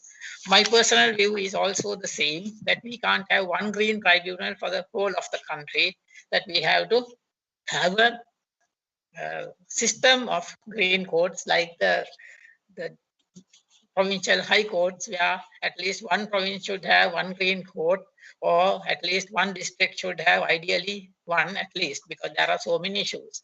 Then comes another interesting issue which is not touched very much by the Indian Act, and that is what type of courts and what type of relief that can be granted, whether it's a court that is on par with the magistrate court, or whether it's something similar to a commercial high court that can be established, or whether it's the same court with a green mandate. So say, for instance, a magistrate court that is only given the mandate to hear green cases, or whether it's a special court. So we have to think beyond the Indian system sometimes to see whether we don't need to establish a new type of court, but the JSC or the body can empower a certain type of court only to hear these matters like the commercial high courts, which are only doing commercial related matters. So we can have a green high court and maybe green magistrates courts in the country. So that's another thing that we can innovate and look upon to meet our particular situation. So that is something that the presenter can enlarge upon. Then there is another interesting thing in the Indian tribunal, that is the Green Tribunal. So it's something different to a court, but it has something very interesting and important. That is, it is comprised of both scientific and legal personnel. And we all know that environmental law is partly scientific and partly legal. And any legal officer who is dealing with this at least should have some good understanding of the basic scientific things, and vice versa. The scientific people also should know what should be the crux of the matter and what is the relevant thing and what is not relevant. And that is something that we can think of, how to accommodate scientific information into the legal system. In the present context of the Sri Lankan cases, in the courts of first instances, we take it by way of evidence. And in Supreme Court and Court of Appeal, we do it through affidavits. But if we can get experts in a different context, maybe that will be helpful. But then again, we have an issue, the integrity of the expert and the area of expertise, because the expertise is so vast that we can't get a certain number of experts from certain number of expertises to fulfill the role of everyone. So maybe there should be some flexibility where if we can have a system where we can meet both aspirations, then we don't need to have environmental experts or subject matter experts, as I put them, in the panel, but they could be called to assist court. So if we can develop that aspect in green tribunals, that is to have amicus or assist court on behalf of these matters, can we summon scientists or experts in prevalent fields just to assist court, not to be witnesses in the usual context, but can we have flexibility in this kind of a green tribunal so that the judges or the magistrates can call experts from relevant fields to assist court in certain matters? So that's something that we can enlarge upon and look upon, but she has touched it and part of the judicial panel. But my personal view is, why should we confine it to that role, but can we expand it to accommodate the Sri Lankan situation? So overall, what I can say is that she has touched upon a very novel thing, and I congratulate her on that, because many people are rather reluctant to touch upon things that look very contentious. And this too is a contentious issue, I should say, because we had been having this argument for the past 30 years. And rather than taking the Indian model as the best model, I think we can think of it as a pragmatic model to accept certain parts of it and discard parts of it that does not fit our system, and also to modify and accept certain things in accordance with our own requirements, and also to see where the green tribunal should come in. Another point of view that we can accommodate is that the green tribunal could be a mediation board, a green mediation board, rather than going for a judicial case. So the green tribunal may be accommodated in another context also as a mediation board, where the experts can also be mediators.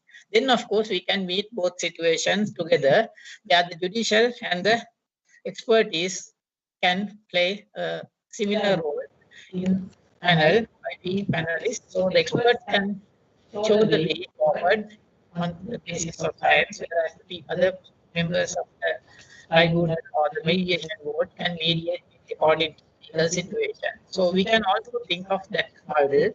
So there is a wide gamut of things for you to consider in the next series of maybe presentations, or you can enlarge and come up with the models, I should say models, which accommodate our system.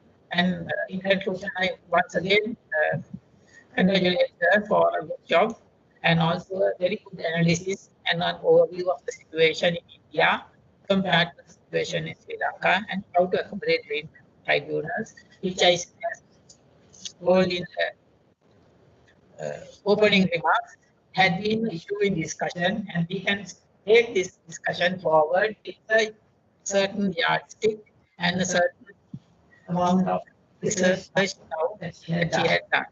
Thank you very much for giving me this opportunity, and I congratulate her once again and expect her to enlarge on these themes in the coming months and years. Thank you so much, Dr. Gunawardena. Your comments are very realistic, and also I see a green light in your comments for the green tribunals in Sri Lanka. That is a way forward to think and develop our research on. And you give your comments out of your practical knowledge as well, not just theoretical approach gained by book understanding by the principles in the books. So that is the importance of your comments. So thank you so much. And Pavitra, would you like to respond? Thank you so much for your valuable comments, sir. I will incorporate all suggestions given by you. Thank you so much, sir. Thank you, madam. Thank you. Now it's time to a different topic and right to information. Again, a timely topic, so much debated and discussed in the recent past. And the title of the paper is Importance of Using Electronic Means to Obtain Information under RTI Act, Special Reference to COVID-19 Pandemic and Achieve Development Goals. This paper will be presented by Mr. Dumidu Madhushan from Private and Comparative Law.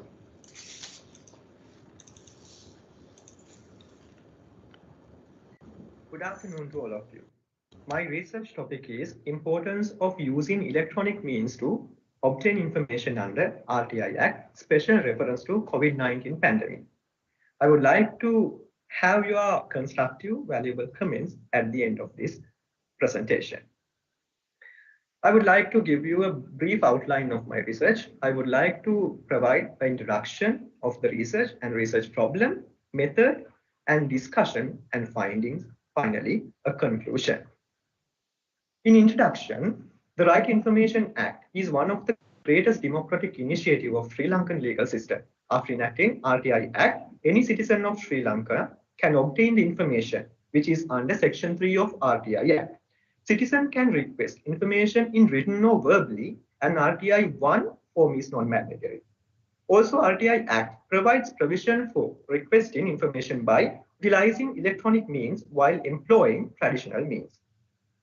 Therefore, the importance of using electronic means with regard to COVID-19 pandemic challenge while it maintains social distancing and promotes contactless methods in order to avoid spreading coronavirus.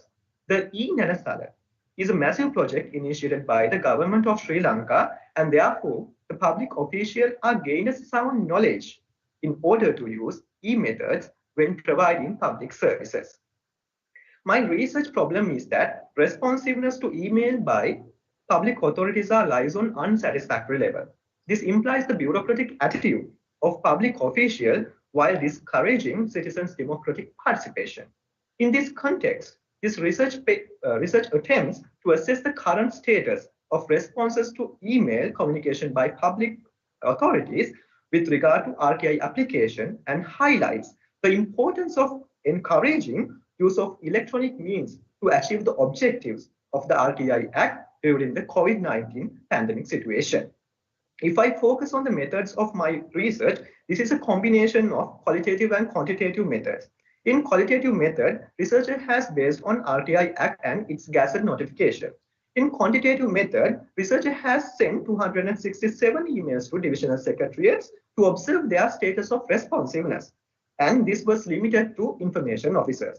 The justification for choosing divisional secretariats because they involving many public relations with central governments. Let's move to the discussion and findings of the RTI in this research.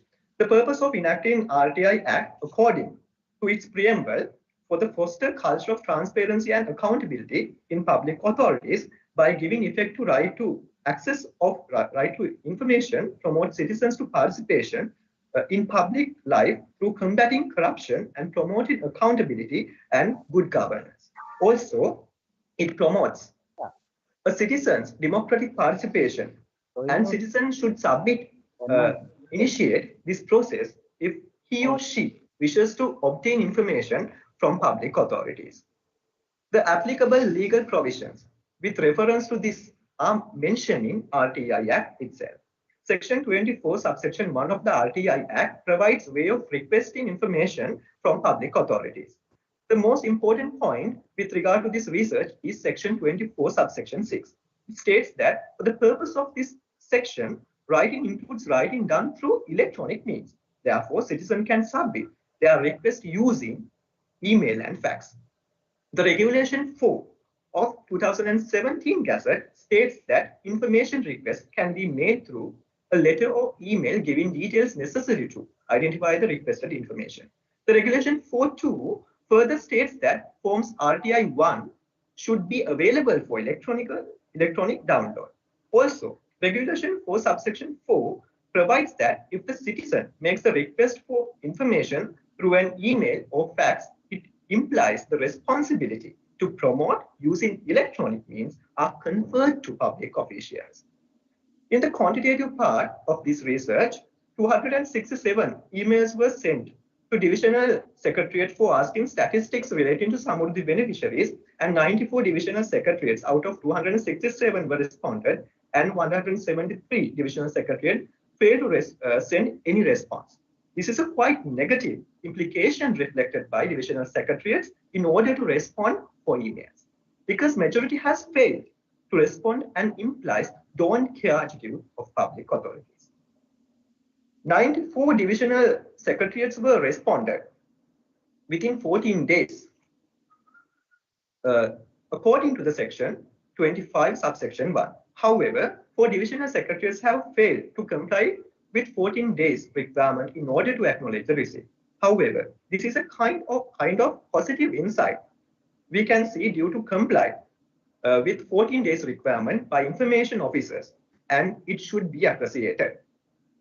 The status of receiving or non-receiving information out of responded emails, 80% provided information out of responded and 20% failed to provide information.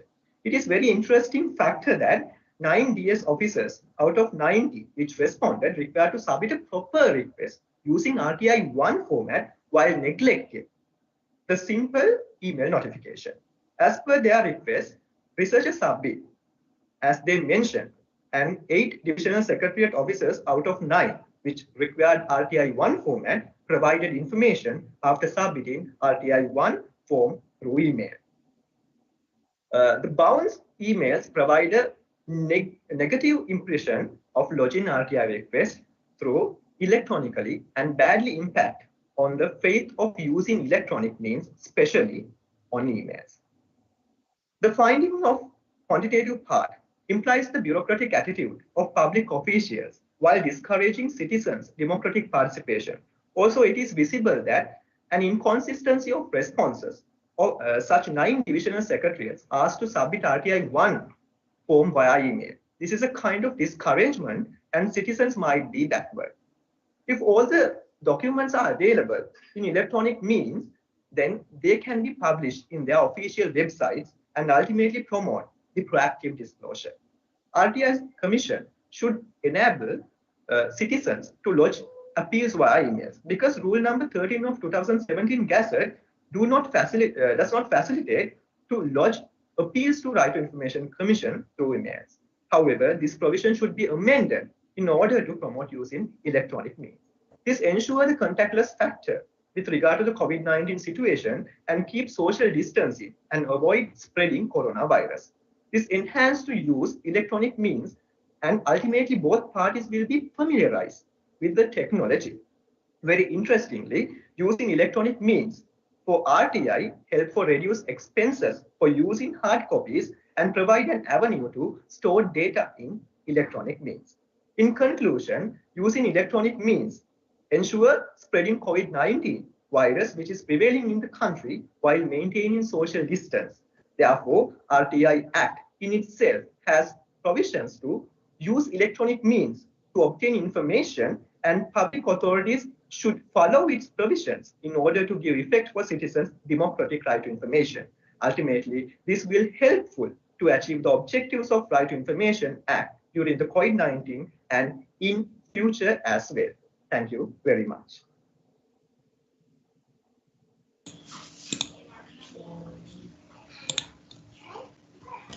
Thank you, Domindu, for much timely presentation on an area that everybody discusses and debates about. And I'm very happy to welcome another law faculty alumni, and also we have Dr. Maringa Sumanadasa. So warmly welcome both of you to our technical session. I would first call upon Dr. Maringa Sumanadasa, the Commissioner of the Right to Information Commission, a very senior scholar. Over to you, Dr. Sumanadasa. Thank you very much, Chair. I am very happy to be a panelist in this important annual research sessions this afternoon. I had a problem of technology, so I could not, in fact, hear Domidu's first part of the presentation. Anyway, within my 7 or so minutes, I will try to give my comments based on his abstract and what I heard the last part of the presentation. In fact, right to information is an important important component. Now, this has been in our domain for the last 3 or 4 years in actual operation. Now, research in this area is very, very essential, and the research is very welcome. In our country, until the RTI came into operation, the information held by the state authorities were considered as confidential by law. It is very much restricted by the public authorities as well as the public officials. So in that situation, our having RTI with so much of provisions for the supply of information to the citizens, and for having the one of the best acts in Sri Lanka for RTI is a matter for very much important. Now, with regard to the research, now going by the abstract, I observed that there has been not very much conceptual or theoretical background touched by Domindu, because many countries have RTI, and this concept has been tested and implemented in many countries over a period of time. And in Sri Lanka also, a lot of literature available, and there is a body of knowledge. So presentation of that body of knowledge by way of theory and conceptual concepts wise will give you give the researcher opportunity to compare the situation as of today and what we have achieved through the practice of RTI during the last 3 or so years. Normally, when you that concepts and the theoretical aspect have to be touched in the beginning, and then when it comes to research issue, we can be happy about that.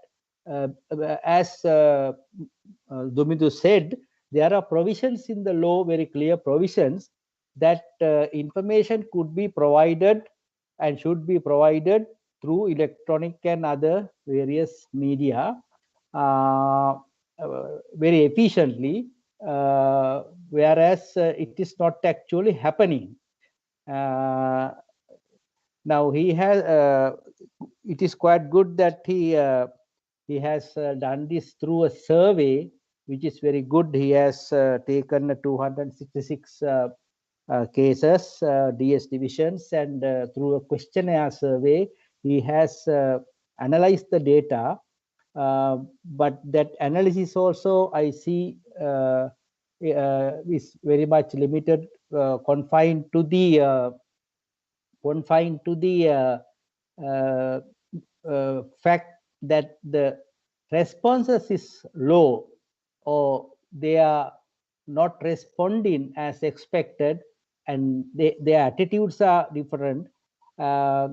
Researcher could also see what are the factors that have led them, because they had been used to a culture entirely opposite of RTI. Now they are getting used to it during the last 3 years or so. So what we have to do is to measure how much they have come out of their original thinking or culture. So that kind of analysis would be very useful. Then the objective, now he has brought in COVID-19 situation also. That is good, because COVID has shown the world the capacity of electronic means and also the use. And in a situation like COVID-19, how we can do our day-to-day business. So in that regard also, his taking this factor is important, because after all, the RTI is essential for the people. That is their right. And particularly during a period of COVID-19 and situations that is to be to be there for quite some time, that adjustment has to be done here and there. Then and when it comes to right to information, we have also literature. I think literature part is also not very much covered in the research. Even though Sri Lanka itself, we don't find that much of literature, but in the world, in India, for example, a lot of research done. So we can, the Hindu can bring that literature part also into the research. I think thereby he can further improve his his research, which is very valuable and useful to the current context. By undertaking research of this nature, we can help public authorities as well as the citizens to get maximum use out of provisions such as RTI. I think that much I can say now. I wish him all the luck. Thank you very much. Yeah. Yes, now it's time. Thank you so much, Dr. Sumandasa. Now it's time to invite Ms. Geethani Jeevanthi. I know that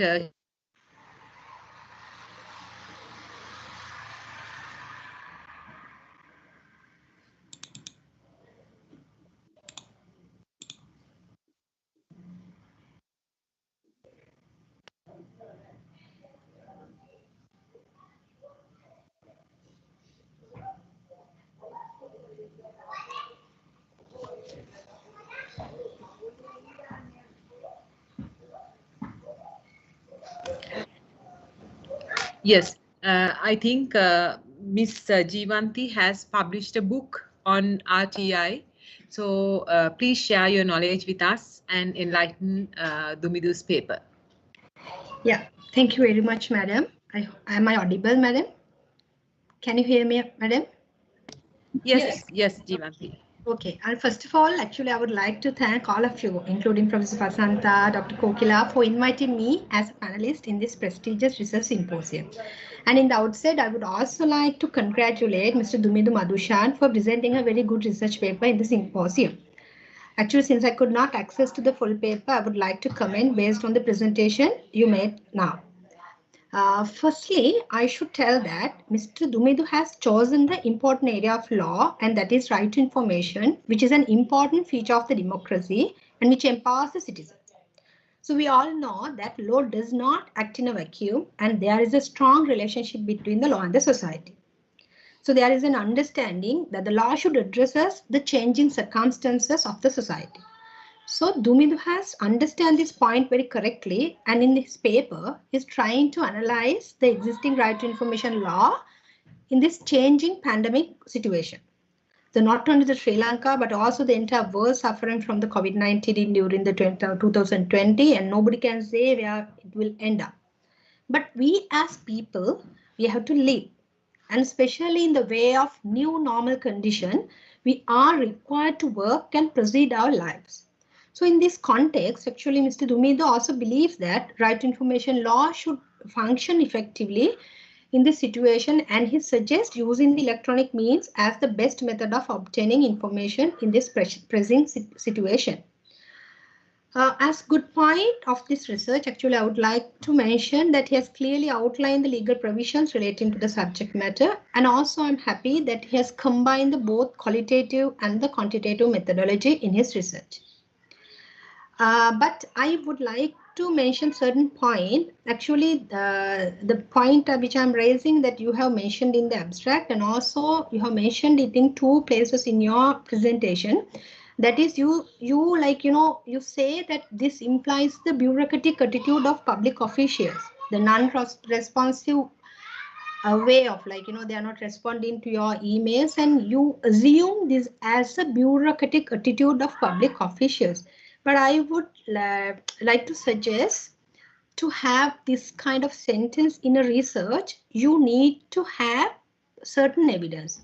So in that context, I would like to clarify with Dumidu whether you, in your questionnaire or whatever, whether you inquire about the reason for not responding the email. Because without getting the reasons, maybe due to their bureaucratic nature, they are not responding. But I think as a research, for a research paper, you have to have evidence to prove that. Because especially that your data shows that you are collected data during this pandemic period.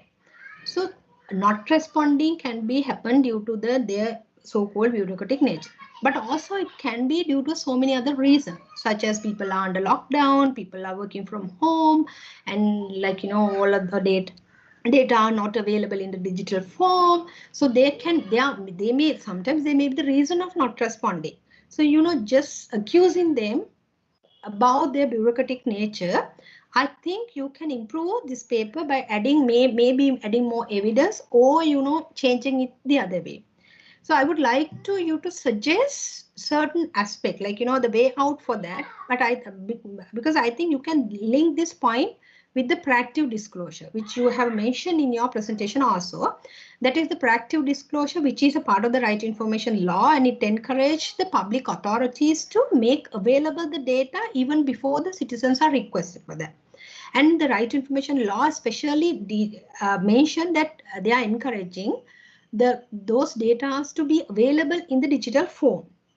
But if we could have done that from the 2017 to today, that sometimes the people, the information officers might be able to access the information in this situation if those informations are available in the digital form. That may be another reason.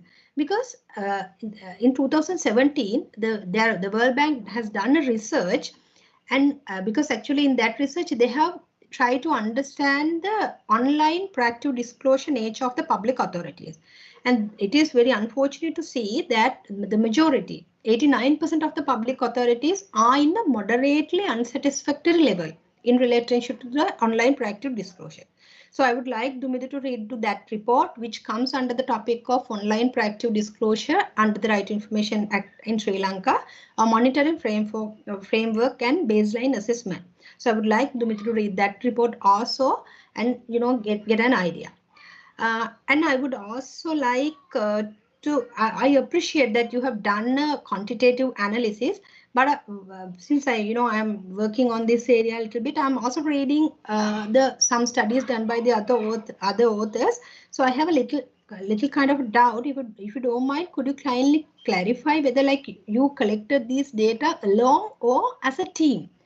Because in one of the other publication also I read kind of the similar kind of data, the sending emails to the divisional secretaries and some kind of analysis and published by one activist is called Rahul Samantha Hettiarachchi. So I maybe your figures are not exactly same with the that person. Maybe you have done a fresh study, but there because he also pointed out the same kind of a conclusion. So then I would like to, touch on that. It is true that you can take the other researchers, other studies as your secondary sources. But if you are taking it as the primary source, so it is kind of a problematic thing. Again, the research is trying to move into the electric model, the email conversation. I would like Dumidu to study about the way of sorting the authentication or the identification of the requester when sending information request and so many things, because emails, people can use fake emails accounts and use it for several malpractices. So when Dumidu is trying to discuss about the email communication or the requesting your information request through email, I would also suggest Dumidu to study about enabling a fully online platform for obtaining information as practiced by some other countries. So I would ask Dumidu I would like to ask Dumidu to study about the Mexico. They have an Infomex or the National Transparency Platform, which permits citizens to submit information through a portal to a public authority. And India also, they have this kind of method. And as far as I know, the Media Minister of Sri Lanka also recently launched a pilot project with the Environmental Authority relating to submitting right to information application via an online platform. So I request Dumidu to study about that possibility also, while maintaining the email, just to transfer fully online platform. In that point also, we have to understand about the situation in Sri Lanka, and also about the language issues also we have to understand that they should take every effort to have their information available and on maybe online platform and everything in both vernacular languages and as well as the English. That also I would like to suggest. And these are my brief comments about the Dumidu's papers. And finally, I would like to congratulate to Dumidu again for his effort, and I wish him good luck to conduct more and more solid legal research. And Kokila Madam, thank you so much for giving me this opportunity. Thank you so much, Ms. Geethani, for your valuable input. I'm sure that it will definitely improve further research into Dumidu's paper. Mr. Dumidu, it's up to you if you have to respond. Yes, it's your time. Definitely. Thank you very much for Mr. Dr. Sumanadasa and Ms. Geethani for your valuable comments. Actually, I want to respond for a few questions raised by you because actually I have done a primary research to obtain data. I'll share the I'll share the database with you. Then you will be able to identify.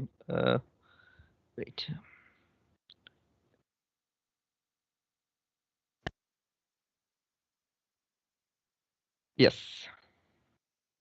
I think you can see my database, right?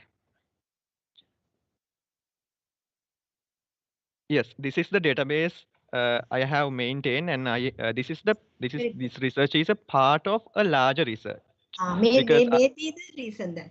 Yeah, maybe the reason. So we have because I have sent many emails to the provincial councils and police, and still I'm collecting those data. But in this movement, I able to conclude with the divisional secretariat. So this is the database I have used, and because with regard to your comment regarding bureaucratic attitude, actually I noticed that when sending simple RTI requests to the divisional secretariats, there is a kind of inconsistency of their responsiveness, because as I see, because 9 divisional secretariats out of 94 divisional secretariats, they requested to submit a formal RTI 1 request, RTI 1 format. So it is quite actually a disparating factor, because normally some citizen can think why they are asking RTI 1 format, because as a person who engage in RTI, so it is a simple thing for me to submit RTI 1 format through the online, but it might be very difficult for ordinary citizens to find out RTI 1 format and fill it and scan it and send to the that particular divisional secretariat. So that's the reason I took the position that it might be the bureaucratic attitude of that particular divisional secretariat, because they are asking a particular RTI 1 format for discharging information.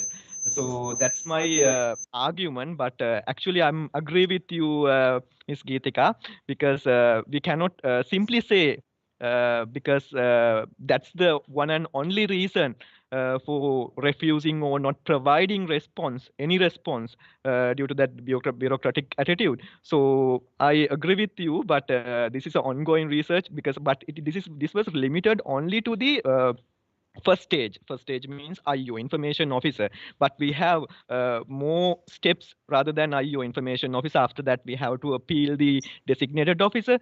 But in these both the process, information officer and designated officer, we can request information through electronic, mainly on the emails. However, when it comes to the appeal to the Right to Information Commission, as I pointed very clearly, Gazette, Rule 13 of the 2017 Gazette does not allow to a citizen to appeal Right to Information Commission through email. So it's a kind of a pressing issue. So with regard to the COVID-19 situation, so I think these are the aspects we have to consider more. So thank you very much for your valuable comments. Also, I would like to want to focus on many literature, because due to the word limitation, I couldn't mention in many data and many information regarding this research. So thank you very much for your valuable comments, and definitely I'll be cooperated your comments and valuable comments. Also, Dr. Sumanadasa's comment. So thank you very much again for commenting my this research paper. Thank you, Dr. Sumanadasa. Thank you, Ms. Geethani, and also Mr. Dumidu. Now we are moving on to the final session of the technical sessions of our department. And the title of the paper is Moving Closer to Justice, One Judgment at a Time, Molding Reliefs to Grant Appropriate Remedies in Writs in Public Interest Litigation. And the presenter is Ms. Tavini Nanayakara. Over to you, Tavini.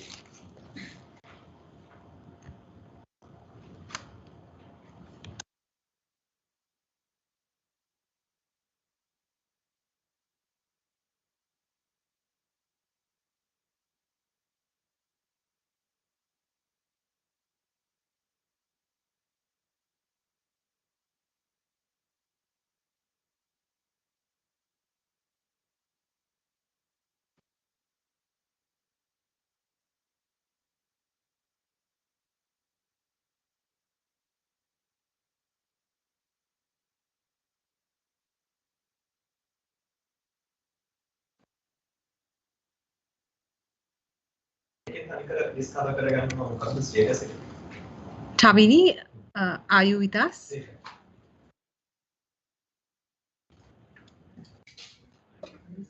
Yes, madam.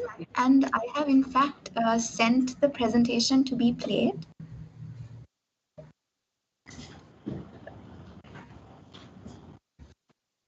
Shall we play the presentation, Tavini?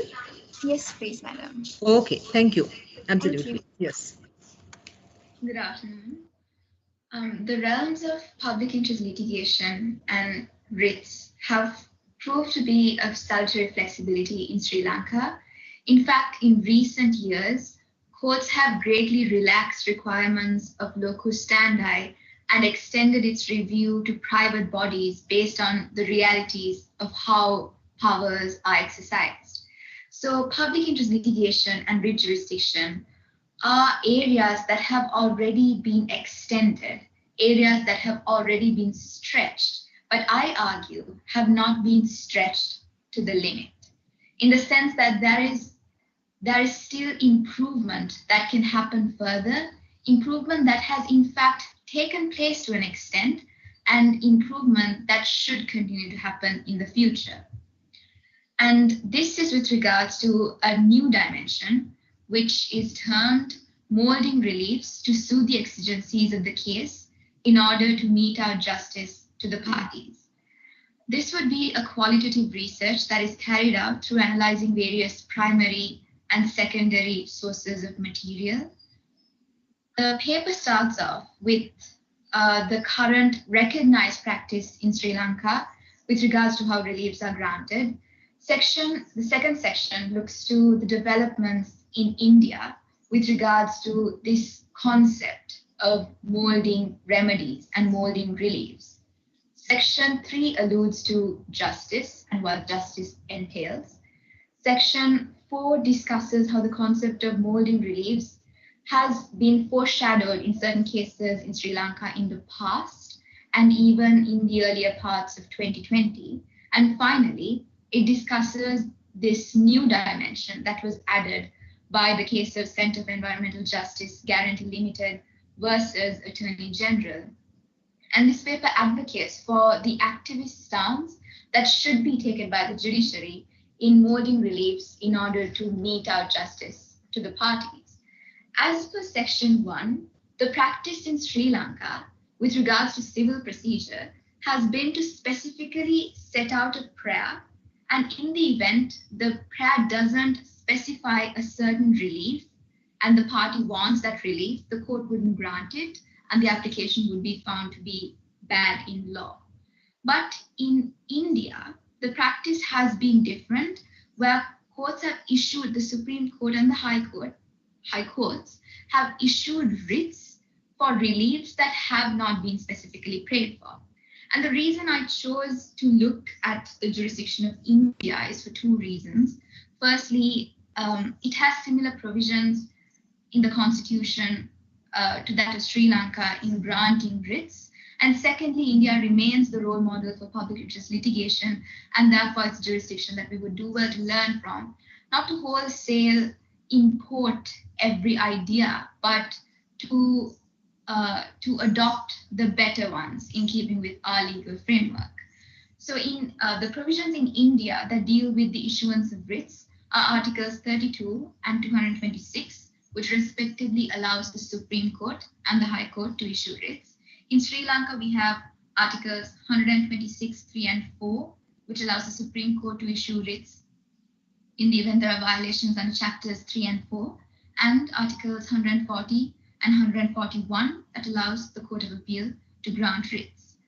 And under the articles in India, the courts have recognized this concept that a relief that has been prayed for could be molded in order to suit the exigencies of the situations and to mete out justice to the parties. Now, there are several cases in India that have dealt with this concept. And in order to make the concept clearer, I will be diving into a bit of detail with regards to the last case on the screen, which is Consumer Education and Research Center versus the state, in which I will discuss the factual scenario in order to understand what this concept really means in practice.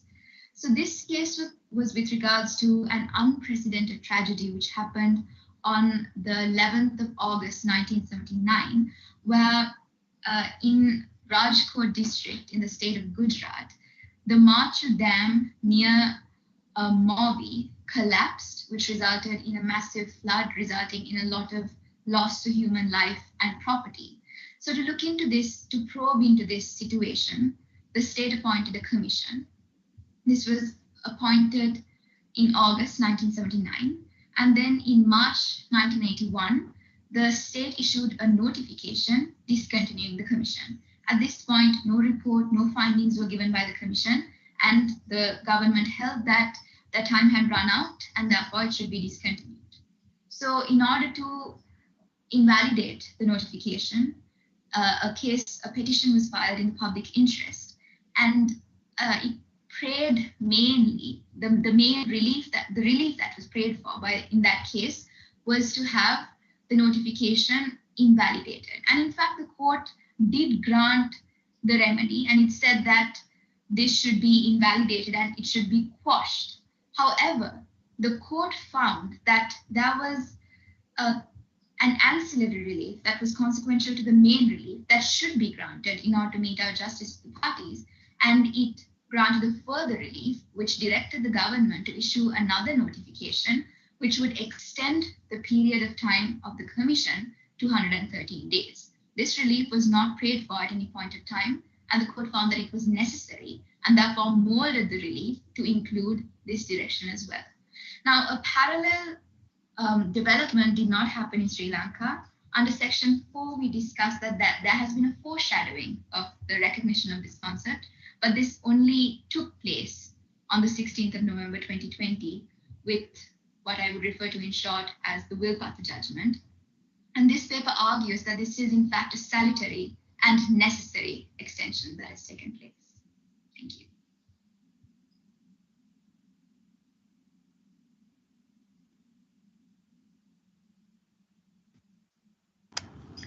Thank you, Tavini. That was a very interesting presentation, especially with the case analysis. Really, really well done. Thank you.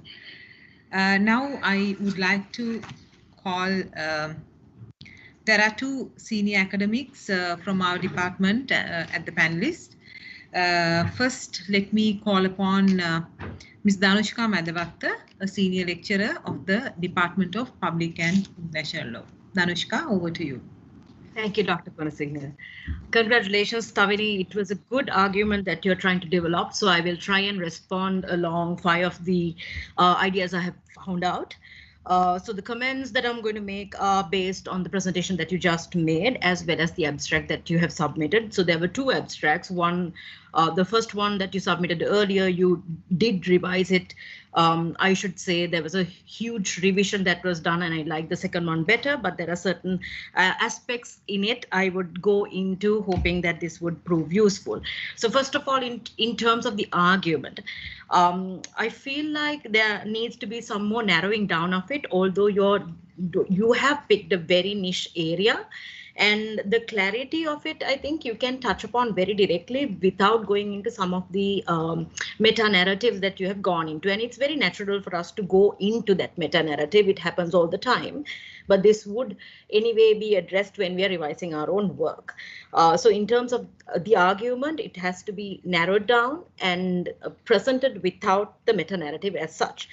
And the other thing that I noticed is that you're trying to deal with a lot of concepts which are very, very important. So it looks at molding a remedy, you talk about relief, you talk about public interest litigation, judicial activism, talking about reliefs in general, and talking about writs, talking about comparative jurisdictions and justice mainly. So there are different perspectives that you're mentioning here, all of which need to be conceptualized. And in a paper which is brief, it's going to be very difficult to do it. So I'm assuming that you can develop a couple of papers from this one particular argument. So you can look at the idea of molding a relief and break it down to various different aspects. So in this particular paper, you can think of public interest litigation, along with writs, perhaps. In another one, you can think about the idea of justice. So all of this needs to be conceptualized. In terms of the justifications that you provided for your choice of the comparative jurisdiction, this is something that we tend to do quite a lot in Sri Lanka, to look at a comparative jurisdiction because we somehow feel compelled to do so. You did give your justifications. There were two justifications. One was that there is some similarity in the provisions between their legislative enactments and the Constitution and ours, which is a valid point of reference. And then you also mentioned that we do quote from them and learn from them. And you need to ask why. There is an interesting piece that was written by Dr. Dinesha Samaratna called Traveling Jurisprudence and Porous Boundaries, where she looks at the idea of how jurisprudence travels from one jurisdiction to another. So that, I think, would be one of the good theoretical stances for you to take in order to sort of justify your choice of the comparative jurisdiction, especially given that we have been looking at a lot of Indian jurisprudence in terms of administrative law very specifically. So that's my comment on your justifications. In terms of the structure, in your slides, you showed us 5 different parts of a paper. There is some sort of tradition in academia to use 3. There is no real justification to do that. You don't have to stick to that. But 5 does look a little too much in a paper that is going to be concentrating and fleshing out your arguments in a nuanced way. So I would suggest, because I do see a lot of avenues for you in this single argument to break into a series of papers, I would recommend that you consider the possibility of a series of papers along these lines. I do think that you need to look at some of the theoretical work to found your arguments on, because of the nature of the work that you have tried to undertake. So in that regard, I think you need to look at what do you exactly mean by molding a relief. Are you going to be drawing on public interest litigation and writs alone, or do you want to draw something from international human rights law? For instance, there will be a wealth of materials available, especially in terms of the documents that are available in UN treaty bodies, where they discuss what a remedy is, why a remedy is necessitated, and if a remedy has not necessarily been prayed for, is there a responsibility on the part of the judiciary to become quote-unquote activist, in your words. And even when you use words like the judiciary needs to be activist, that should be a stance taken by the judges. We need to be aware that there is a scholarly debate as to the limits of what that activism is. So this is an argument that can be challenged and will be challenged, and it would prove useful for us to imagine what those counter arguments would be, so that we can actually respond to those counter arguments in a meaningful way. If you're looking at the argument of relief, once again, there are works that are done by Professor Ryan Goodman, Professor Philip Alston, and then when you're bringing in the cross-jurisdiction aspect and porous boundaries, for instance, you can also look at acculturation aspects. There is a massive piece written by Derek Jinks and Ryan Goodman on it about how states get influenced by different forms of work.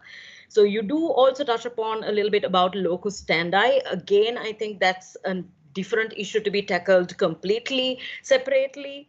And you talk about exigencies. It would also prove useful for you to explain to the reader what exactly are these special exigent circumstances that you are talking of. Because there can be many different exigencies, but you're going to only be able to deal with a selected few exigencies, and that's perfectly fine. As an author, you have the freedom to determine that you're going to deal with, for instance, just one exigency, and be, open about it and write about it and defend that particular stance. That would be useful. So these different areas that you're touching upon can draw from some other literature that is available as well. There is a piece written by Dr. Mario Gomez, where he talks about the possibility of blending rights with writs. And I was reminded of that piece when I was reading your abstract and listening to you right now, because he talks about the possibility of cross connections between two different ideas and how do you nuance one with the other. There is also a monograph written by Dr. Samaratna on public interest litigation, which would also prove useful in terms of framing your theoretical foundations. When you talk about relief and remedy together, I did feel a sense of liberal liberalism being thrown in there.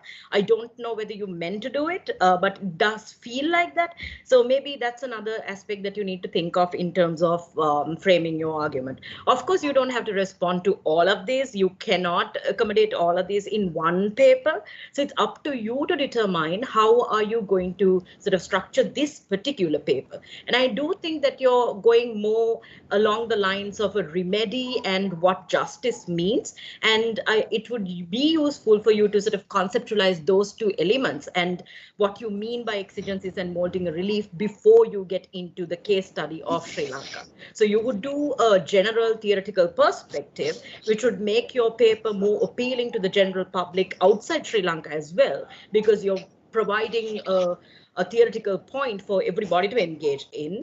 And then you provide the Sri Lankan case, the Vilpattu judgment, as a case study representative of the theoretical debates that you're engaging with. That's also one specific method that you could go by. But I absolutely enjoy the argument that you're trying to produce in this paper. And I wish you all the best with the reform of the fees. Thank you very much. Thank you, Ms. Madhavatta. Now I'm moving on to the next panelist, Dr. Udayangani Taksala. Dr. Udayangani? Madam, can you hear me clearly? Yes. Yes, actually, I agree with many comments provided by Ms. Danushka. Tavini, you have to provide focused attention about the particular issue that you have selected. What actually I understood through your presentation and through your abstract, you want to particularly focus about the effectiveness of writs as remedies in the context of public interest litigation. Tavini, am I correct?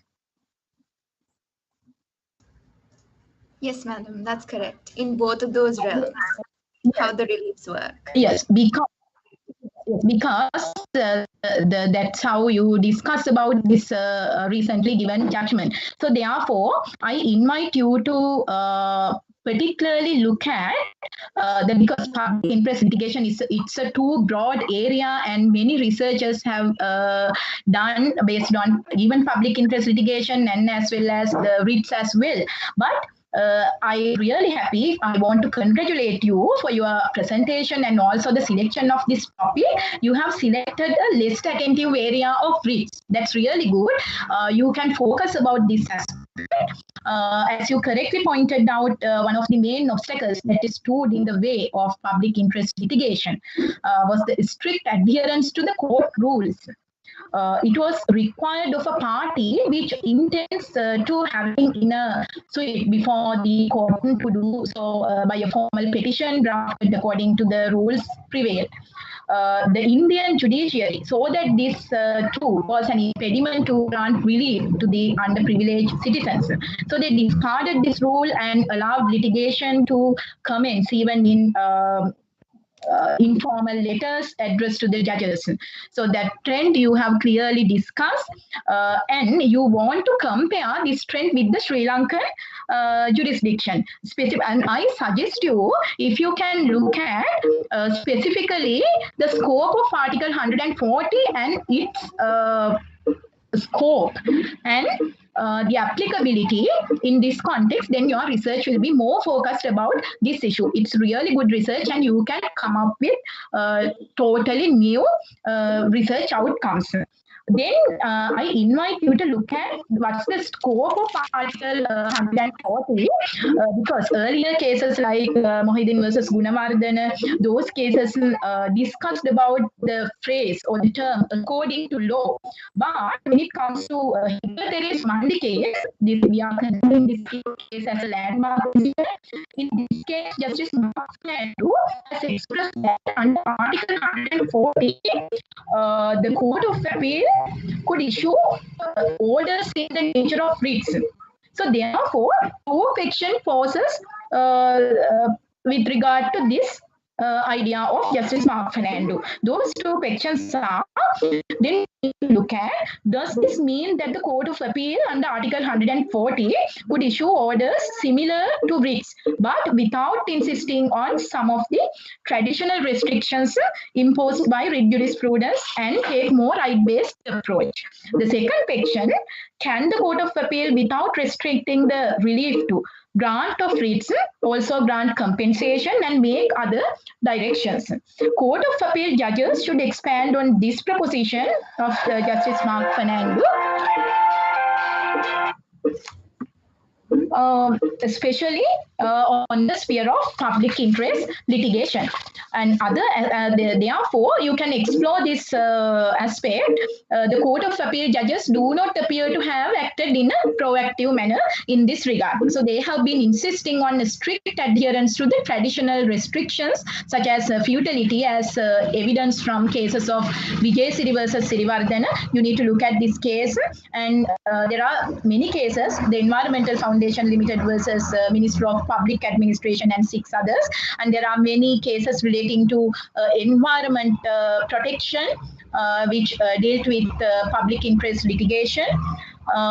Again, I invite you to think about if you are suggesting recommendations. At the present, the Court of Appeal has to choose between 2 alternatives of either granting the writs as a sort for or dismissal of the application. So therefore, as was seen in the case of Ida Teres Mandi, where the court finds that the rights of the petitioner, or in the case of public interest litigation, the rights of the victim are violated, the Court of Appeal could not grant any relief by way of compensation or by any other way. So those are the problems that we have presently when we are comparing with Indian jurisdiction and our jurisdiction. Therefore, in your paper, you can develop an argument in which way we need to tackle these issues, whether through the judicial activism, through a broader interpretation, or do we need to suggest certain constitutional amendments to the existing provisions? As overall comments, what my personal opinion is, public interest litigation was created as a tool to enforce the rule of law and ensure the protection of rights of all classes of people, irrespective of their social and economic standing. However, in Sri Lanka, this public interest litigation has become a long way in the sphere of fighting corruptions. That is very specific area, and it has not done much for the socially and economically disadvantaged sector of the community.